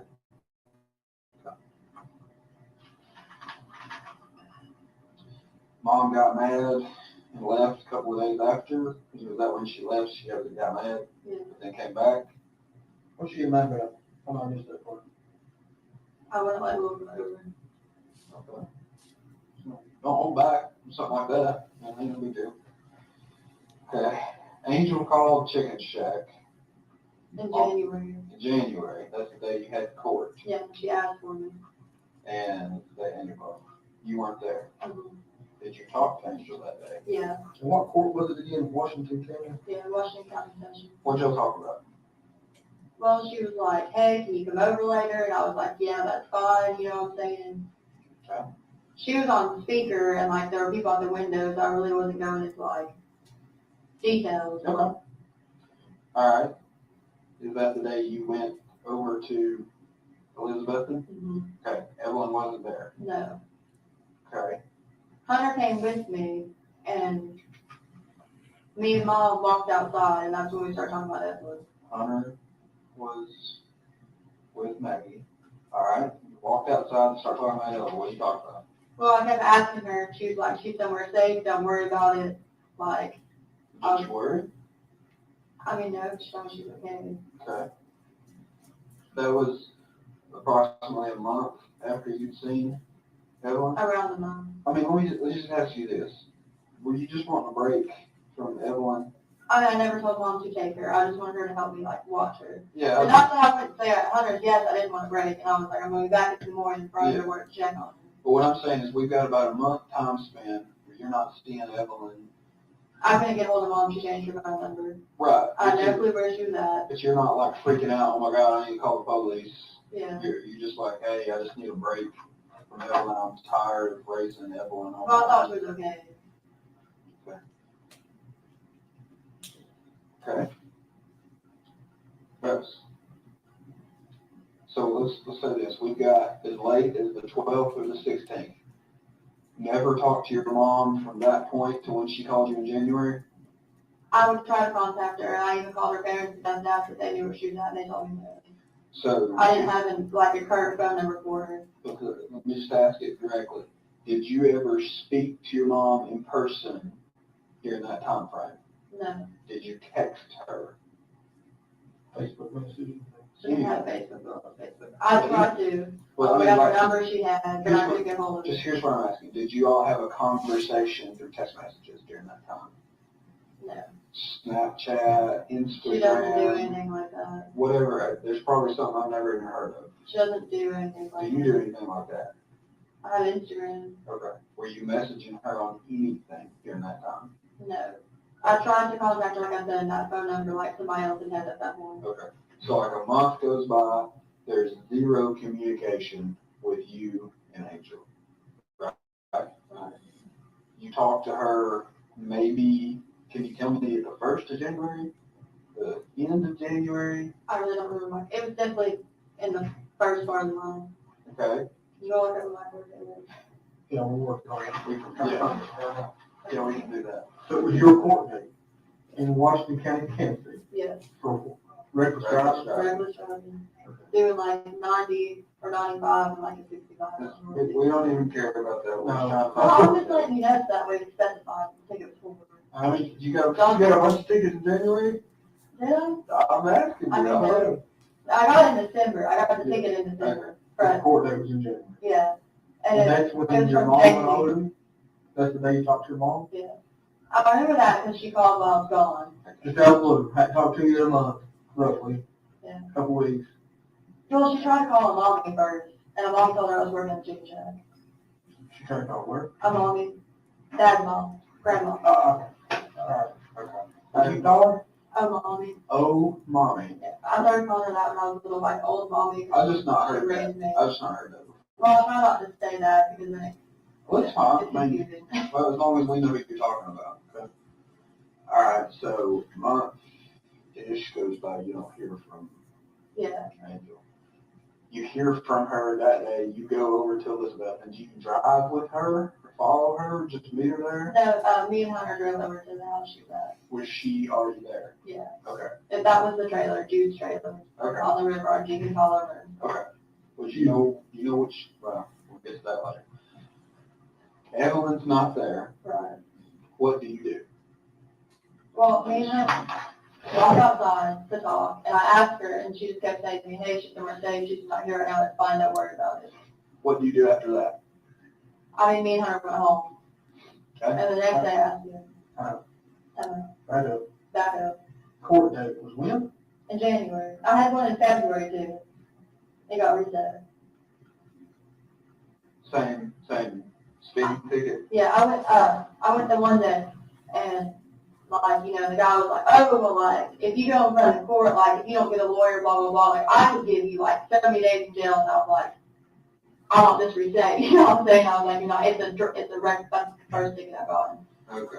And, they had it reset, and the second time I went, the guy was like, get this $20 bond. That was on February 13th, the second time. Okay, and that's when I found out this now, okay, we're, Yeah. so you're there.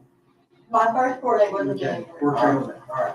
So you and Hunter leave trailer and Elizabeth, and Evelyn's not there, your mom says she's safe. Did you say, or did your mom show you pictures of Evelyn? FaceTime, Mhm. phone call? Did you ask for a picture? Yes. A few days later, she showed me one picture, but I couldn't tell if it was an older picture or not. Let's talk about that day. Okay, not that day, did you ask for a picture? Yeah. What did you, I said, do you have any pictures of her? Like, has she been with you? Did you take any pictures with her? Like, you know what I'm saying? what'd your mom say? She said, I'll show you one later. Later, like here in a minute, or I'll send you one later tonight? She meant like she'll send me one later that night. She didn't. Okay.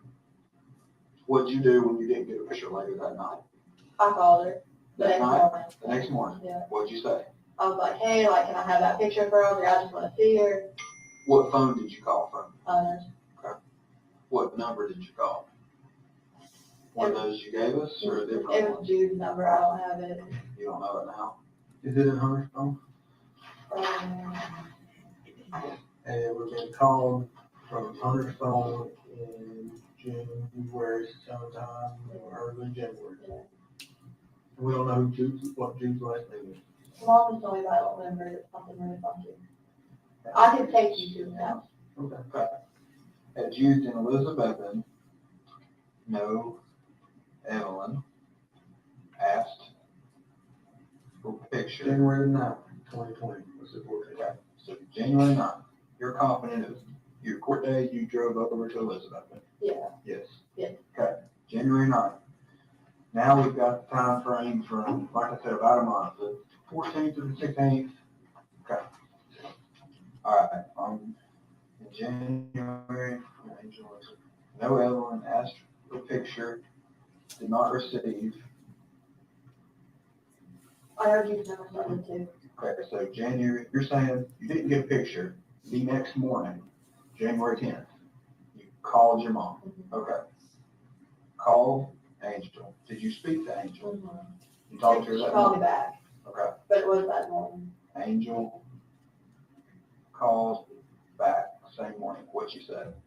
She just said, I'll send you one in a minute. I just found out. She ended up showing me like an actual printed picture of Evelyn. I mean, like, I won't lie. Like, I took every step that child made. I was taking pictures of her. So I couldn't remember when I taken her, when she'd actually taken, just to be honest with you, because literally, like, every time that child did anything, I was like, Yeah.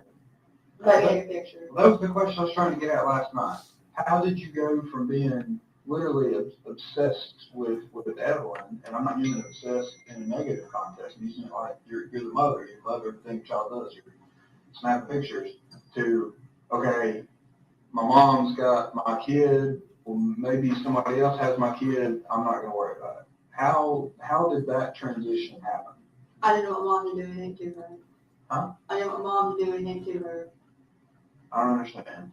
Are you saying that you were afraid that if you came forward and told us that your mom would do something to the Well, that's child? why I didn't tell you yesterday. I thought she might run off there and just like. Is that No. Let's go back. Let's go back to Yeah. December 12th, 14th, 16th.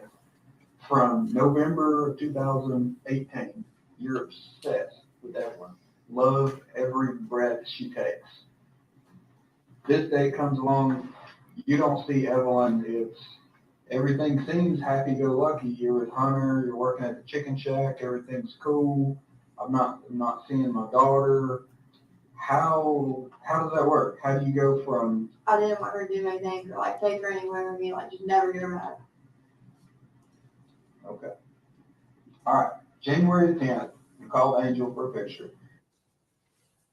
Picture later, right? Right. Send 50 later. All right. Did you get a picture January 10th?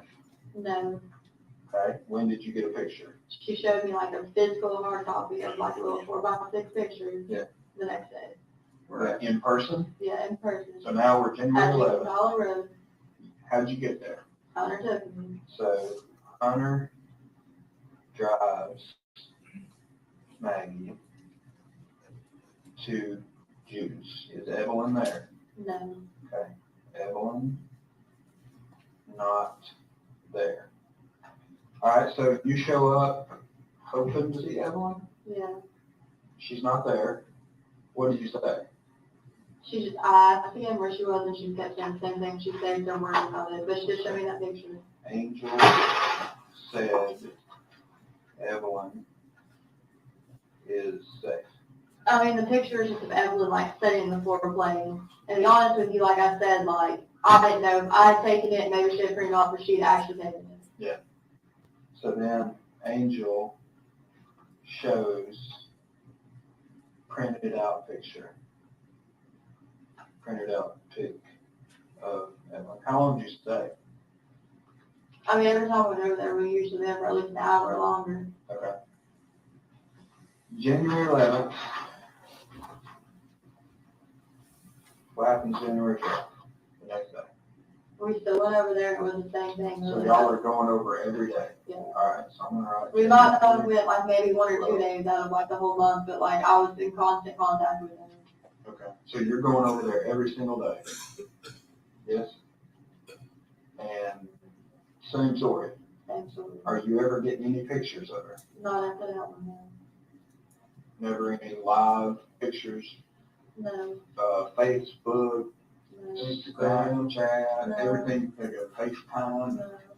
Mom doesn't have anything like that. Were you ever on the phone to somebody and hear Evelyn's voice? No. Okay. How do you feel about that? Well, I mean, like I said, I didn't want to do anything and piss her off and her like just run and not tell me anything. Okay. So you were over there for an hour, roughly every time you went over there, and it's kind of the same conversation. Yeah. So we'll take an hour out of the 24 hours in a day. The other 23 hours, what are you doing during those days? I was probably at work. Working? Yeah. Okay. I was either at work or in bed. Did you ever worry, hey, where's Evelyn? Well, I mean, yeah, but like I said, that's why yesterday I didn't want to tell you all anything. But now she's already like kind of disappeared, so I mean, let him have one. She's kind of let you hanging out. Yeah, Why? We're going over there every day. to try to get her on this year. Did Hunter know? No, I never told her. Why did you tell Hunter you were going over there? Just to see my mom. So was Hunter not around when you're asking, hey, where's Evelyn? No, me and mom was walking outside. Well, let me ask you this, and this may sound crazy, because I don't know the answer. Did Hunter know you had a child named Evelyn? Yes, Okay. Did Hunter ever say, hey, where's your daughter? no, He didn't care? no. He didn't want no babies around? I mean, I'm not saying that, we just never really like got into the subject. Okay, what do you think of that? Thank you. Hunter didn't want no babies around? I don't think that, no. I'm just asking, I don't know. I'm just trying to figure it out. 'Cause that, I mean, that's kind of what it sounds like. He knows you're his girlfriend, right? Y'all were living together at the time. He's driving you over there every day, right? Yeah. He's like, I've got a girlfriend. Did he ever say I love you? Yeah, well, So I'm just trying to figure out what your all status was. So I love this girl. She's got a baby, but I don't care anything about it. Right? right. Okay. Did that have anything to do with why you weren't worried about Evelyn? No, All right, so I'm just gonna make a note. January the 12th, we got to, so would go over to almost every Jude's. day, yeah. Almost every day. And then whenever she got at that hotel in Wood Springs, she kept telling me, she was only there for 2 or 3 nights, but it was like, oh, like the next night I'll bring her over and you can see what she's never had it. We say, hang on, let's get to that. Like, stay for roughly 1 hour. Yeah. Go outside. Go outside. Or Hunter would go out to the car lot, get Dick, and then talk about it. Away from Hunter. Then talk about Evelyn, right? Right. Did Hunter ever ask about Evelyn? No. Hunter never asked about Evelyn. During the time you had a phone, like, I mean, you know how, generally how phones work. I've got a picture on the background line. Phones. Okay. Well, what was the background of your phone? But then they were going back over on Facebook. I wanted Evelyn like that little purple chair, and she's wearing like the black long sleeve t-shirt. Yeah, green pan. You can describe it to a T. There are leaves in the background. There you go. You can describe it It to a was T. fall. She had a little camo bow in her hair. It's just the one where she's like smiling, she's patting her hands on things. Well, let me ask you The this. same one I sent to you all. Okay. I remember that one. I remember that one. The purple bench. You can describe that to a T because you love Evelyn, Yeah. right? So you're around Hunter. She had a little bruise on her face because she was walking and fell. So I guess at some point, like you're It was sitting. like probably like right around here on her cheek. It was kind of like up around her cheek. Really? Yeah. So like if you and Hunter would be sitting next to each other and you had your phone, something like this, looking at it, text or something, that picture, was your phone bigger than mine? Was it a bigger phone? It was the iPhone phone. So that's pretty good size phone, right? That's I'm not not the sure. big Not the one. big one? Anyways, but that picture is prominent, right? Yeah. Did Hunter ever say, oh, there's Evelyn, oh, she's a cutie, oh, I'd like to meet her, I'd like to hold her, I'd like to, did you ever miss her? You never asked that? Okay. All right, so stay for roughly 1 hour, go outside, talk about Evelyn. Or Hunter would go outside. Right, either way. Hunter never asked about Evelyn. You said at some point your mom got a motel hotel room. Yeah, at Wood Springs Street. When was that? She draws the government check, but Which Springs? where's February? Yeah, that was on a Saturday, so I guess it was on January 31st that she wrote it. So roughly I was just checking to see if it was. January 31st, Angel moves Jonathan said, yeah, Wood Springs. here, Johnson City. How many times do you go over there? Well, she's only there for 3 days. Okay, Yeah, that's what I was every day. about to ask. Okay, stayed for 3 days. You went over every time. Maggie, there, every day. Yeah. How long did you stay? A long time, because that's when she kept telling me, oh, I'll get there in a little bit, oh, I'll get in a little bit. Stayed a long time. How'd you get there? Either Hunter came with me or I went by myself, and it was in the blue Corolla. Okay. So you went there with and without Hunter. Yeah. Hunter. And mom would say, go ahead. I'll go get her. Mom said, I'll go get her. She said where she was going to get her at? Yeah. Did you ask? Yeah, and she would tell me, like, well, if you want to take the car, go get it, take it. Take the car, go get it. Yeah, Where- it was- Okay. So, mom's at this motel, right? She's there for 3 days. She said, baby's not here. You just, we're good with that? I mean, I really didn't want to call anybody, but I knew she was going to take off. She started taking off down there. why would she take off? She doesn't want to adopt dogs. Let's work some more on our timeline. So now we're at February 2nd-ish. Yeah. What happens next? Where's Angel? Where are you? Where's Evelyn? What was the Super Bowl?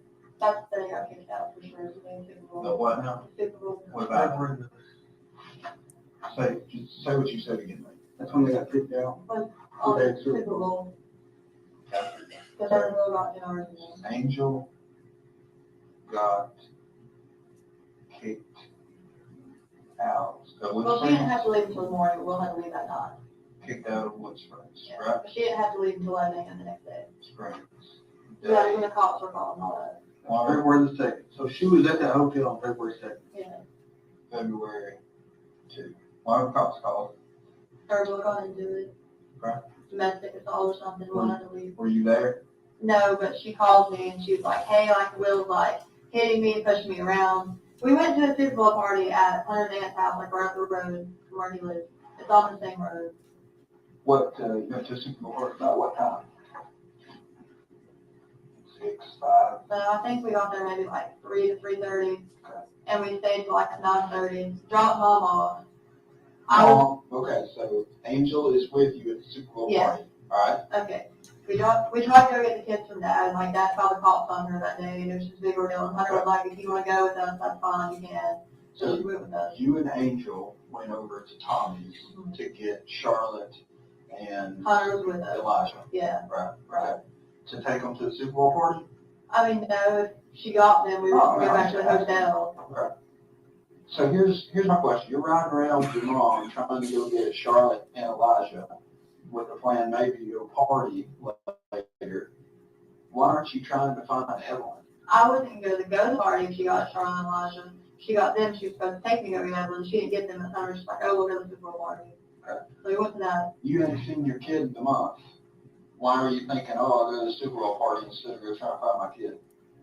I didn't The know. cops, calling the cops aside, why aren't you out here beating the bushes on your own? I had nowhere to start to look for her other than Elizabeth, and Okay, her parents didn't have her. whose parents? Mom, Okay. Wanda, David, Joan. Did you and Hunter ever have a conversation like, hey, because Hunter's got some meetings, right? He's got a car, he owns a business, right? Yeah. Where you're like, hey, will you help me find my daughter? You never asked him that? Why? He didn't ask about her, so I asked him to go help me with her. He's the best friend you got at that point, it sounds like, right? Okay. February 2nd, they're kicked out of Wood Springs. Mom leaving. The 3rd, whatever. Yeah. So, well, I'll just put that. Angel leaves Wood Springs February 3rd. What happens after February 3rd? I still keep talking to her, and she's still not done anything. Where's she at? She went to Wanda and David. Okay, Angel at Wanda and David's. Remind me again who Wanda, Oh, that's her parents. where do they live? 396 West Valley Drive, Lot 7. 396, what? West Valley Drive West Valley, where is that? in Kingsport off of Rock Springs Road. Okay. It's lot number 7 in the trailer. Okay.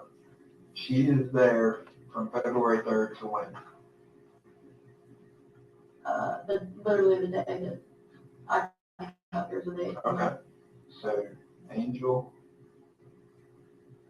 here, February to the 17th Yeah. or 18th, something like that? Yeah. Wood Springs sent her like refund check and mail. She got it that day, What day? the 18th. Okay. How much?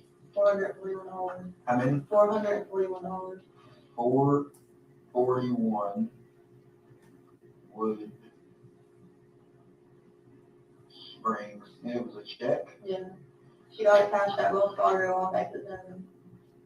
You know that to be a fact? I took her there. Okay. So yes, I do know that. So I was going to go run down where she cashed it. So did you drive her from Kingsport to exit 7 to cash a check?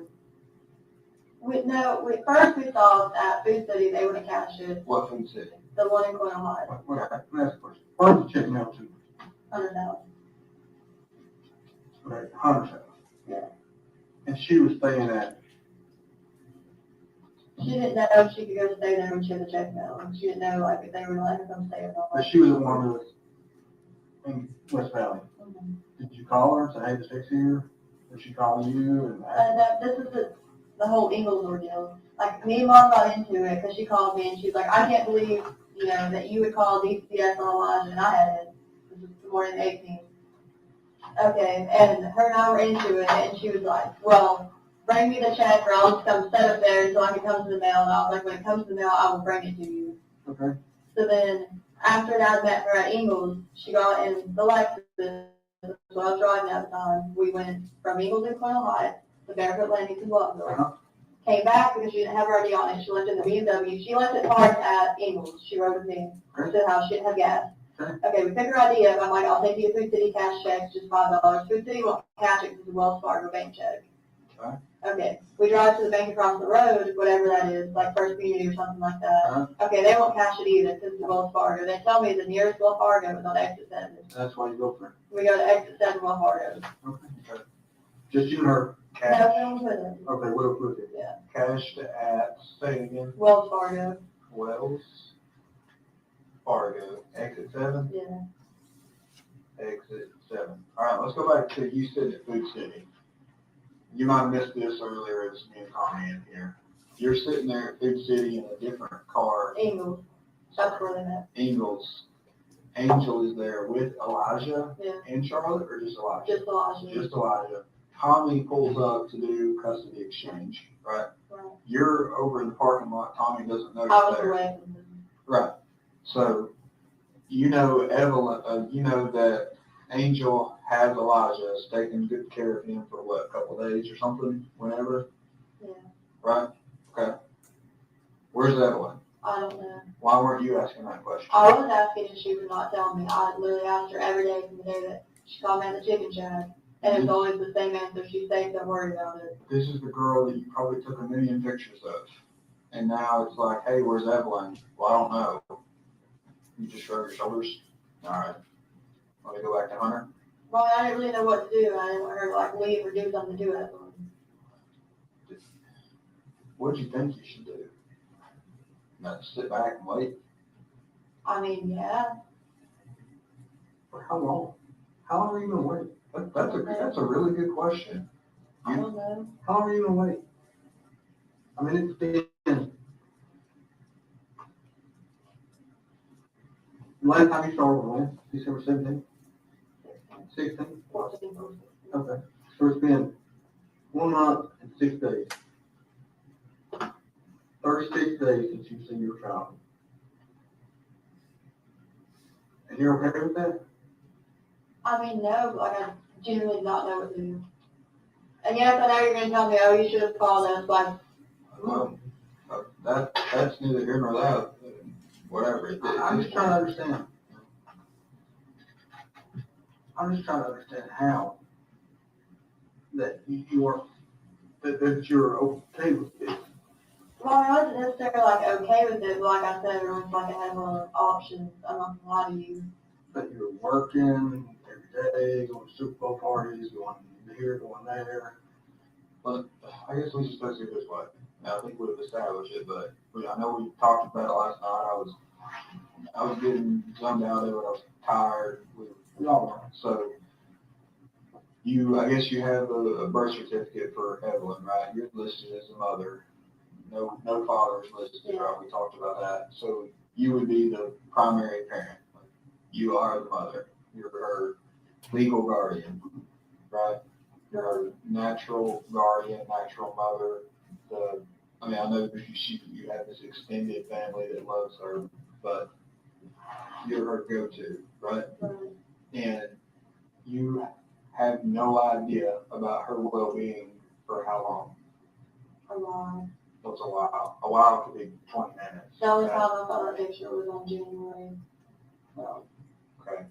So we're talking, you have no idea about her well-being. You don't know if she's safe, alive, well-nourished, flourishing.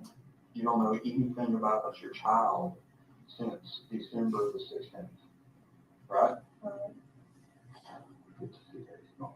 So, okay, this timeline, is there anything you've left out? No. Is there anything you've lied about in here? No. Just this? No. Do you have reason to believe that Evelyn is not alive? No. Well, well, let me ask it the opposite way. What reason do you have to believe Evelyn is still alive? Hope.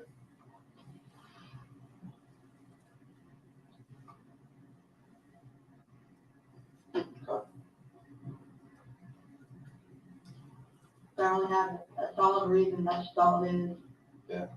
Evelyn is 16 months. 15. Sorry. 15.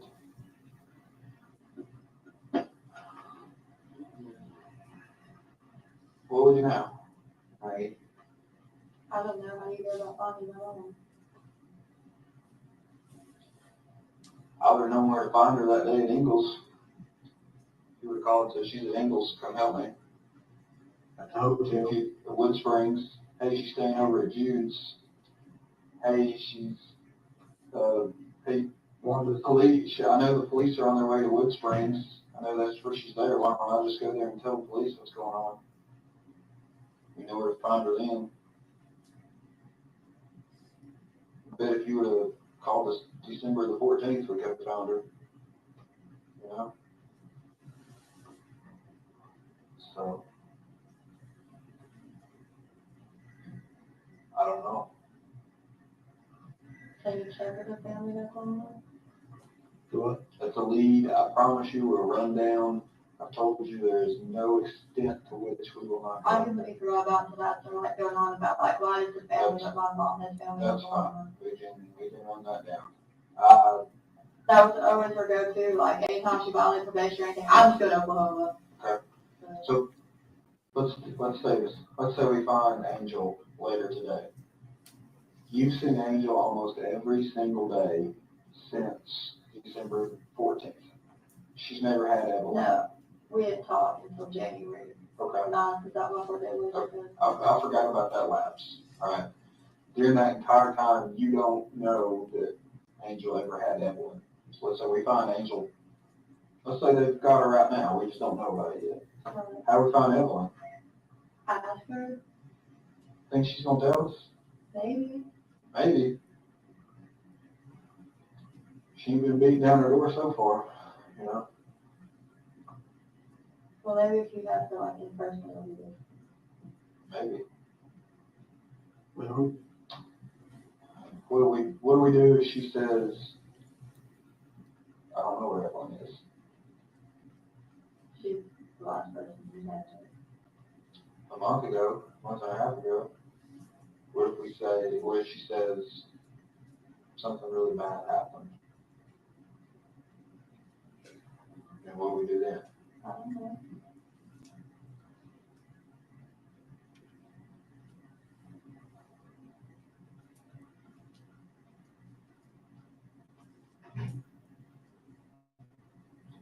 Anything else? Anything you've not told us? is that true? Yeah, I mean, what, you know, we've been around this I don't know. circle, around and around and around and around. You know, and we've been nothing but nice to you. Give you every opportunity to tell us. We are trying to help you. Do you understand that? I do. And when you tell us lies, It doesn't help. I know. when we've got all these resources tied up running down bullshit that you know is exactly that bullshit, like all that with Ethan. You know how much time we wasted on Ethan when we could have been looking somewhere else? You knew. You knew that was bullshit. Let me go back through it and make sure I got everything straight. So I think on the 17th or maybe the 18th, someone from Sullivan County talks with you, right? It was the 18th. And that's when you give the story of, well, I left her with Ethan, right? And I'm not trying to badger you. I just want to go back through it. But at that point, you knew that wasn't true, right? And then I guess you kind of fast forward. Am I the next person you talk to as far as sitting down in an interview? No, You talked to someone else. Was that with the FBI? no. No, the first person she talked to was some of our guys. Okay. The night we went to your house and found you, brought you up here. Yeah. You rode up here with the patrolman, right? Right. That was the first night. Well, they went to the chicken shack and Hunter took me to the chicken shack. Okay, whenever you came from somewhere down on 75 up here and talked to us. But let me ask you this. So they show up at Chicken Shack looking for you, like, hey, we're here to talk about Evelyn, I guess. So you say to Hunter, hey, can you give me a ride to Chicken Shack? Right? Yeah, Hunter's dad called, Okay. and I answered the phone, he said, hey, let me talk to Hunter. Yeah. Okay, and then Hunter was like, oh, well, there's like a detective there or something. I'd already talked to him that day. Okay. This was a little bit after I talked to him. Well, Hunter takes you over there to meet detectives, right? It was just one call. Well, whatever. Patrol department. Hunter takes you there. Yeah. How far of a drive is it? Less than 5 minutes. 5 minutes. During that 5 minutes, y'all ever talk about what you're fixing to talk about? No. Hunter didn't ask. Hunter No. said, He didn't say what the police doing. Now, if my wife, girlfriend, or whatever would get. All he told me on the phone, no, I didn't back, not on the phone. He came home from work a little bit after the second was in there, and he was like, some guy called me about your child. And I was like, I know I've already talked to him. I said, okay. all right, so Hunter, that says he loves you, on February the 18th, y'all been together for 2 months. At this point, says he loves you, refers to your world, Evelyn, as your child. Right? Is that what he always called her? Yeah. You ever call her anything else? He never really talked about her calling me. Did you ever talk about it in a derogatory manner? No. All right, so then you get brought back up here to talk to some different detectives. Do you stick with the story if I dropped her off with Ethan? Okay. Then you go ride around with FBI looking at motels? Yeah. Right. This was the next day. Okay. Yesterday. So would that be then the next interview you did was with me and Angie? Or is there one in between that? What's that? I don't remember. Well, if you don't remember, that's fine. It's all jumbled together. I talked to That's so fine. many That's people fine. that, You remember talking to me last night. yeah. We talked and you stuck with the story the 24th and then the 25th. And look, I'll just tell you, I knew you were lying to me last night. I didn't have enough evidence to confront you the way I did today. At the bottom line, okay? I hadn't been briefed on everything that was going on. I got caught up on that. That's why I wanted to talk to you again today, because I knew none of that was true. All right? You knew none of it was true, right? I mean, you knew I had a good reason to be asking, right? Little girl's missing, and you misled us or lied to us, right? So then today, for whatever reason, you decide, okay, enough's enough. I'm going to tell the truth. Give us a different story. It is the truth. This one. Well, that's what I'm just trying to get it right. Okay, so that's where we're at, right? Okay. What else is there that we should know? What else can help us find Evelyn? Nothing I can think of off the top of my head. Mom was supposed to, what is today, the 20th? She has an appointment at Kingsport House on the 25th to go to her apartment. Think she's gonna show up? Probably. Okay. I mean, that's the only time that I know she's supposed to be somewhere. All right. February The 25th. 25th. I don't know the time. Could you all maybe call them and get the time? Yeah. Okay. February 25th, Angel appointments at Kingsport House. Yeah. All right. What else? That's all. Who's Angel's boyfriend right now? William McLeod. Nobody else. It's Jude's out of the picture. Her and Jude went over together. They just looked at Jude. Oh, sorry. William McLeod. Seen her? Will lived with her at Jude. Okay. They paid Jude rent. I didn't know that. All right.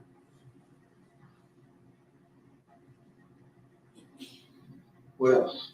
That's all.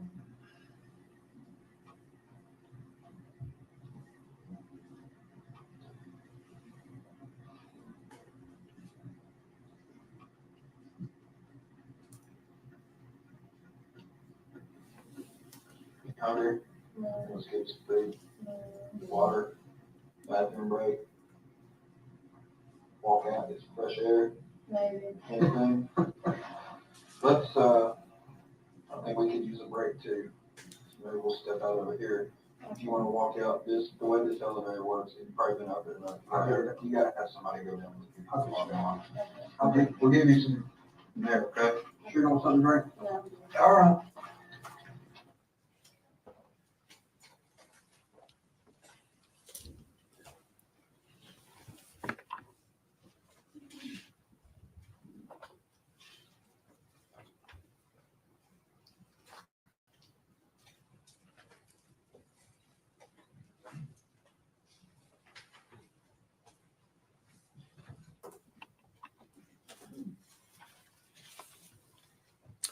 All right, Lieutenant Price. So this is the first time Megan has told you this story about her mom Correct. possibly having a child. Is that right? Yes. Now, did you all go looking for Angela Boswell, and William McLeod? Yes, we did. And were you all able to locate them? They were located. Yes. Where were they? Wilkes County, North Carolina. Were you able to locate Evelyn with them? We were not. Did you, in the course of your investigation, didn't find any evidence that Angel Boswell had ever had Evelyn? That's correct. So there was no evidence? None. Okay. Any evidence during your investigation that Angel Boswell had ever taken Evelyn? None.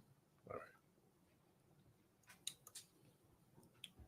This was not the last interview that you had with Megan Boswell, is that correct? It was not. Okay. After you learned that the information she had told you that day was not correct, did you all come up with another strategy as far as how to get additional information from Ms. Boswell? Yes, we ended up interviewing her again. All right. And would that have been the next day, February the 21st of 2020? Yes, that's correct. Okay. And on that day, did you all interview her along with various items of evidence that you had collected from Hunter's residence? Yes, we did. Okay. And if you would kind of tell the jury what you did, what your strategy was in interviewing her on that day. So we were doing our best to narrow down the timeline of the last known credible sighting of Evelyn, who, when the last time we knew her to be alive. And so she had several items that we had gotten from Hunter's house in a box, kind of like she called it a memory box. And there were different photographs and items and letters and that kind of thing in that box. And we set it down with her and we basically asked her, when did this happen? When did this happen? To narrow down. Again, we were trying to narrow that timeline down as close as we could get to what we could prove to be the last time, Evelyn was seen alive. All right. And obviously at this point in time, you knew Megan Boswell had told you things that were not true. 100%. Is that correct? Right. And did you confront her during that interview with her inconsistencies? Yes. All right. And did you record that? And you said that interview was the next day, the February 21st, 2020. Is that correct? That's correct. And was that interview also conducted at your interview room over at the sheriff's office? Yes, it was. Which again is located here in Bluntville, Sullivan County. Correct. Correct. Did you all record that interview? We did. And prior to coming to court here today, did you have an opportunity to review that interview? Yes, I did. And was that what you watched, a true and accurate recording of the interview that you had with Megan Boswell on February the 21st of 2020? Yes, it is. Judge, at this time, I would move to make that exhibit 221. Objection. No, sir. Full exhibit. 221. Judge, I would ask to publish that interview at this time. Play it for the jury. Objection.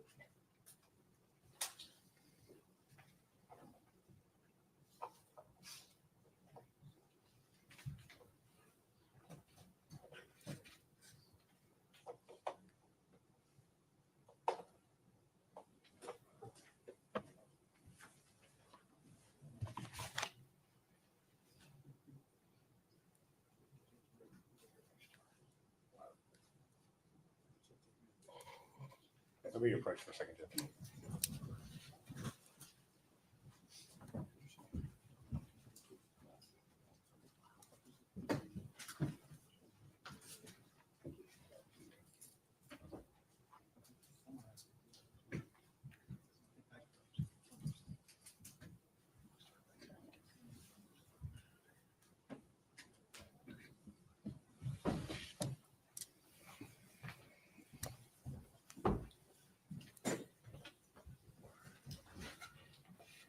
Ladies and gentlemen, they just told me this video is a long one. So we're going to go ahead and take our afternoon break. I thought that was, I think that would be awesome. Say about 15 minutes. Everyone stand.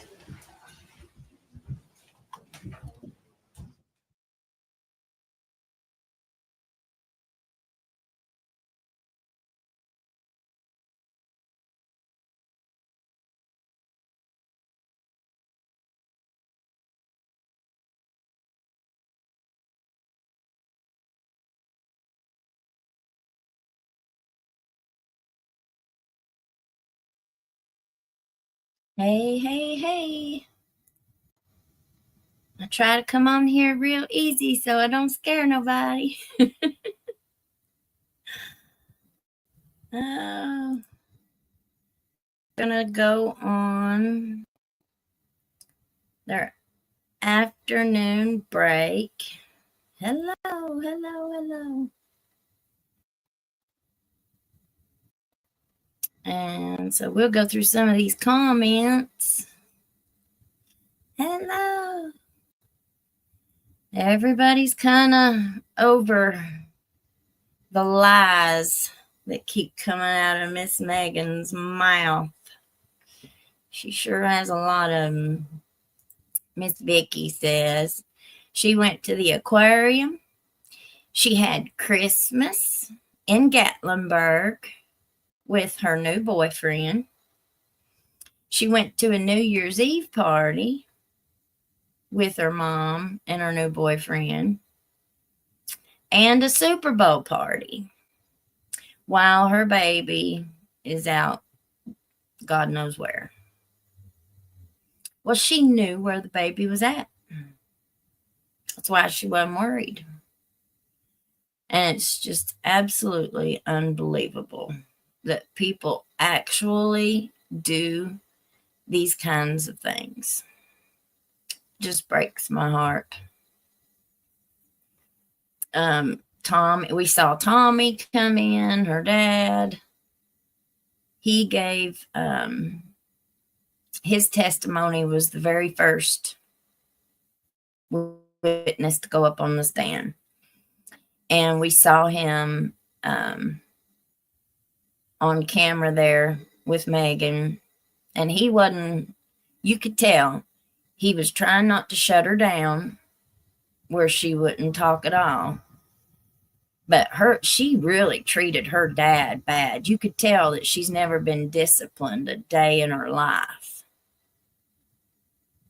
Whenever her dad would start to say something that she didn't want to hear, she'd start getting real loud and start talking real fast. That was something that I said. I thought that the detective did really well. He stopped her from being able to talk so fast and talk everybody into circles. He made her slow down, and he wrote out everything that she was saying. I thought that was really smart. That was really, really a great thing that he did, because it didn't let her run off with the conversation. So they've seen them fast talkers before. And I can't wait to see Megan's mom get on the stand.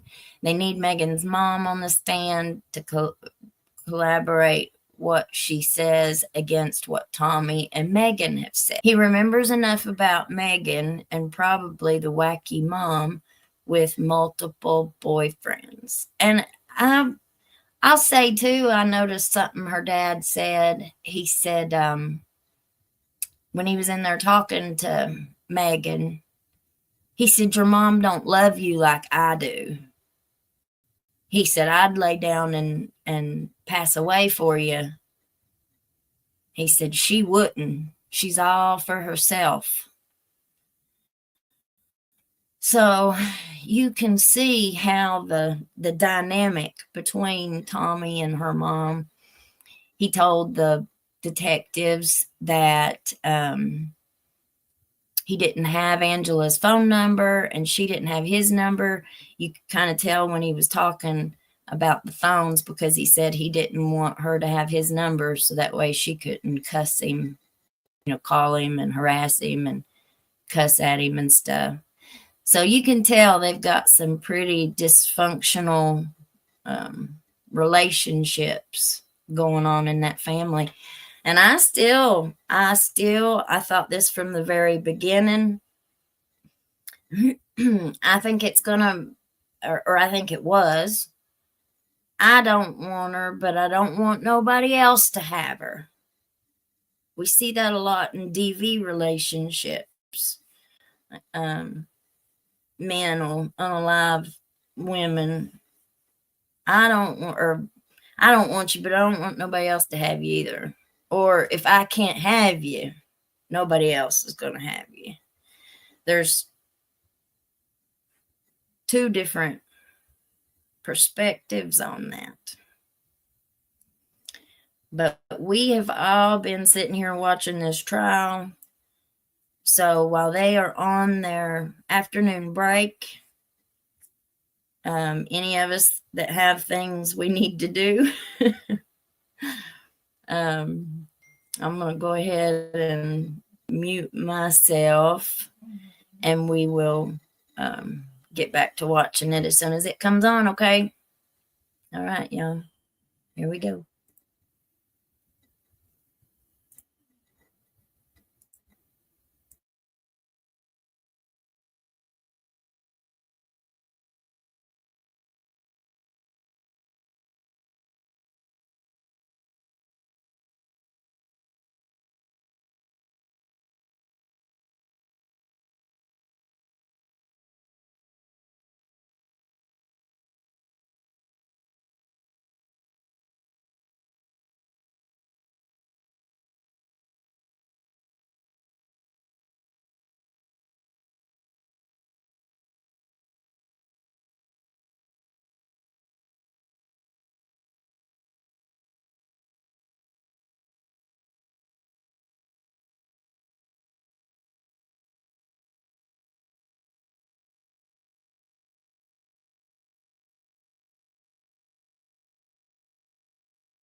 got stuff strung out everywhere over there. When we bring this, let me go get, oh my gosh.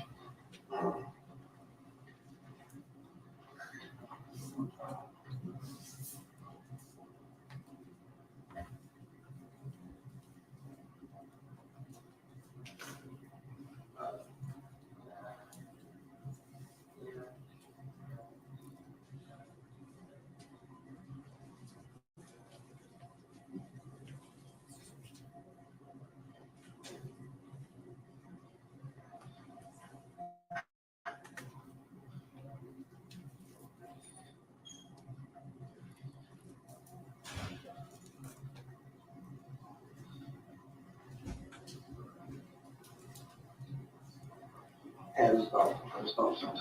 So, we're with the pictures, we're kind of making that time frame. We're gonna shut the doors open. Your grandma's downstairs. She's right there. Where was that at? Time frame pictures. Where were those pictures? They're right here. That's 50 pictures. These are the other pictures. Yeah. I know we kept you here a while, you're kind of in a time crunch.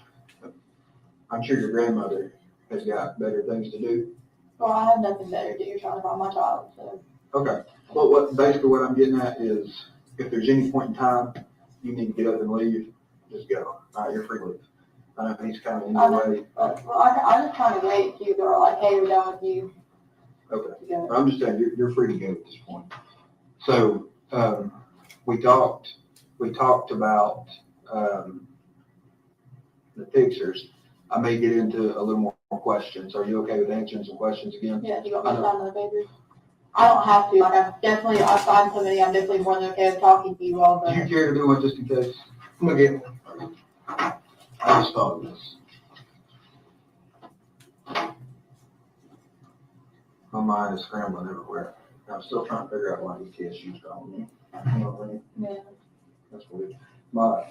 The newest phone I have, if I don't have a number saved, the number comes up and it's like it guesses who it is. So like if you call it, it might actually have your name on there, even though I don't have it saved. I don't know how it works. But it does. All right. While I'm kind of getting this stuff together, I'll let you start filling it out. Oh no, it's stuck together. I got some of that stuff on there. I'm so sorry about that. Okay. I messed up, didn't I? All right. Okay. Mine, Yep. originally 1,001. So this is in November. That was taken out of mommy's house. When? On mommy's. Grandmother lives downstairs. So I'll let go ahead. All right, thank you. Yeah. Very good. You've done this before, right? Yeah, no, I just found it. Do you understand it? Yeah, I'm gonna read it to you. okay. Before you ask any questions, you must understand your rights. Your right to make silence, you know, answer your questions. If you do answer questions, your answers can be used evidence against your court. You have the right to consult a lawyer before your question. If not before a lawyer, you want to be provided without cost. If you decide to answer questions now without a lawyer present, you'll still have the right to stop answering questions at any time until you talk to a lawyer. All right, you understand all that? Yeah. All right.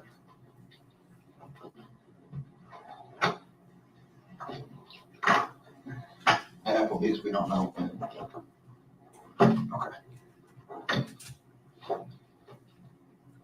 Is this the same trip? Yes.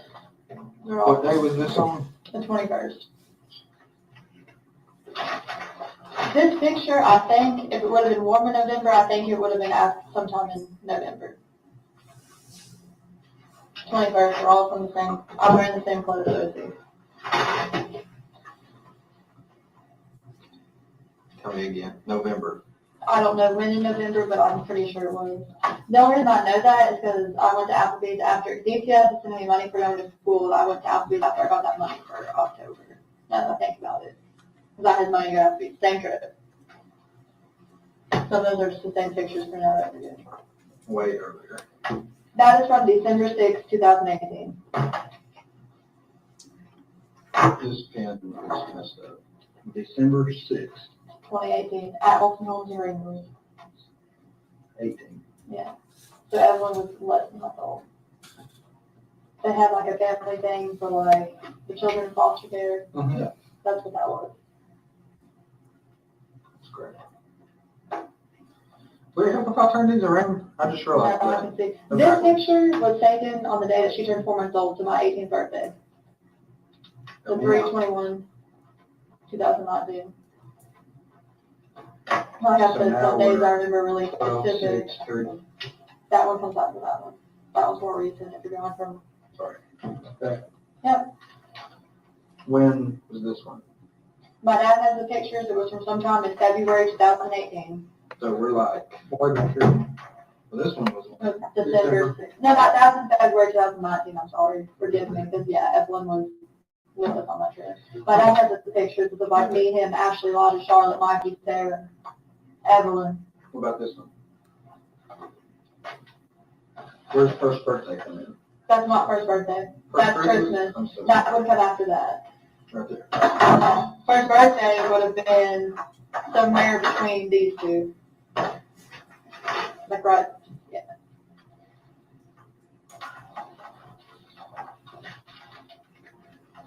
December 21st. Yeah. This is, From 1/11/2020. I see the date on it. you can see that? Yeah, well, Where? I'm trying not to touch it. I'm way off. That was food we picked up for Jason, the guy who lives in the basement. Jason in the basement. The set. That's fine. We're just making time right there. The trip to El Paso would have probably been somewhere around like, Where's that? Right here? Yeah. yeah. When was it? I asked for her birthday. Right here. I don't remember exactly, to be honest with you. I'm sorry. Right in there. Yeah. Where's Sarah? Yeah. I got sick like a couple weeks ago. So it would have been after that. Wait, what? The This? card would have been after the all-door receipt.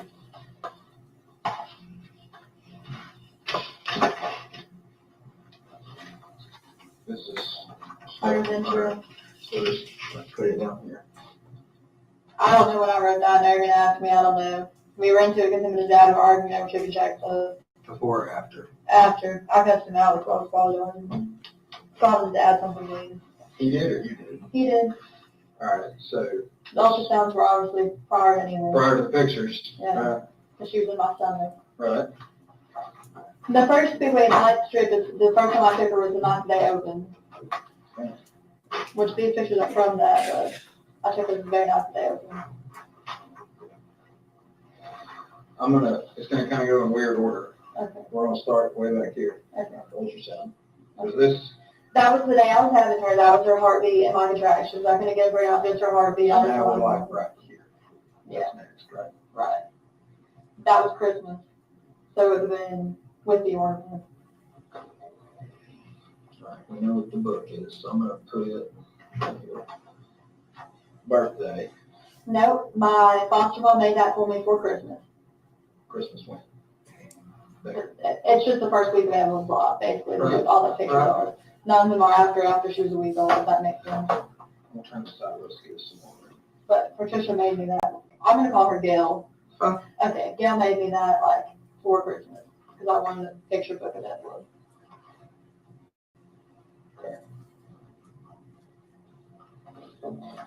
July, that was the July 4th trip. It was the weekend of July 4th of 2018. I was pregnant. Before or after ultrasounds? Before. It was the weekend of July 4th. So I think. So this puts us, we're over here. I took her the first night they opened. Was Evelyn with you? Yes. Is this one of the trips you took with Hunter? No. Did you ever take trips with Hunter and Speedway Lights? No. Okay. So now we're talking like It right in here. Or was a Maybe little it bit was- before that. maybe it was with this. This is at Bristol, right? I don't know exactly where the book's from, but the first time that I took her was the first night they opened. So the first time me and her went to Speed Lights would be November 15th, 2019, because that's the date it was. So that's after the birthday. Yeah. Let's just do this. Let's put this under the pictures. Okay. I'm sorry. Makes sense, right? Yeah. So we're running out of room. Okay. We don't have a date on that. It's just good code. Those were from the winning card too when I was sick. Probably North Carolina trip, wherever those booklets are. Floating Rock? Yep, We can tell when that was. Remember why? if there's a, We got a seat. yeah, with the date on it, Maybe 119 of 20. So. moving after, You before the can card. pick that up. You Can I touch it? That's fine. Okay. Sorry. Would have been before the card. Before the card. Yeah. All this goes before the card. Senior pictures, they're like, we're like right over here, right? Or somewhere. August 20, We'll put it like right there. August 2018, yeah. We're not worried about that. Okay. We went through this, Matt. To see if we could spark the memory.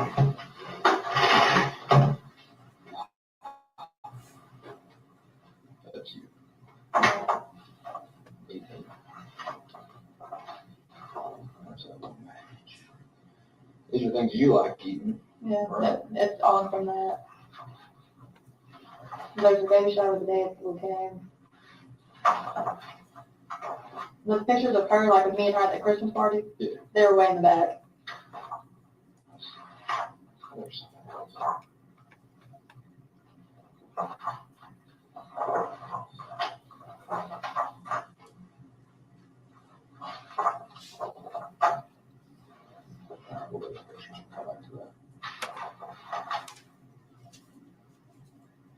She and Evelyn was Same day. 36, yeah, Okay. it's at the same place. Okay. That is Evelyn with Santa, her first Santa.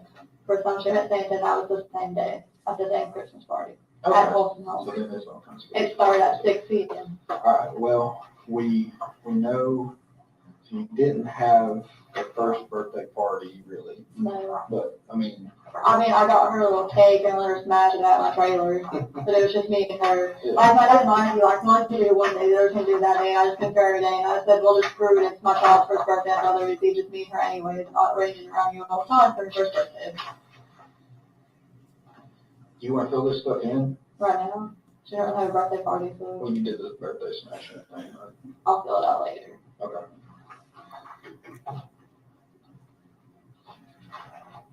What are we gonna put here? Nothing, she's not 2 yet. What are you gonna put here? Hopefully pictures of her second birthday party. What do you want to do at her second birthday party? Actually have a really nice birthday party, because I brought balloons and stuff for her first one, I was gonna make a baby shark theme, but I didn't really set all that up. What do you want to do to this?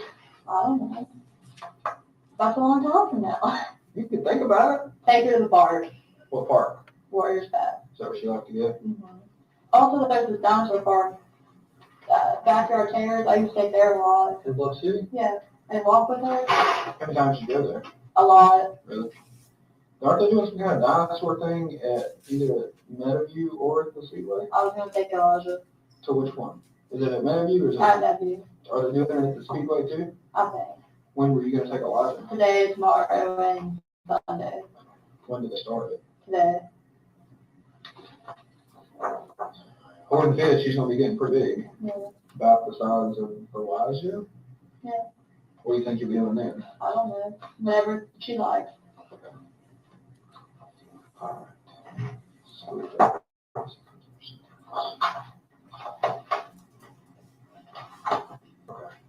So, let's go back. That was before the bill was done. Which- Oh, I see. Yeah, we're going this way. Okay. So we've got basically, 4th of July. wait, did you have like, oh, I've got stuff to fill in there. What's over there? Okay.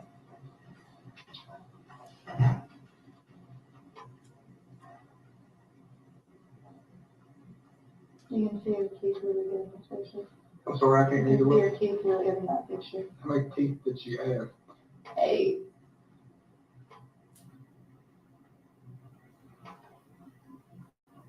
I was taking it along.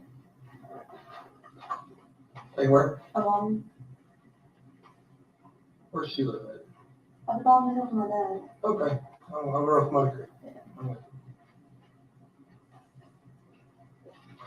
It's like pebbles from the. Pebbles and mayonnaise. Yeah, yeah. I don't know if you noticed most of these pictures of her. Yeah. I didn't want to cut it because, you know, if you look, you can see it in her eyes, and I essentially cut it. I bawled my eyes out as much as that. Where is she 6 months old? in this timeline? She's 4 months here, so we're gonna. Sorry, I don't want to touch it. Okay. Because this ear infection, she was 6 months old. Yeah. Right. Newborn. Right. Or hospital based. Okay, yeah. So right here, That goes with that. they go together. Yeah. Okay. And hospital cat goes with the same. That's Right. where she was born. What was that? Coming home outfit. That was right after she was born. After that, Evelyn's 1-year birthday shirt was over the hat.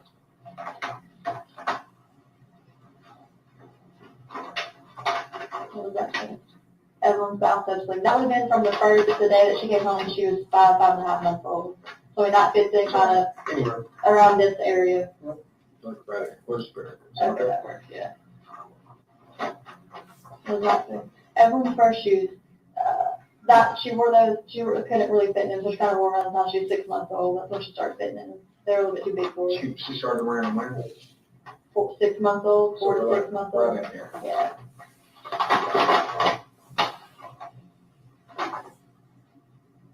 Okay. So let's count.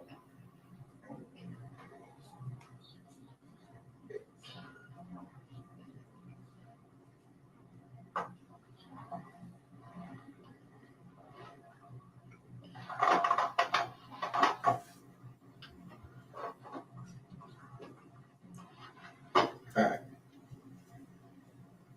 So, we'll just count this as one. So from the time we've got like ultrasound pictures, we've got 27 things that were in that box, Yeah. plus this, and we can count that as one or a dozen, whatever, 28. Then, let's see, let's go to the last thing. Her birthday was on the 21st. Yeah. That's kind of where this stops, Yeah. on the 21st. Did you have this birthday cake smash on the 21st? Yeah. No, it was on the 22nd. Take that back. Why? I'm just curious. Because we were trying to have a birthday party on the 21st. My dad and mine, he ended up being at work late. So Yeah, no, then they wanted to wait till this weekend. I was like, no, it's my child's first birthday. I really didn't want to have you on here anyways, because I want to spend it with her, to be honest. So. that's understandable. Okay. So we got like 28 some things. If you count these, makes it like 30 something. And then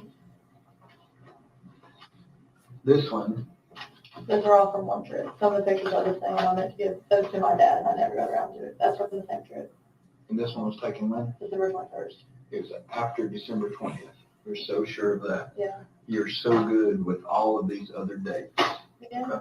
So Is that a bad thing? no, it's great. It's a great thing. So we've got all this stuff about Evelyn Yeah. leading up to December the 20th. Yeah. And then it becomes, That would have been about like either 4 to 6 days after mom took her. okay. So then we got, I never put that stuff in baby box. well, hang on a second. Hang on a second. Okay. So we've got the trip, Ripley's here with Evelyn. And the trip with Hunter, we've got 1, 2, 3, 4, 5, 6 pictures. Yeah, so like 4 of those pictures are these same pictures. Okay, but there's 6 pictures there. Okay. Right. And then, I have pictures of Evelyn from this trip, but Dad has them. okay, right. They're not in the baby box though, right? And then the 21st, No, that's the 11th, 11. Evelyn's missing, Mhm. and you're out getting shrimp Alfredo for who? Jason, Jason. that's it. And Evelyn's missing on, this one has the receipt. Mystery to me. Evelyn's missing on the 19th. You're going to Blowing Rock with Hunter, And Mom, stopping and taking pictures. he saw to take that. Right. And then you got this big long letter. Hunter wrote you this big long letter, right? Like a couple weeks ago, I was due. Doesn't mention, sorry, we can't find Evelyn, right? You mentioned, you write this letter to Hunter, I'm sorry, love you always, because you all are fighting. Yeah. You're not fighting over looking for Evelyn, are you? No, Should you be? I mean, Hunter's never really that concerned about it. Exactly. Here's my point. You were all about Evelyn. You did all this stuff. You saved the bracelets. You saved the cat, the coming home outfit, Evelyn's bathtub sling. You saved this picture. You saved these little footprints. You saved the first Christmas. You saved this book. You saved the trip to Ripley's picture. Can't read upside down. The bracelet from the ear infection. You saved that. This came from the baby box. Her first shoes. You saved all that. You've got this from the first birthday party. Evelyn's 1 year birthday shirt, worn for 3 days. You can sit here and tell me you know she wore those for 3 days. What 3 days were those? The 20th, the 21st, and the 22nd of November. Of November. You know that right off the bat. Yeah. Because you loved Evelyn, right? I do love Evelyn. You love Evelyn. I just want to clarify just so it doesn't sound bad. She didn't wear that shirt for 3 days straight. I washed it every night. I understand what you did. Okay. You made a trip all the way to El Paso for her to see her dad. You drove, right? Did you do that for yourself or for Evelyn? All right, look at all these pictures you're taking over. You're so happy with her, right? You saved the Speedway and lights. It stops December 20th. A minute ago, you started crying on December the 20th. What happened December the 20th? No, I was crying on the 21st. Okay. Because What that was happened the day she would have been 1 year and 1 month old and won't have her. Okay. I didn't have her with me. On So I was December- sad. on December 21st? You were upset because you didn't have Evelyn with you. What efforts did you take on that day to go find Evelyn? I went to my grandparents' house. She was not there. I tried to contact my mom, couldn't get a hold of her, and I actually rode around for a little bit trying to find my mom or Will, place where they would be, because this is when I still had my road cruise. But when the cruise got taken, when did I go to court? January 9th for that ticket, right? Our road cruise got taken on the same day from court. So I still had it on that point in time, so I rode around trying to find mom. Okay. So, you're saying I had planned the trip to the aquarium like pre ahead, and her was like, "Oh, well, we'll go." So you did all that on the same day you all drove from this area Yeah, all the way down to Gatlinburg. How long does that take? an hour and a half. Hunter drove, and Hunter speed's really bad. I'm not So gonna lie to you. you're saying that's a 1 hour trip? Yeah. I can't make it to here from Morristown in an hour.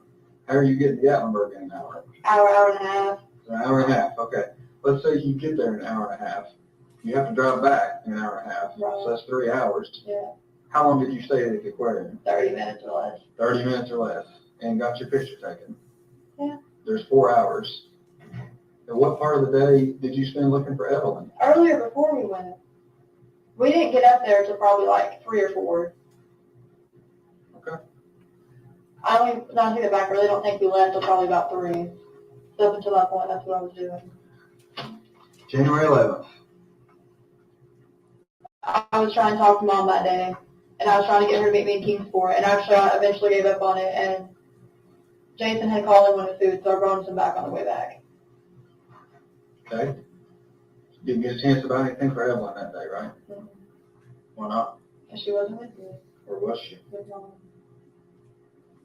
Did you see her January 11th? No, So she was missing January the 11th. yeah. That would put her, how many days? What did you tell the news that where you dropped off Evelyn? I didn't. You didn't say it to the news? No, I didn't start where. What'd you tell the news? I haven't seen it. I've been up here working. I mean, they asked me what was going on, and I'm like, well, they're trying to find the person and stuff like that, you know, I mean, that's about it. I didn't tell them anything specific. Okay. I told them I couldn't tell them any specific details about the case or nothing like that. Was I supposed to tell them something? I'm not the one that asked to talk to the news. I'm not talking to the news. Hunter, I'm sorry. Love you always. How many love letters did you write to Evelyn while she's been gone? No. Why? Why would I write her love letters? Are you going to talk to her when she's older? Remember that time that you were missing? Every single day, I wrote you 10 letters. I was out beating the bushes trying to find you. I'm going to be honest with you. Let's go back and talk about the plane. I don't think you were in there for this. I told you we had a plane, right? I said that 3 days ago. I said we put it on there if we needed to. Somebody walked by and just said something about a plane, and she looked at me, right? And you realize I was being honest with you, right? I'm going to be honest with you right now.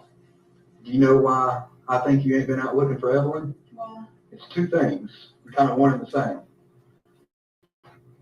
You know where she is, okay? I don't know exactly where she is. Or you know she's dead.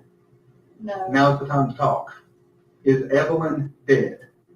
Not that I know of unless mom has done something. I would Okay. never hurt her. She is my daughter. Okay. You're not out here doing all that you can to find your daughter. It's two reasons. You know where she is or she's dead. And another thing, some of this is bullshit that you're saying right here. Say you can't find mom and she won't tell you where she's at. You're not looking for her, but you just, after all this, you're with her, right? You, Hunter, and your mom go to the Lone Rock, North Carolina, and you said this receipt is from where you and your mom and Hunter were there. So where's Evelyn there now? I don't know. Mom didn't tell me. Where is she? Mom would not tell me. I told her mother. So you went along with her? I mean, You yeah. went with your mother on a trip to Blowing Rock to go pass her around, and your little girl, you don't know where she's at. Is that what you want me to believe? I'm being honest. That's not what I asked. You went, you've got detail after detail after detail after detail of this little girl. Her whole entire life. Basically, daily, you can tell us specifically to the day, to the hour of what was going on in your child's life until here. Okay. Look at me.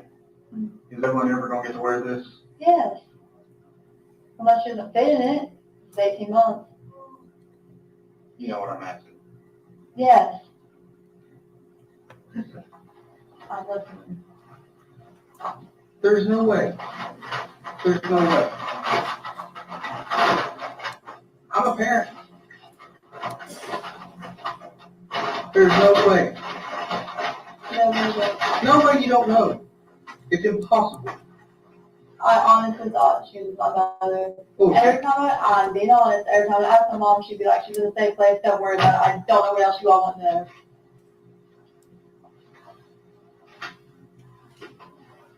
I've given you every, place I could find my mother, and I'm trying to help you all as much as I possibly can. it doesn't make sense. Look, where is she? I don't know. If I knew we wouldn't be here in this room. Something happened December 21st. Something happened before December 21st. What is it? You all know that between the 14th and 16th was the last time that I saw her. We don't know that. We know that's what you're telling us, okay? And we also know that you lied to us. You spent about 6 hours lying to me, okay? I don't know when to believe you. Now, everything you tell me, I have to verify, okay? Everything I told you has come true, right? Right. We're not going to lie to you. I'm not going to sit here and blow smoke up your ass. I'm not. But there comes a point that we just got to talk about facts and reality. I mean, here's something else that really bugs me. You go looking for apartments with Hunter. You're willing to look for a place to live. You told us yesterday for you, Hunter. You giving this baby a name yet? I don't know its gender. Okay. You go out hunting for apartments and not Evelyn. For you, Hunter, and the new baby. You put on that application, 3 people will live there. That's 3 of you, the new baby. Evelyn's hung out to dry.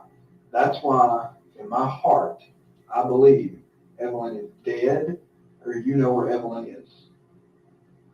I don't know where she's at. The last person that I knew had her was Mom.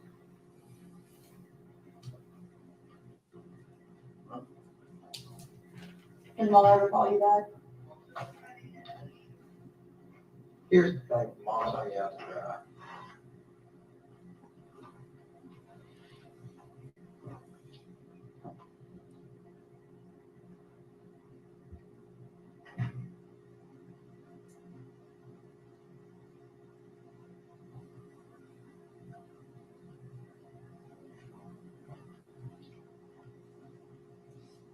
There's something else you're not telling us. There's not. And I can 110% say that. I know I lied to you all before, but after I started telling you everything with Mom, I've done nothing but tell you all the truth.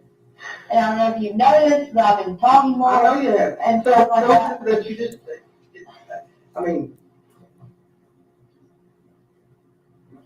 do you not care about her? I do care about her. I want to be up here. What bullshit? You don't care about her? She's been gone for how long? You never picked up the phone. You never called. DCS didn't know. We didn't know. I mean, we're 2 months behind finding her. You want to be honest about why I didn't call? Yes. Please. Okay, after Maddie's mom talked about it, I thought you weren't any good and wouldn't do anything, so I thought I'd do better trying to get her on my So own you're here. gonna blame Maggie. That's not even believable. No. Okay, that's a lie. Okay, whatever. I mean, I know Maddie's mom, and she may not like us, but do you, like I said, do you believe everything you told me a minute ago? You didn't believe everything she told you. Not only she said that, but literally everybody else. Who's everybody? Steven, Buck, Lacey, Dana. Have you ever talked to law enforcement before in your life? No. So you're basing everything on what? 3 or 4 people that are always in trouble with the police, dope head, drug dealer, overdose victims. And guess what? Just a second, I'm gonna walk over here and grab my work phone. Christy has been blowing my phone up. She's done more to help Evelyn than you ever did. So if that excuse you just told us is true, which I don't believe, it's insane. Because Christy's daughter died, and the police investigated it, and for whatever reason weren't able to solve it. She still has hope that the same police, this man right here, can find your daughter. Do you want me to show you all the stuff she's been sending me? You want to see how many times she's called me today? I finally had to tell her to quit calling me because I was too busy doing other things. I had to send her to the 1-800 number. Christy believes in us and believes in Evelyn more than you do. How's that going to come out? How's that going to look? Do you believe we can help you find Evelyn? Yes. If I didn't believe that, I wouldn't be up here every day.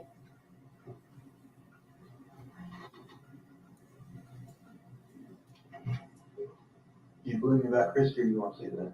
I believe you. I dare say she's called again since I've been sitting over here. But if you go on Facebook, all she did for like months was trash talk like every I don't give a damn about Facebook. Okay. I think Christy's crazy, okay? But she's trying. In her mind, she is trying. She's trying her damnedest, okay?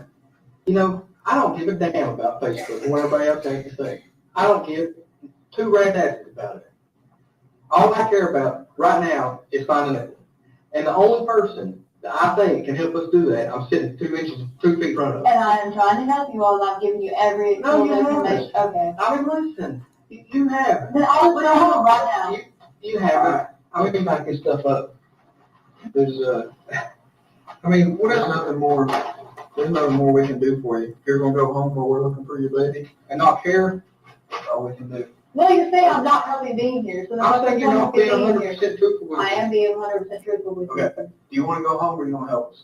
I'm trying to help you all, but you all are like, That wasn't a question. Do you want to go home or do you want to help us?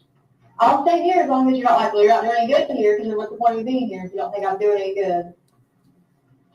You're not. Are you going to give us any information other than what you've already told us? That's the only information I know to get to you. Okay. Do you know why Matt and I are the 2 that keep talking to you? Because I talk to you all more than anybody else.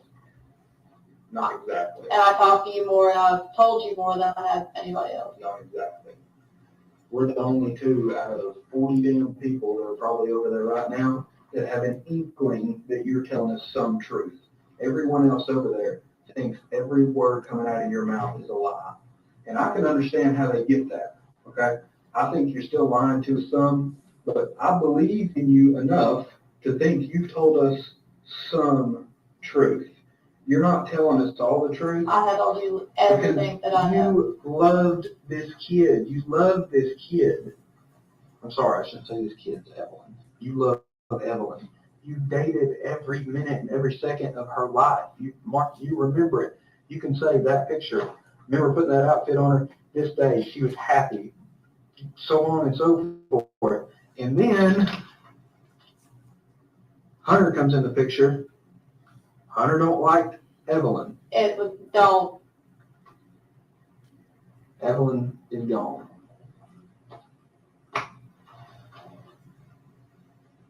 My mom had already taken her at that point, the 14th through the 16th. Okay, look. That's what you started dating Hunter December 2nd or December 1st. Okay, I know that to be a fact. That's when I started working at Chicken Shack. I didn't start going to his house over a week later. Okay, so let's say a week later, December 7th. The last credible sighting was not from you, because you're not credible anymore. The last credible sighting was around December 7th. Now finish your story. Okay. You start dating Hunter December 7th, you're going over to his house, no one sees It Evelyn. was after that, When? probably around the 9th or 10th. Okay? When my mom started coming to help me babysit her. 2 or 3 days later, boom. That's when my mom started coming to help me babysit. And those days, you can look at the schedule, I was at work from 6 a.m. to like 7, I need it back. I was there before 5 o'clock when they started opening until they closed. I don't care if you worked a 24-hour shift. Evelyn is gone. Okay? Well, she was at the house. If you cared about this little girl, you wouldn't have allowed us to start with. That's my opinion. I'll give you another opinion of mine. I think everybody that's been in working on this, I can't even count up my hours at this point. I ain't had hardly any sleep. I talked to a lady in Nashville last night. That I thought I had a dream about. I woke up this morning and looked. I'd actually talked to that lady. Okay, that's how long and how hard we've been working on this. Everybody over there, you know what they think? They think that all of them care more about Evelyn than you do. That's how it looks. If I were to write it down on paper, that's how it looks. Your actions make it seem like you don't care. If you do care, if you want me to walk over there and say, guys, guess what she just did? She just helped us out with this. She cares. You all were wrong. Matt and I were right. If you want me to go over there and say that, help me. I don't know what else to tell you to help you. I have. Well, I mean, we can't even corroborate that your mom's the last one to see this thing. Because you can't find her. Why do you think you can't find her? What we can prove, Okay, let me talk. What we can prove is that chronologically, you know specifics about this baby. Specifics. Up until Hunter. Can I comment now? I'm telling you. Why do you think you can't find my mother? Why? Yeah. I have no idea. You tell us why. We've tried. We've tried our best. We got a freaking plane up in the air trying to find them. Okay, and I feel like that should tell you all something, because people, if I did something, I would be up here talking to you. I would have been like, I'm a lawyer for come up here. I wouldn't say anything. Tell me not, I would not. Okay. That's the reason Mom will not talk to you all. Why? Because she knows she took her. You know, when Dad was sitting here and Dad was like, oh, she gets home, she's going to have to leave, she can't come back, she's going to have to leave, she can't come back. You remember that? There has to be a reason for that. Do you not agree with me on that? I agree. Here's where we disagree. I think you know more. I think know. These guys over at the Sullivan County Sheriff's Office, they've worked and lived here all their lives. They're familiar with your family, okay? I'm not trying to be derogatory towards you. They're familiar with the Boswells, all right? You know what they told me this morning? The Boswells are a tight-knit family. They won't rat on each other. I think that is where this is coming from. I think you are doing what you were raised to do and not rat on anyone in your family. If I wasn't going to rat anyone in my family, I wouldn't have told you anything about my mom. And you know what? I did that first. And then I talked to Dad, and I was like, hey, you need to tell them what happened.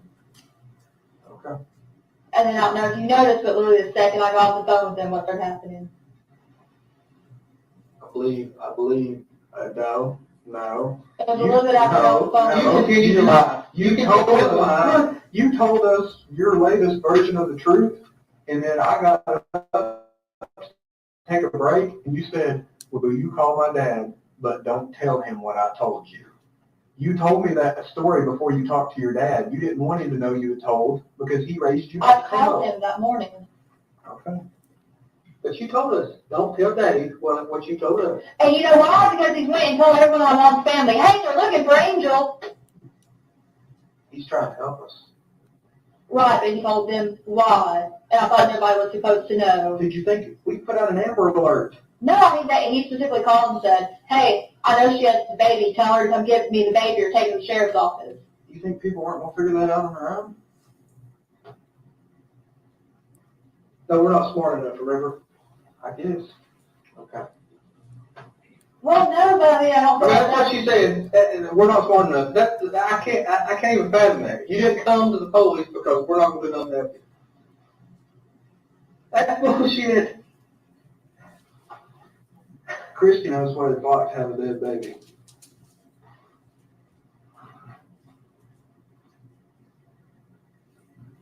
Okay. She's trying to help us. She don't want you to feel that. At this point, I can't tell if you know how that feels, because I don't know. I don't know how it feels, and I hope I never have to know how that feels.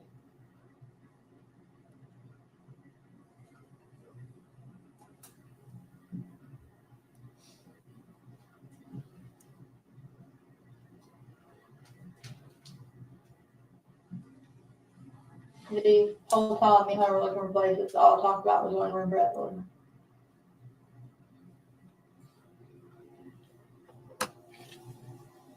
How do I feel about that? He just didn't really comment on it. That's literally like, if you talk to the lady at the apartments we looked at, you can ask her. You think we ain't already done that? I talked about my daughter. She knew that. She said she had 2 kids. Do you remember us showing you that card that Yeah. Hunter filled out? I Yeah. don't think we got that.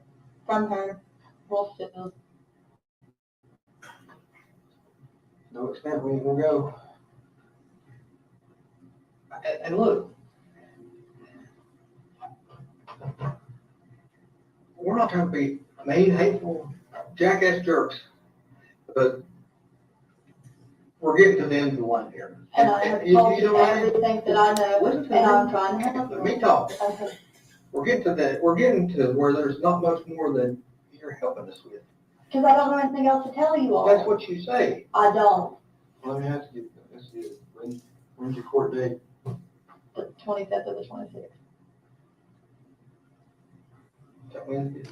Today? Yes, it's Wednesday. What's your plan? What are you gonna tell the judge? If I don't have her, I can't produce a child, so it's going to be arrested for being contempt of court. Okay. How does that make you feel?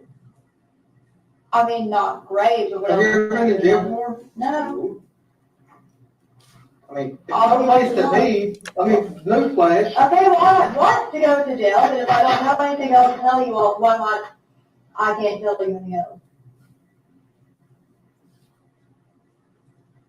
I really I told mean, you here's what I everything I think. I know. think you're at peace. Whatever happened to this little girl, you're at peace with it. I'm not at peace with it. Well, you don't act like you're not at peace with it. That's what I think too. I think you pulled it up on December 21st. That's when you started crying about it. But there has been 2 months to process it. You're at peace with it. I'm not at peace with it. Well, why is it that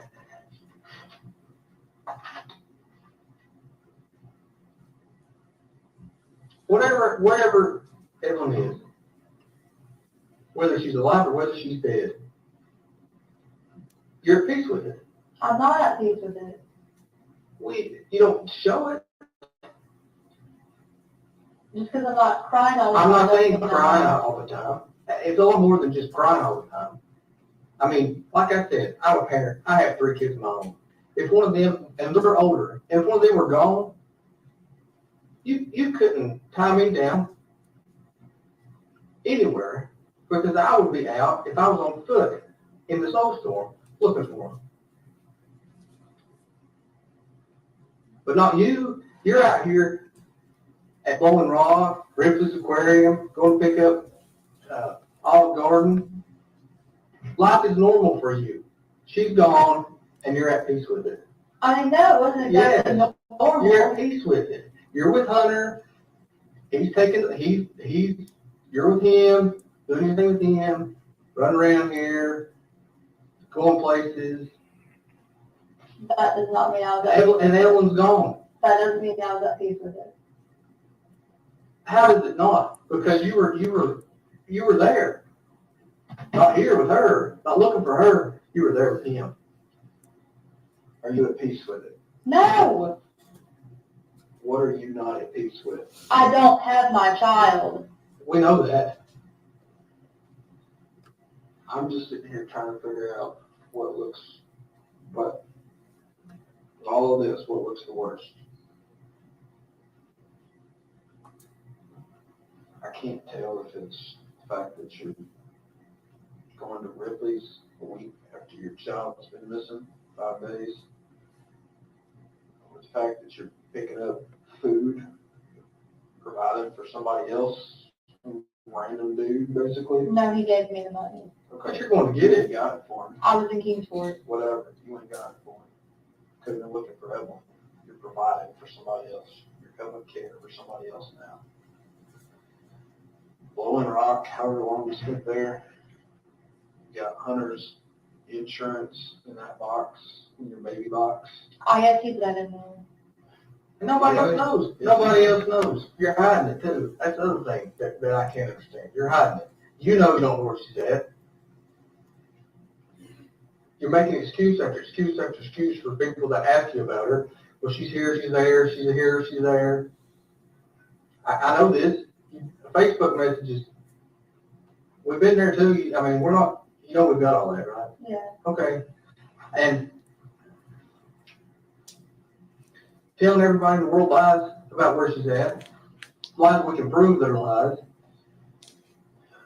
You know how many, I lost count. Last night, I knew the dates, the days, the reasons, and the number of times you took Evelyn to the doctor.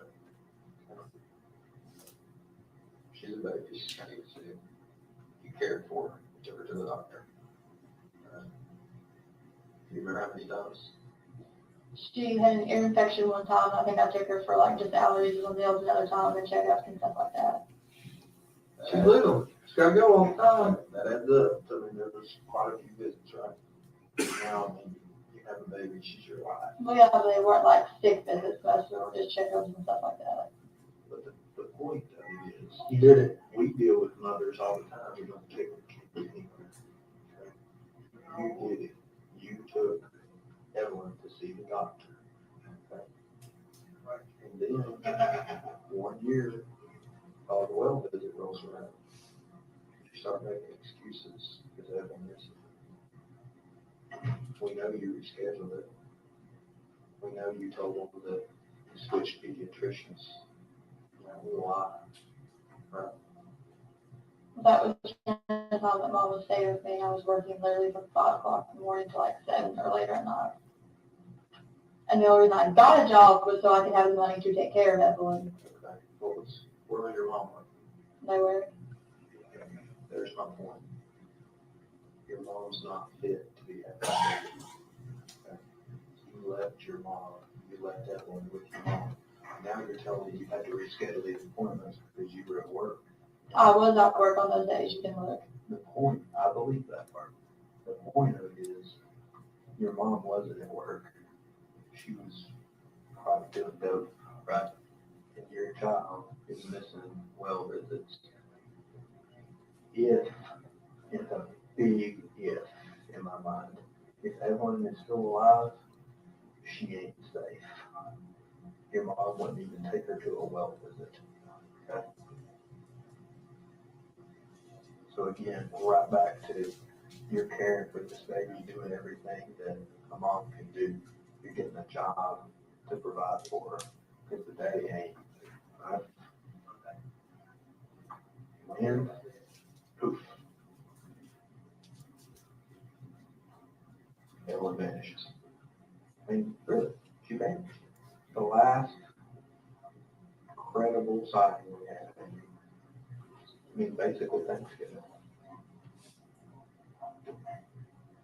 I can't wrap my head around how you go from negative to this.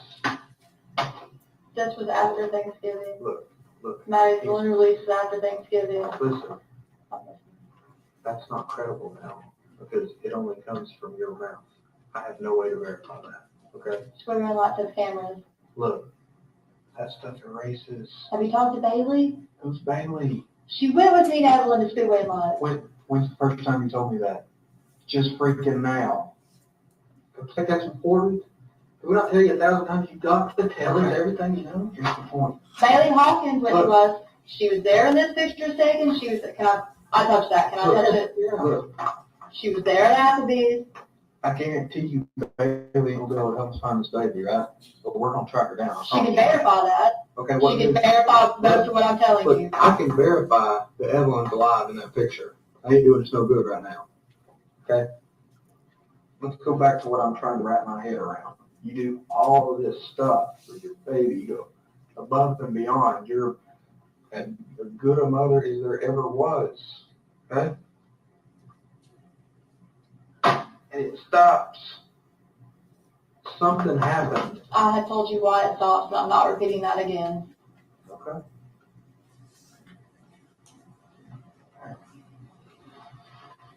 I would stay in here, right here, sit right here in silence or talk or play music or whatever for another 24 hours or 24 days if I thought we were going to be able to find Evelyn. But I don't think this is going to be good. You agree with me? Yeah. Is there anything else you're going to do to help us? I told you everything. If we need you, are you going to let us, or will you answer the phone? Yeah. Can we go down with you and get that phone number? Well, I mean, I couldn't stalk you, but I mean, I'm not gonna say no. We didn't what? I couldn't stalk you, I'm not gonna tell you no. I didn't stop. Yeah, You you wanted to go down there. Oh, we're on those, we need to get hold of you, can we call you? Yes. Okay. You gonna call us? I mean, if you Yeah. need something, you I call didn't have a us. card to call you on, because I don't have one, without a shelter. I'll get you one. Actually, you're gonna program it into that phone. Where's that?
Detective Price, no, earlier I had you identify various items that you all collected the night that Evelyn's body was recovered there from the scene. Got a few additional things. As part of your duties and as part of your role in the investigation, you were aware that other items were collected as part of this investigation. Is that correct? Yes, that's correct. All right. I'm going to hand you one of those items, ask you if you can identify what's contained there.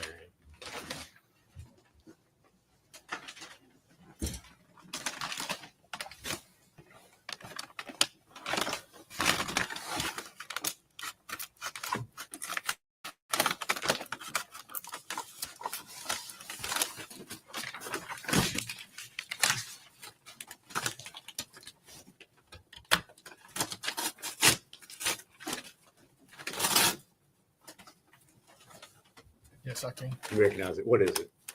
It's a pillow. All right. And is there any identification or any writing on there that tells you where that was collected from?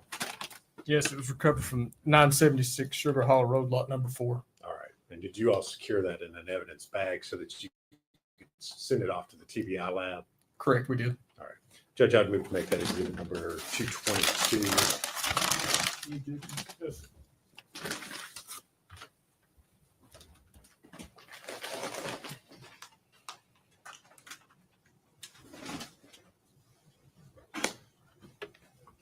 I'll hand you another item, ask you if you can identify that.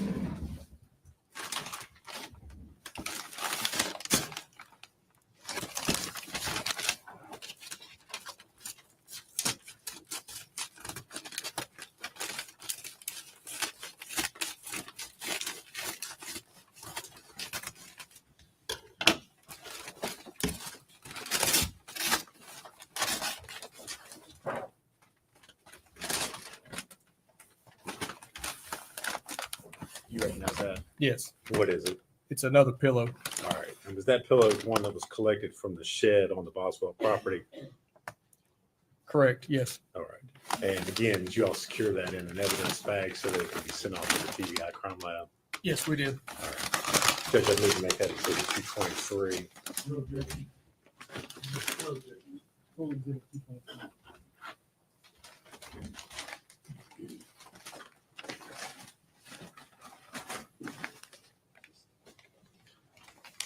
I got one more to take, Lieutenant Price, if you would, take a look at that and see if you can identify it.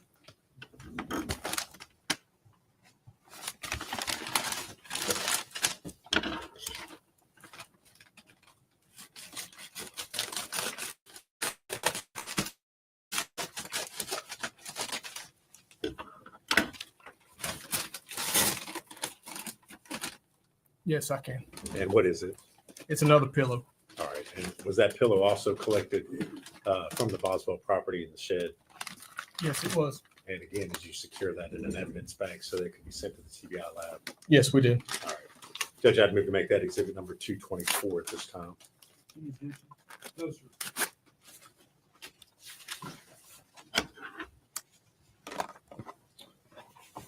Thank you, Lieutenant Price. If you would answer any questions that Mr. Scott has for you.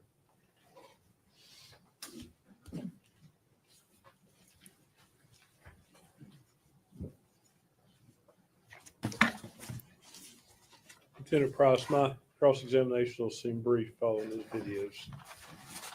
I want to ask you first about the interviews you took with Megan. What date did those begin? I think it was the 20th of February. And on the 20th of February, how many times did you talk to her? Twice. How far apart were those interviews? There was probably, from the time we left the room and came back, there was 15 to 20 minutes. Would it be fair to say the second interview is a continuation of the first interview? It was another interview. We were still trying to find. Continuing the Yeah. interview about the same subject matter. Fair Correct. enough? I'd agree with that, yes. Are you sure it was only 2 times you talked to her, or was it 3 that day? Without looking at my notes, I think it's just twice that day. And the last interview we just did was the following day.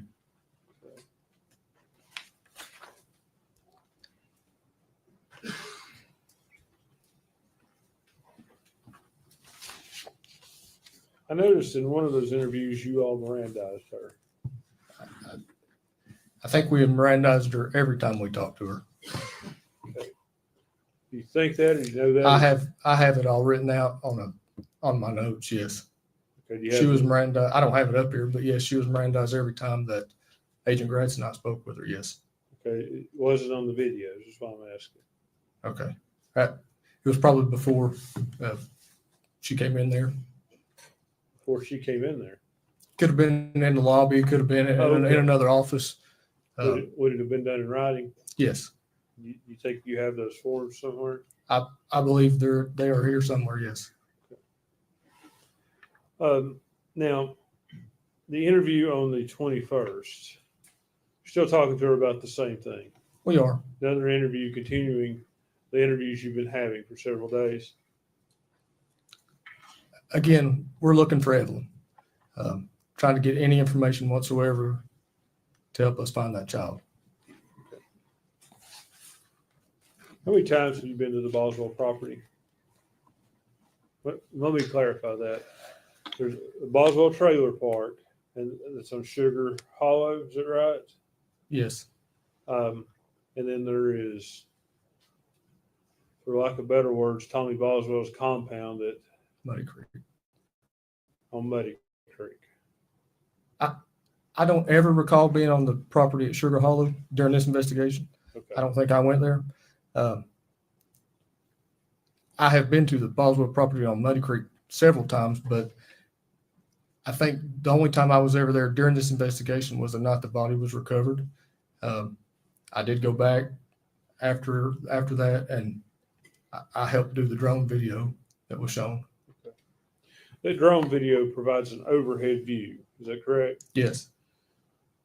Would it be safe to say that from a different perspective, that stuff may look just a little bit closer together if you're, say, standing looking flat as opposed to looking down from the drone, the buildings? I think that'd be open to interpretation. I think the drone video is an accurate representation of what we saw that night, or what that property is. From a bird's eye perspective. Well, even, the drone flew low. We flew the drone low. I tried to make it walking height.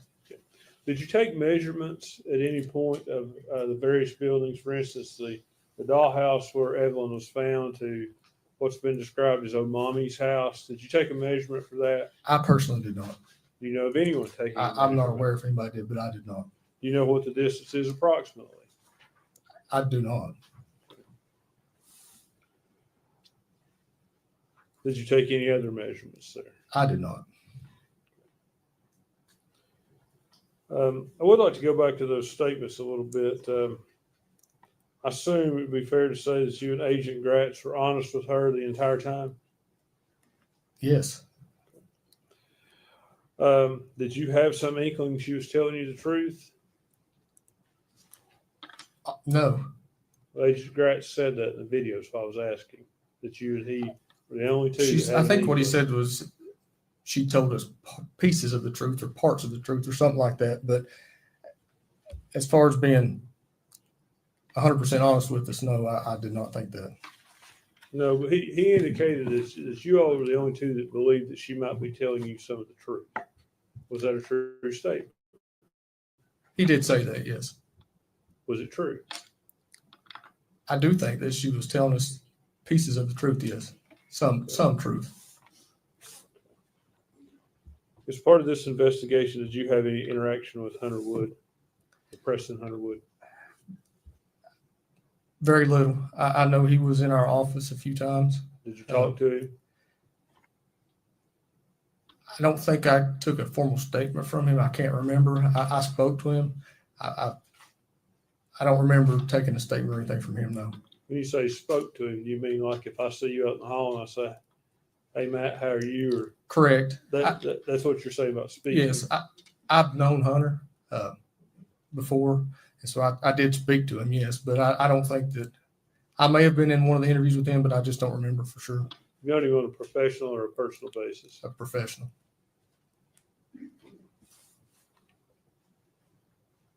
Did you, or you didn't attempt to ask him for his DNA? I don't remember. Okay, if you I don't remember if I did that or if anybody did that. you're aware that he declined that.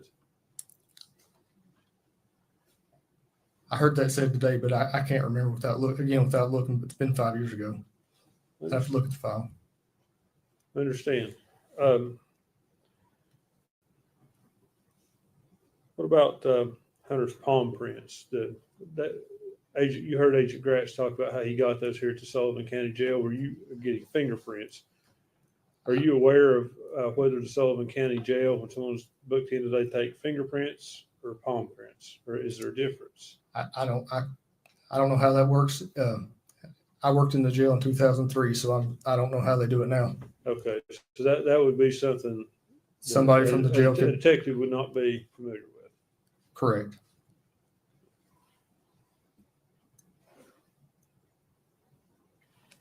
At some point, did you, in this investigation, you were active in this investigation. Is that a fair statement? Oh, yes. At some point, did you become aware of Hunter Wood's mental health problems? I don't know if it was actually during the investigation or after, later, at a later time.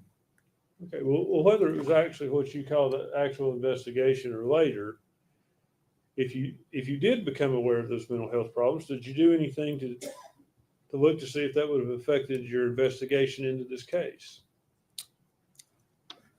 I spoke with our district attorney's office in reference to it. They were aware of what was going on, and That was pretty much the extent of it. But you made no independent investigation other than speaking with the district attorney's office. No, I did not.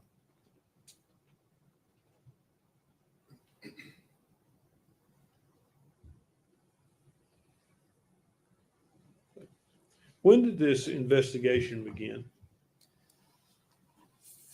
It was in the evening. I think it was February the 18th, 2019. So it did not, the investigation in this case did not begin until February of 2020. 2020? Yes, I'm sorry. Okay. Yes. So prior to that, there was no pending investigation. There About a was- missing child? Yeah. No, There's no investigation whatsoever. no. As soon as the DCS referral came in, that was our first knowledge of it, or my first knowledge of it. Judge, if I could have one moment.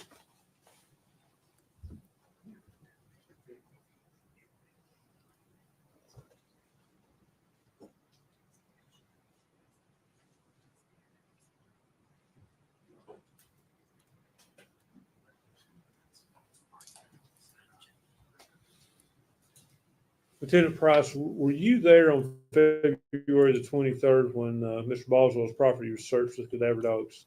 I was not. Thank you.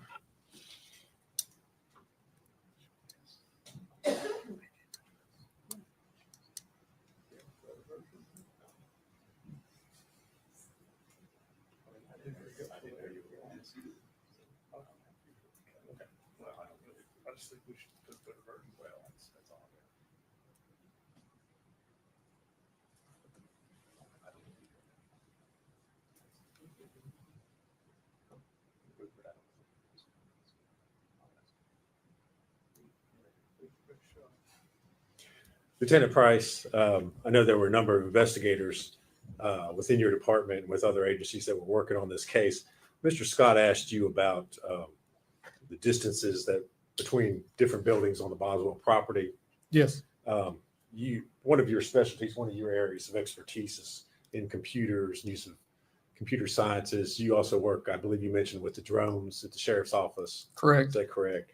As part of your all's investigation out there, did you all measure the distances between the various buildings? I don't remember if we did. All right. Let me pass you a document, see if you recognize it.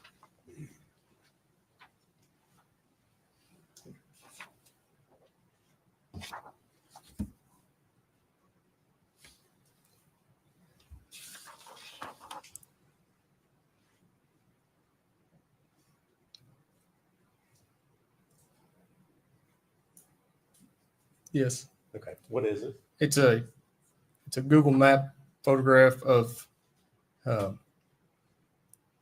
Boswell property, measuring distances, showing distances displayed between buildings So it is a Google map looking straight down. straight down over it. And you all have, is that something that you all have overlaid the distances between the properties on top of that? Correct. Okay. And does it show the distance, I believe, I'm not looking at it right now, but between the trailer and the playhouse where y'all recovered the body? It does. And what does it indicate the distance is?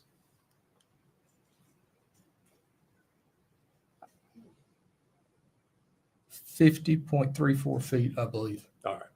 And in your work, have you found the information that's contained within Google Maps to be accurate?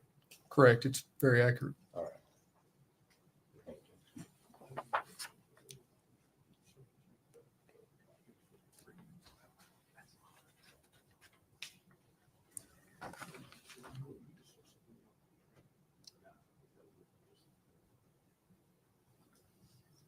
I don't have any objection to it. It's just hard to read. I would, Judge, I'd move to make that exhibit 225. Before exhibit 225.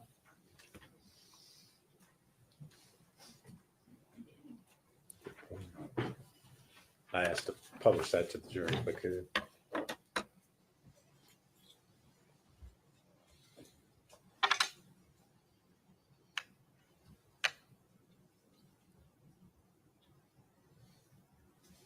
You have the laser pointed on Lieutenant Price. I do. All right. If you could, I know that's kind of tough to see, but if you Right. would point out where the Trailer. trailer is, I believe that's where And that's Mary Boswell lived. correct right here. Okay. And then the if you would, playhouse is over here. all right. And there's a distance there of 50.34 feet. Is that between the corner of the Mary Boswell's trailer and the playhouse? Is that what we're? the Yes, that's distance correct. measured There. Okay. All right. Thank you. I'd like to ask him a couple more questions if I can.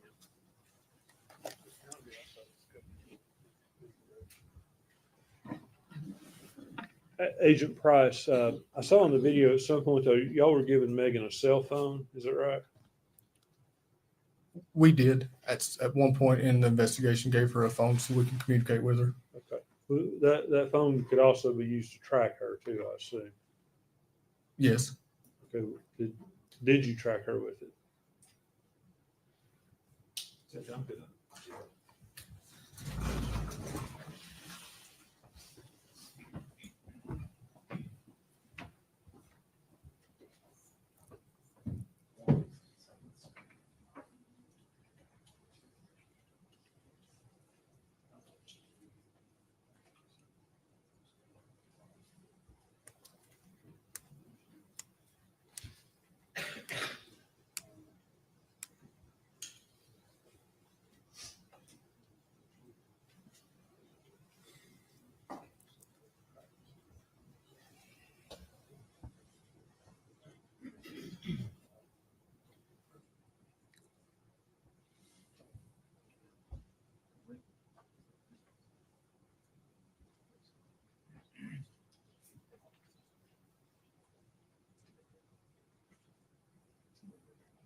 You remember the question? Go ahead.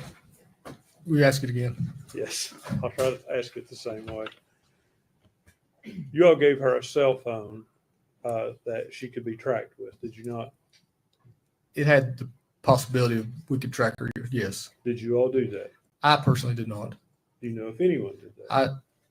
During that whole investigation, all the cell phone stuff, the technology stuff was being handled through technical services unit out of Nashville, Tennessee. They were assisting with that. I don't know if they did or didn't. So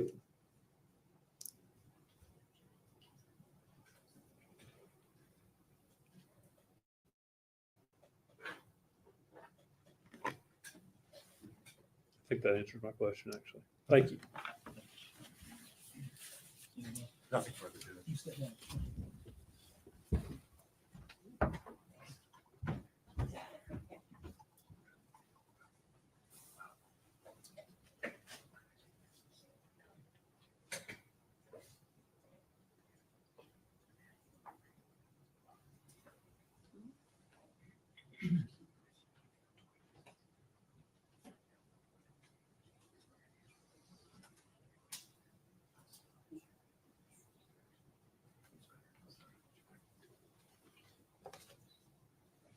We ready, Judge?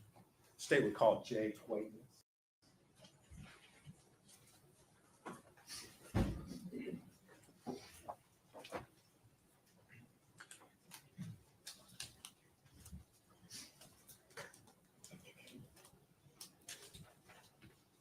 Make sure you have him spell his last name. for me. I will.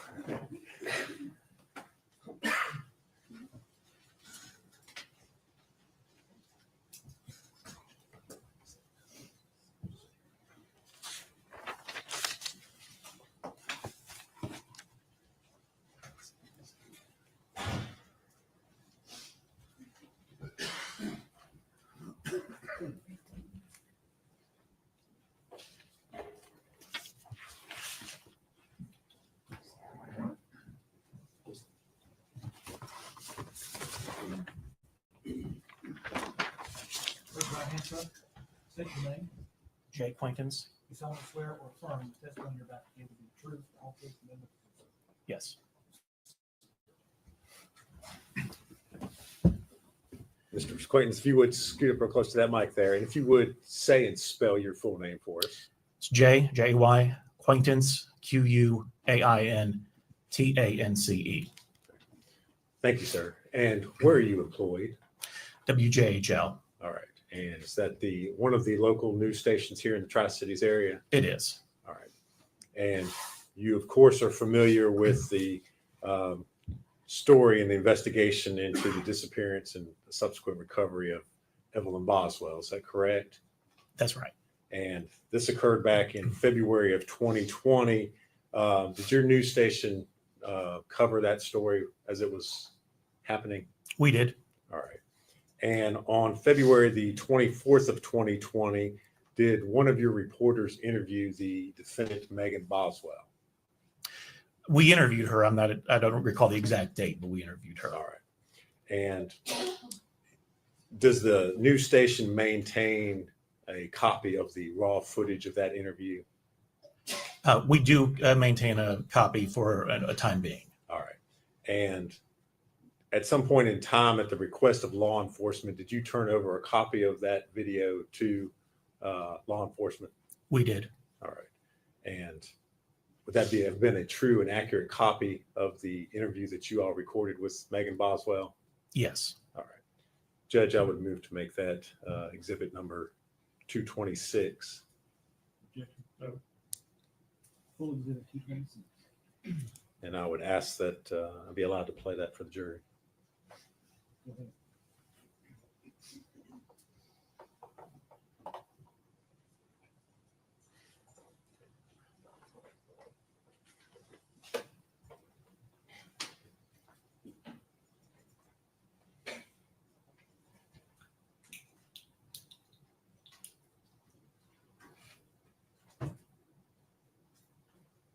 Don't be, if somebody comes up, we'll hand. You don't worry. Okay, we'll just see. Yeah, you guys just You're on. relax. All right. We're on, honey. So, We're on. should I clap, I guess? Whoops. The lights. I'm looking at, I'll look at yours, I'm looking at hers, just say hi. All right. Hello. Hello. Go. All right, Okay. perfect. So, please say and spell your first and last name for us and tell us your religion. It's Maggie Boswell and I'm her mother. Really quick, can we take a photo before we get into the interview? I mean, Megan May. So we're gonna take a photo really quick. They want us to send this back to the station and then we will start immediately. Well, legally my first name's Megan. I go by Maggie. Does that matter? Her middle name's Meg. Would you want us to put you so we have supers and would you want us to put it as Megan or Maggie? It doesn't matter Okay, either or. We'll go with I'll put Megan and then do Maggie in parentheses and then Boswell. So your last name is Boswell, right? Mhm. It's Boswell. W-E-L-L. Perfect. All right. All right. So obviously today we are seeing videos of Evelyn. Mhm. First off, tell me what kind of little girl she is. She's very sweet. She loves everybody. She's never been mean ever, which I'm very thankful for. She's just a really good-hearted baby in general. Like textbook how you want a baby to be, like has every milestone early, you know what I mean? And speaking of that, tell me what kind of things does she like? What kind of milestones has she been hitting recently? Well, when she was 6 months old, she actually put a bottle on her own and went straight to a sippy cup. She started walking probably around like 10 months. That was kind of hard though, because she's like not like small as in like underfed, you know what I'm saying? But like she was a preemie when she was born. She's like a smaller baby and she kind of had trouble like balancing her weight, but she finally got the hold of it. She's starting to say a lot of words and, you know. Tell me what kind of things she likes to do. What kind of, is she into any sort of TV shows? Only Baby Shark. And riding in a car. Yeah. She loves to be in the car. We went to Texas to see her dad, Ethan, and she slept the whole way there. Like I had to make her wake up to eat and stuff like that. And that's like a 24-hour drive there. So let's get into the last time you saw her. Tell me what that time was like and when that was. Well, actually, I want to talk about that. I've told TBI where to find her in Mendota. My mom took her to a campground and a silver camper, and if they don't go tonight, I'm going to go find her myself. Because I've told them and they're not really like taking it seriously. And if they don't go tonight, like I will go myself and go get her. Tell them why they're not. Don't get into It's that. cut. Stop. They can edit Stop. it. Stop. No, you need to defend yourself. That's all they need to know. Quit. Quit. They already know, Megan. So let's kind of go back into. Sorry. No, it's Sorry. okay. Can you edit that out? They will. Absolutely. Okay. Yeah. We'll take care of it. So tell me about the last time though that you saw Evelyn. Tell me what you guys did and when that was. We went to go out to eat, and then my mom came and got her. She was wearing a little hot pink tracksuit with a matching bow and little matching shoes. And was this December 20, like right after Christmas? A little bit before Christmas. So this was before Christmas. Okay. So tell me what you know about her situation. Obviously, you just revealed that you know she's where your mom took her. So tell me what all you know about that situation. That's really all I know. My mom, like you can ask her, is a very vindictive, manipulating person, and she basically like threatened me the whole time that she was gone. She's like, seriously, I don't care to say it. She's like the biggest sociopath I've ever seen in my life. So, so she was with your mom, but obviously your mom is being at the moment extradited back to Tennessee right now. Do you know who has Evelyn right now? She dropped her off somewhere in Mendota at a silver camper. That's what her mom told me. So that's all you know. You don't know who she's with. But my mom would always say the person, not like people, plural. So there is a person that has her in Mendota. Tell me, obviously you said you just know that she's just been naming her as the person, so do you know what their name is? Not at all. Can I say something like that? Can I talk to something real quick? Off the record. If you want to help them. I don't know. Listen to me, sweetie. Do you want the baby found? Then you need to be honest with yourself. They're not taking you seriously because you've been trying to protect you. They're not taking me seriously, TBI isn't, because I've not fully told them. I've been like, hey, like my mom camped out in Mendota, you want to go check them out, but I've never been like specifically, hey, she's like your silver camper, because my mom did threaten me, like, you know, if I told anybody. I'm not going to get that, but she did. So your mom has had Evelyn the whole time? Or the whole Or time? the person that is in Mendota has had her the whole time. So you believe that your mom took her to Mendota?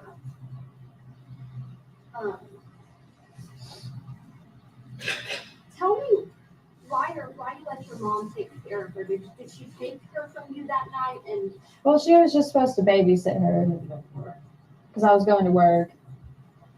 and then when did you know that something was wrong?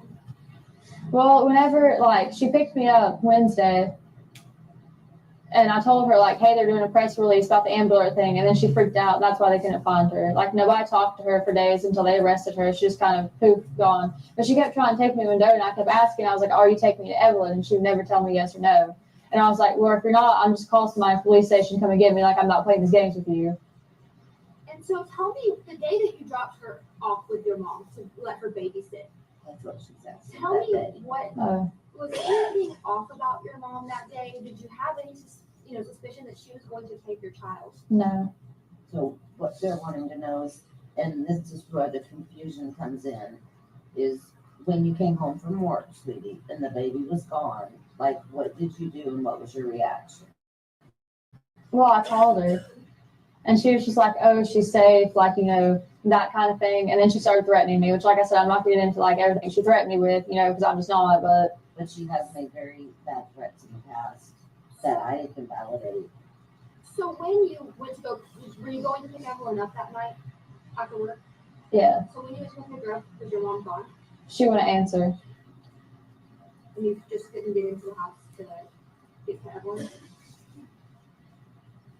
And so, obviously now that you believe you know who has her, what do you have to say to them? To just bring her back. Look at her. I just want her back. That's all I want. I've been so long without her, and I know a lot of people are like, oh, why didn't you miss it earlier? Because my mom threatened me, and I just want her back. That's all I can think about is how much I just want her back. I can say watching her grow up, Megan has tried repeatedly to have a relationship and trust her mom. And her mom every time let her down. This girl's been raised to be like a maid, a cleaner. She was a babysitter for her younger siblings. And Angela is only out for Angela, not the grandchild. And talk to me about whether you had the indication that she was missing and something was seriously wrong. Just when she left and took off and just didn't answer her phone. And obviously your dad is the one that made the report. Talk to me about why your dad made that report. Because he was talking to my mom the night before, and he was like, oh, well, if she doesn't come home, I'm going to call. And she was going on, well, you're going to regret this. Like, I'm going to have to leave and never be able to come back. You will regret this. And so, obviously, you know, was there a reason that, you know, that you didn't make the call and it was your dad? Because mom kept threatening me if I made the call. And when did you realize that there was going to be an issue with her care with your mom? Did, you know, obviously you said that you've had some issues with your mom in the past. Was there a reason you decided to let her babysit her that night? I know that, you know, you said that you had Well, she's my mom. I wanted to trust her. Sad. And Sheriff Cassidy told the media on Friday, I was there, that you were giving conflicting statements. Because I wouldn't necessarily, I was trying to protect my mom, maybe in hopes, oh, well, she'd just tell them where Evelyn was, but obviously she's not going to. So now you're coming out and you're saying this is the honest truth, that you know where she is. I know she has to be in a campground in Mendota with somebody. And mom told me that they had a silver camper, and that's all she would tell me. Are you cooperating as much as you can with TBI and the Sullivan County Sheriff's Department? I am. We were there till 1 a.m. last night. Can you tell me, you know, maybe how so? Just, you don't have to go into deep detail, but just tell me, you know, how so are you, you know, constantly on the phone with them, talking to them about the tips, anything like that? Yeah, and I've looked into stuff online myself. Like, you know, people are like circulating pictures around me, like, oh, this is Evelyn, you know what I'm saying? And like that kind of thing. But no. And like Saturday, nobody would answer me, and I blew all their phones up. So, and every chance they've let me be up there, I have been up there. and so, as of tomorrow, tomorrow will be a week since Evelyn was reported missing, and Wednesday will be a week since the Amber Alert went out. Tell me what you're thinking right now. I just don't know if the person who has her is like maybe scared that they're going to get in trouble, but they won't. They just bring her back. What are you thinking about her current status right now? Do you think she is okay? Do you think she's being taken care of? And what is your message to authorities right now? To the TBI, Sullivan County, and all of the sheriff's departments and any authority that's working on this case? Just that if they don't take it seriously, what I just said, I will go find her myself. They need to. They've told me before they'll arrest me for tampering with evidence, and I told them on my phone, I was like, I don't care if you arrest me for tampering with evidence. If you go up there, I'm going to deny it. Also, I got and was ready to organize a search party, as a community does when a child, right? And I called CBI because, well, where do we search? And they were like, no, they did not want any search parties at all, period. I don't know what the reason was, but they didn't. And can you tell me, do you have a message to the public? Obviously, so many people are, you know, sharing photos, sharing these videos of your daughter trying to bring her home. What is your message to those people? Don't stop until she's back. Please.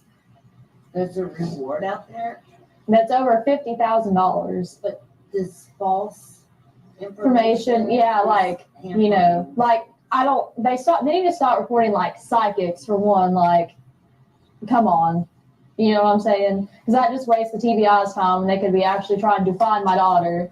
Instead, people are like, oh, well, this lady did tarot card reading, like, you know what I mean? I feel like that just takes away from the time of like them actually searching for my daughter. But let's also turn the table on the other side. You know, there's a large amount of money that you just mentioned that's being donated as a reward in efforts of finding Evelyn.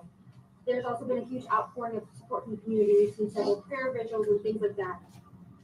Talk to me about how this makes you feel. I'm just happy that people are coming together to try to find her. Because the main important thing right now is the baby. And people across the nation are talking about the story and looking for your daughter. How does that national attention make you feel? I'm just happy that people are trying to find her. Also, we did want to attend The prayer vigils, we just didn't have a ride. We did not have. And I didn't know about the one in Bristol because, you know. We did not have transportation. Yeah. People did offer.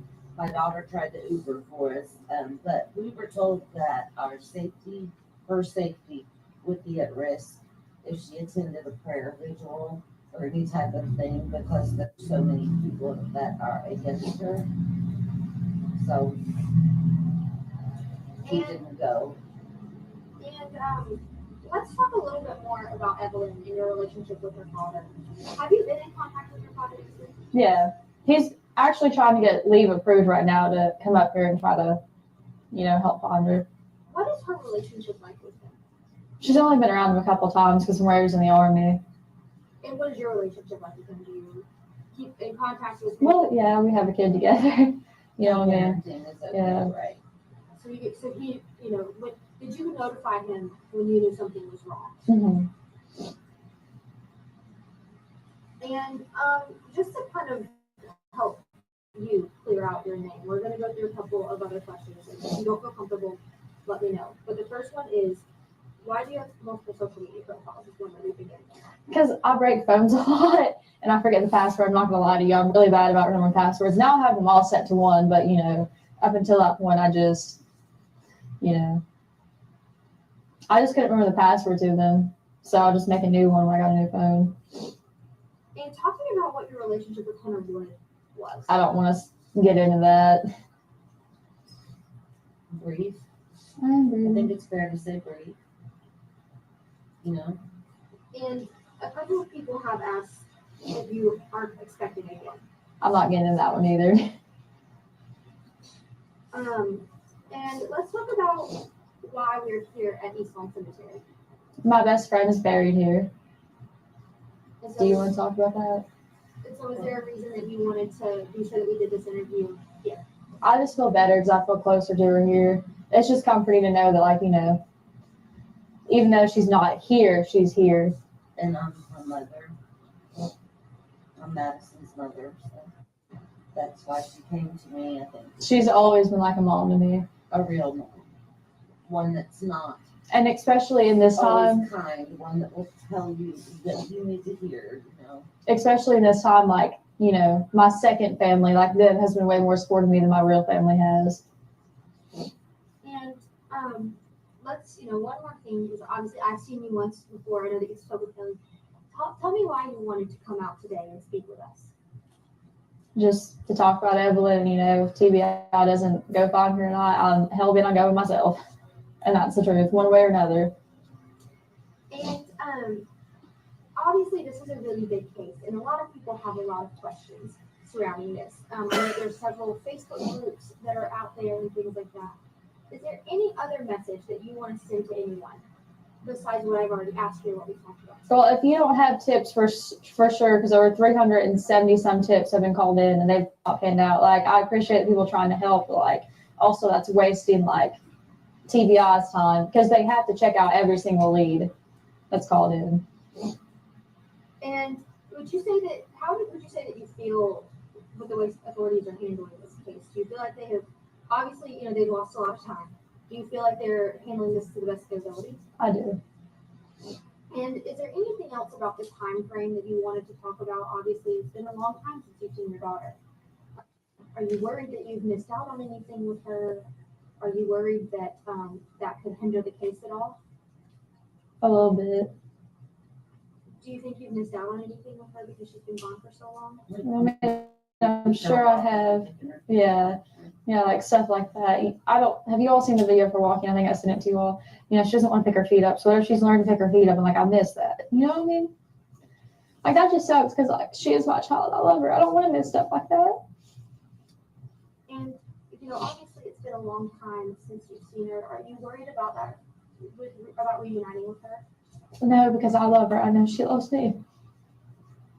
And do you think she's been taken care of well in the time that you've missed with her? I hope she has been. And tell me what, when you do get to see her, tell me what the first things you want to do. I'm just gonna hug her and not let her go. Wow. Like they'll have to pry her from my arms, literally, because I'm just not gonna let her go. What else are you guys gonna do? Are you guys gonna go eat somewhere? Are you guys gonna go play? I'm gonna say, Shark on repeat? yeah, probably gonna say no shark to her and just hug her, and not let her go. My favorite thing is the first time she kissed me, Lord, I cried for over a week because she would pull my hair and I would just let her do it, you know, because I love her. Like I didn't want to make her cry or be upset in any way. And she would pull chunks of my hair out. And she was in her walker one night and like she dropped her sippy cup and I bent down to pick it up. And I thought, oh, she's going to pull my hair. She brought my face close to her and she kissed my cheek and I just like cried about it for over a week. So I was like, oh my God, I'm the first person that she's kissed. You know what I'm saying? Just like little stuff like that. I love her to death. And I would hate to have missed out on anything, especially because of my mom. And obviously, you know, you told me you talked to your mom a couple of times throughout this. And each time, did she give you any update on that? Just tell me that she was safe. So when was the last time you talked to your mom? Like physically just the two of you on the phone or? Wednesday, the 19th. The Amber Alert, wasn't it? Yeah, whenever the Amber Alert went out. I think that was Wednesday. I'm sorry, my days are running together. Tuesday, wasn't it? So Tuesday was when she reported missing, but Yeah. Wednesday was when the Amber Alert. Okay. Okay, yeah. Then yeah, it was Wednesday. So Wednesday was the last time you talked to your mom. Mhm. And if you don't want to, you don't have to, but can you tell me any details about that conversation? I mean, she was just going off on me and Mendota. And I kept telling her, I was like, if Evelyn's in Mendota, just take me to her. I will take her up there. We can just end this right now. Like, let's make this simple. Just give me my child back right now before this gets blown out of proportion. And she would never be like, oh yeah, I'm taking you. She'd just be like, you don't need to talk to them. I don't want you going up there and like stuff like that. And I was like, okay, well, if you're not going to take me to her, pull over and I will have like somebody on Sullivan County's end come get me to go over there and talk to them. What is your biggest fear right now? I have a lot of them. Just that I don't know that maybe they won't find her tonight, or, you know, maybe they don't find her tomorrow. Maybe it's weeks from now before they find her. You know, the people aren't going to be like, oh, well, like, I'm not giving her back because I kept her for 2 months. This is my child now. They can't do that. Well, still, I'm just worried they're going to be angry about that. You know what I mean? As long as the baby is okay. That's all that matters. Sorry they're mad, but it's not their child, right? She just needs to come home. Exactly. She's been away from her mom for long enough.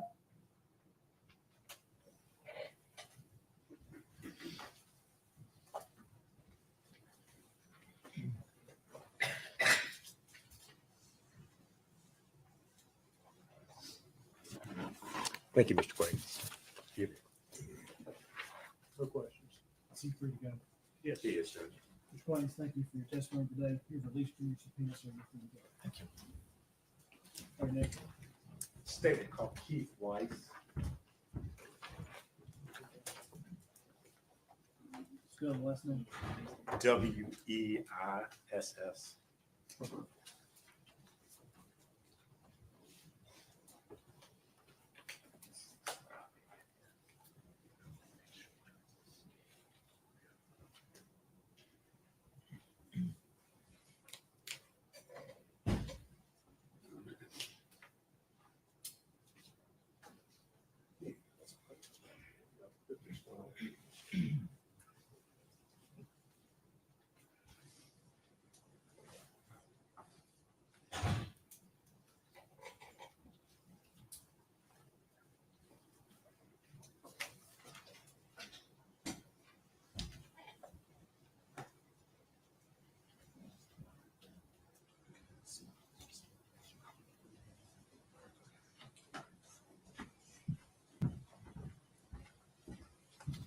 Raise your right hand. Just take your name, please. Keith Weiss. Mr. Weiss, you solemnly swear affirm testimony you're about to give the truth, the whole truth, and nothing but the truth. Yes, Your Honor. Thank you. Good afternoon, sir. Good afternoon. You're Keith Weiss, is that correct? Yes, sir. And Mr. Weiss, where are you employed? WCYB TV. All right, and that's one of the other news stations here in the Tri-Cities, is that correct? Correct. We provide news for the NBC affiliate. We're the NBC affiliate for the Tri-Cities region and also produce news for the Fox affiliate here. All right.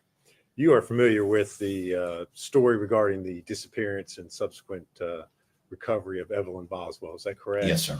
And was that a news story that your TV station covered back in February of 2020? Yes, sir. And as part of your news coverage, did one of the reporters there for WCYB interview Megan Boswell? Yes, sir. And that was an interview that took place over here outside the sheriff's office. Is that Yes, correct? it did. Yes. And do you at WCYB maintain copies of the news footage that you all record? Yes, we do. And did you provide a copy of that footage to law enforcement at their request? Yes, we did. All right. Judge, I would move to make that exhibit number 227. The objection. No, sir. Full exhibit 227. Judge, that is all the questions that I have for Mr. Weiss. I don't know if Mr. Scott has any, and only the other thing I have to do is play the video. No questions, Judge. So I don't know if you want to excuse him or if you want him to sit. No, he should sit here while you're. Okay. Since since the exhibit came in through. That's fine.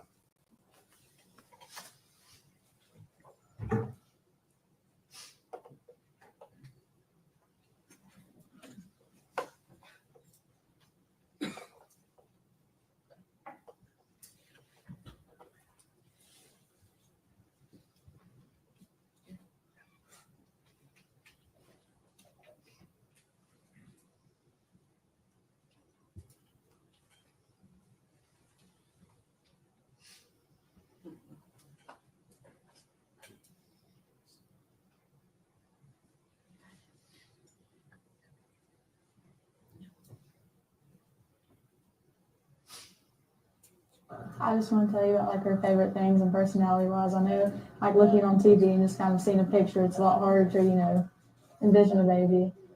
Like her favorite food is like sweet potato. She's really sweet. She loves to give people kisses. Favorite song is Baby Shark. Just like that kind of stuff. Can you tell me what's your favorite toy? She has a little baby shark puppet. What would y'all do together? Well, she loves to take baths. That was her favorite thing. She had little shark toys that swim in the bath and stuff like that. How old is she now? She's 15 months today, actually. Can you tell me a little bit? Like, so you said she's very sweet. Is she sweet with everybody, or just? She is. She loves everybody. Can you tell me a little bit about like, how you're feeling? Do you miss her? Are you worried? Of course, I miss her, and like, I can't tell anything about the ongoing investigation, but I'm sure you all have released an article about the car and stuff like that. So we have a pretty good idea of who has her. I mean, if they're watching, I just want you to bring her back. Is there anything you'd like to say to them if they're watching? I just want her back. Yeah, that's my child. I'm sorry. I know this must be hard. Why don't you tell me a little bit more about her? Do you have any pictures of her? Have you been looking? Not on me, no. Not on you. Have you been looking at photos and stuff of her while you're? How are you coping with all of this? I just want her back. If you could tell her anything now, what would you say to her?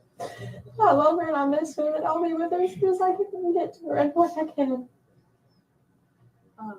Is there anything that you can tell us about, like, what kind of baby she is? I know you said that it's hard to see. She's a happy baby. She hardly ever cries.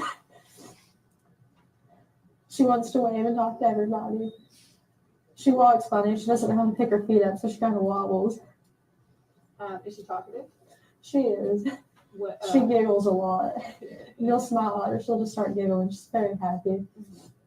And so you said she is talkative. Is it full sentences? Like, what milestone did she met? Like, is she a smart little girl? She is. She hit every milestone early. She can almost say I love you. She's not fully got the sentences yet, but she does say a lot of words. You must be so proud of her. I am. When Baby Shark plays, she tries to like dance with them and sing it. You said that's her favorite song. Do you do the puppet with her a lot? And I know all of this is very hard. Can you tell me like how you're feeling? I just want her back. That's all I want.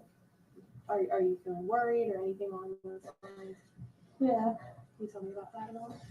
Well, the reason I didn't report it or anything is because I knew the person who had her, and I didn't want them to run away with her. And as soon as they thought anything was going on, they just kind of vanished. So I'm just worried about, like where they're at what they're doing with her at this point in time. So you do know who has her? Can you tell us who that is, or you don't? I can't release anything further about that. I'm sure they were lied to on the press conference, but further than that, I can't say anything. And so you do know who has her. Are you worried about her safety? Well, now I am, because they won't answer phone calls. They've just kind of disappeared. What is it like to? I'm assuming that you trusted this person. How has this trust been broken? What's been going on with that? It has definitely been broken after this. Have you spoken to her father at all during this process? Are you having any support from No. him or from your family? Yeah, my grandma's very supportive. She always is. That's good. But you haven't spoken to him at all. Mhm. When was the last time you saw her? In December. In December. And what was that last day like? Was it a good day? I think it was about around Christmas, right? Can you tell me about that? It was a good day. She had a little pink bow in her hair, a little boomer tracksuit on, it was hot pink. And what? Like, I know that you're hoping that she'll be returning shortly. Is there anything that you'd like to say to the person or people that have her that you think they should hear from you? They should just bring her back. They obviously know like what's going on, like, you know, they need to bring her back home. And you said that you trusted this person. So when did you realize that trust might have been broken? Well, when they just kind of took off and wouldn't answer anybody. Around when was that? Whenever this whole thing started. Okay. And can you tell me a little bit more about like how you're feeling? I know all of this is scary and everything. It is. I just want her back. That's all I can think about. It's just get her back. Anything the community can do to help you? No. I let him look for her. I know they released the car information and the tag number and stuff like that. Just any leads at all, they need to like call us so we can go check them out. Has anyone like have you gotten any information from me that's been helpful, or do you just kind of? I don't really know. They've all been looking at leads and stuff like that. I mean, they are working their butts off. Has the police department and everything, the sheriff's office, been keeping you in the loop for this? They have been. How's that been going? Has that been good? It is good. Good. And I know that you said that you're getting a lot of support from your family. Are they like helping you going to courts and meetings and stuff with you? I know you've had a lot of. Yeah, they didn't know I had court today. Or I'm sure my grandma would have been there. Did you keep it from them? Or? I mean, I've just not really talked to them that much today, to be honest. And like I said, stuff was going on like while we were sitting in the courtroom, and I couldn't, well, not while, but like, you know, waiting to go to court, and like I just couldn't tell her exactly what was going on. So you said like obviously you can't share anything about the case. So you haven't been sharing with like your family or anything either? No. How's that? Not being able to confide in anyone? I mean, the police officers are very nice, especially like Sergeant Matt Price and stuff like that. I can talk to him or like them, and they've been like really helpful this whole time. They really have been. And anything else that you think that people should know about Evelyn, about like what makes her so special? She's just a very sweet baby. She's got, you know, the little dimples on her face. Do you think she looks like you? No, she definitely looks like her dad, but she does have my eyes. That's good. You have very pretty eyes. She's the cutest baby ever.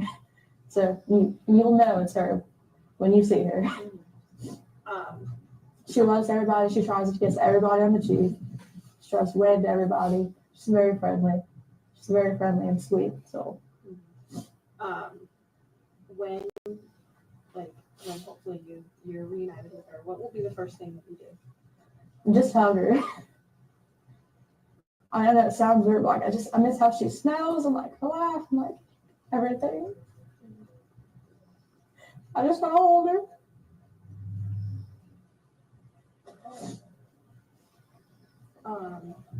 So I know that this must be, like you're missing your baby. And then there's been trust broken, right, as well. Are you worried about her safety? I mean, in a way, yes, just because we can't find, you know, the car or nothing like that. But they have exhausted almost every option, you know what I'm saying? They're working around the clock. They have a whole room of people that they're like dedicated just finding her, and I appreciate that. Do you think that they are going to find I do. I have full confidence. You do. Are you feeling hopeful? I am. Can you tell me about that? Like what keeps you going? What's giving you hope and The team up there is just honestly really good. They're all really good. And I can like confidently say that, you know, like when I'm not up here, I know that they're doing their best to find her. I'm not worried that when I'm not up here, they're not like, you know, just sitting around and twiddling their thumbs. I know that they are trying genuinely. do you have any regrets about not involving the police sooner? I know that Well, sort of, but also in a way, I knew that as soon as anything went down, you know, the person was going to just disappear. And they have. And they've tried to find them. They are going to find them. And I know that they'll bring her back to me. you feel fully confident. But if you could do this all over again, is there anything you would do different? Yeah, I probably called the first day. I should have. But I just didn't want them to run with her. Like they have now. Did you ever expect them to run with her? I knew that if anything really happened and I think anybody got involved, they probably would. Can you tell me why she was with them if you were worried about this? They were watching her for me while I went to work. So it was like a babysitting kind of childcare situation? Yeah. But you thought they might run with her? No, until they took her, no. Then after that, I was like, well, if anything happens somewhere, they will run with her. And to be honest with you, I won't lie, I didn't know how good the team was up here. And if I did, I would have called the second that I realized. They are very good, like I said. They are doing everything they can. I'm very confident in that. And that makes the situation a lot easier. And so you said that, when did you realize that they had completely disappeared? Like I said, I can't release anything like specific. I'm sure they will at the press conference, but So anything else you'd like to add? Anything that you want to tell me about Evelyn? her favorite food is sweet potatoes. She's allergic to carrots. She's allergic to carrots. What else does she like? She loves those little applesauce pouches. Yeah. She's very smart. Like, even she quit her own sippy cup at 6 months old. Or not a sippy cup, but she quit a bottle, I'm sorry. And went straight to a sippy cup. And like, I would leave her snacks in the floor, like in the little containers, and she'd open them up herself and like get one out at a time. Like, she's just a very smart, very good baby. And I just want her back. You're just supposed to be so proud of her. I am. Is there anything that you would like to say to her? That I love her and that I will find her. She'll be back as soon as humanly possible.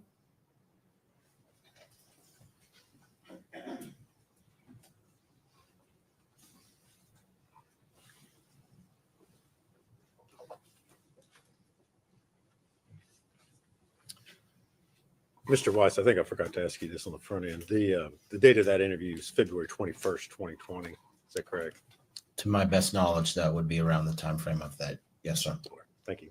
If you would answer any questions, I don't think Scott had any. So that's all I have for this witness. See, can you please? Yes, sir. Yes. Mr. Weiss, thank you for your testimony today. Thank you, Your Honor. You are released from your subpoena, so you're free today. Thank you.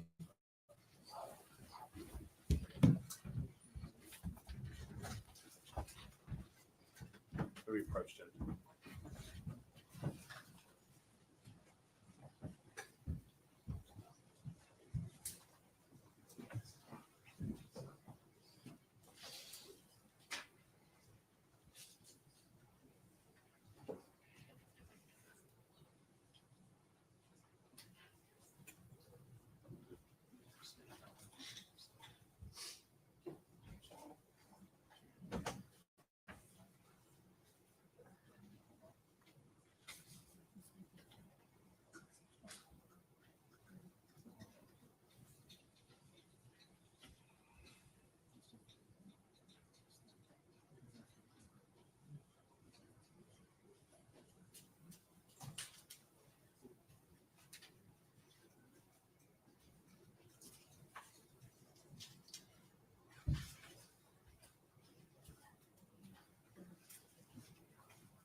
All right, ladies and gentlemen, this seems to be a good natural place for us to stop for today. I'm going to give you these admonitions. You're not to communicate with other jurors or anyone else regarding any subject connected to this trial. You're not to form or express any opinion about the case until it's finally submitted to you.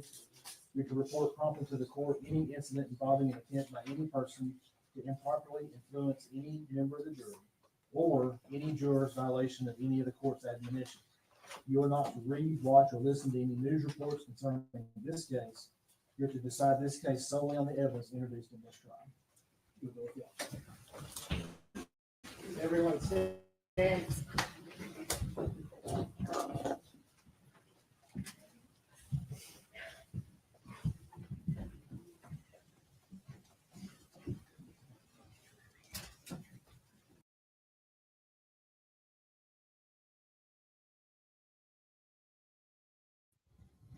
All right, all right, all right. So that is going to be the end of our stream for today. I have to run to town and do a few things, and I'm going to set our next stream for the deposition tonight. I think we should just pick it up at 7:00 at our normal time. Okay. I'll hurry up and go as soon as I shut this down. I'll go ahead and stick and schedule it and get the thumbnail and everything going. And I will see you all at 7 for Mickey Stein's full deposition. All right, y'all. Well, thank you for being here with us today. We're hopefully we're about done with this trial. I know we'll have a couple more days at least, but it's sure heartbreaking, y'all. But in our own way, our true crime community is showing up for baby Evelyn. I mean, the most we can do is just pray for her now and pray for the family. All of them, they all need prayer. All right, guys. See you at 7. Peace out, Girl Scout. Bye.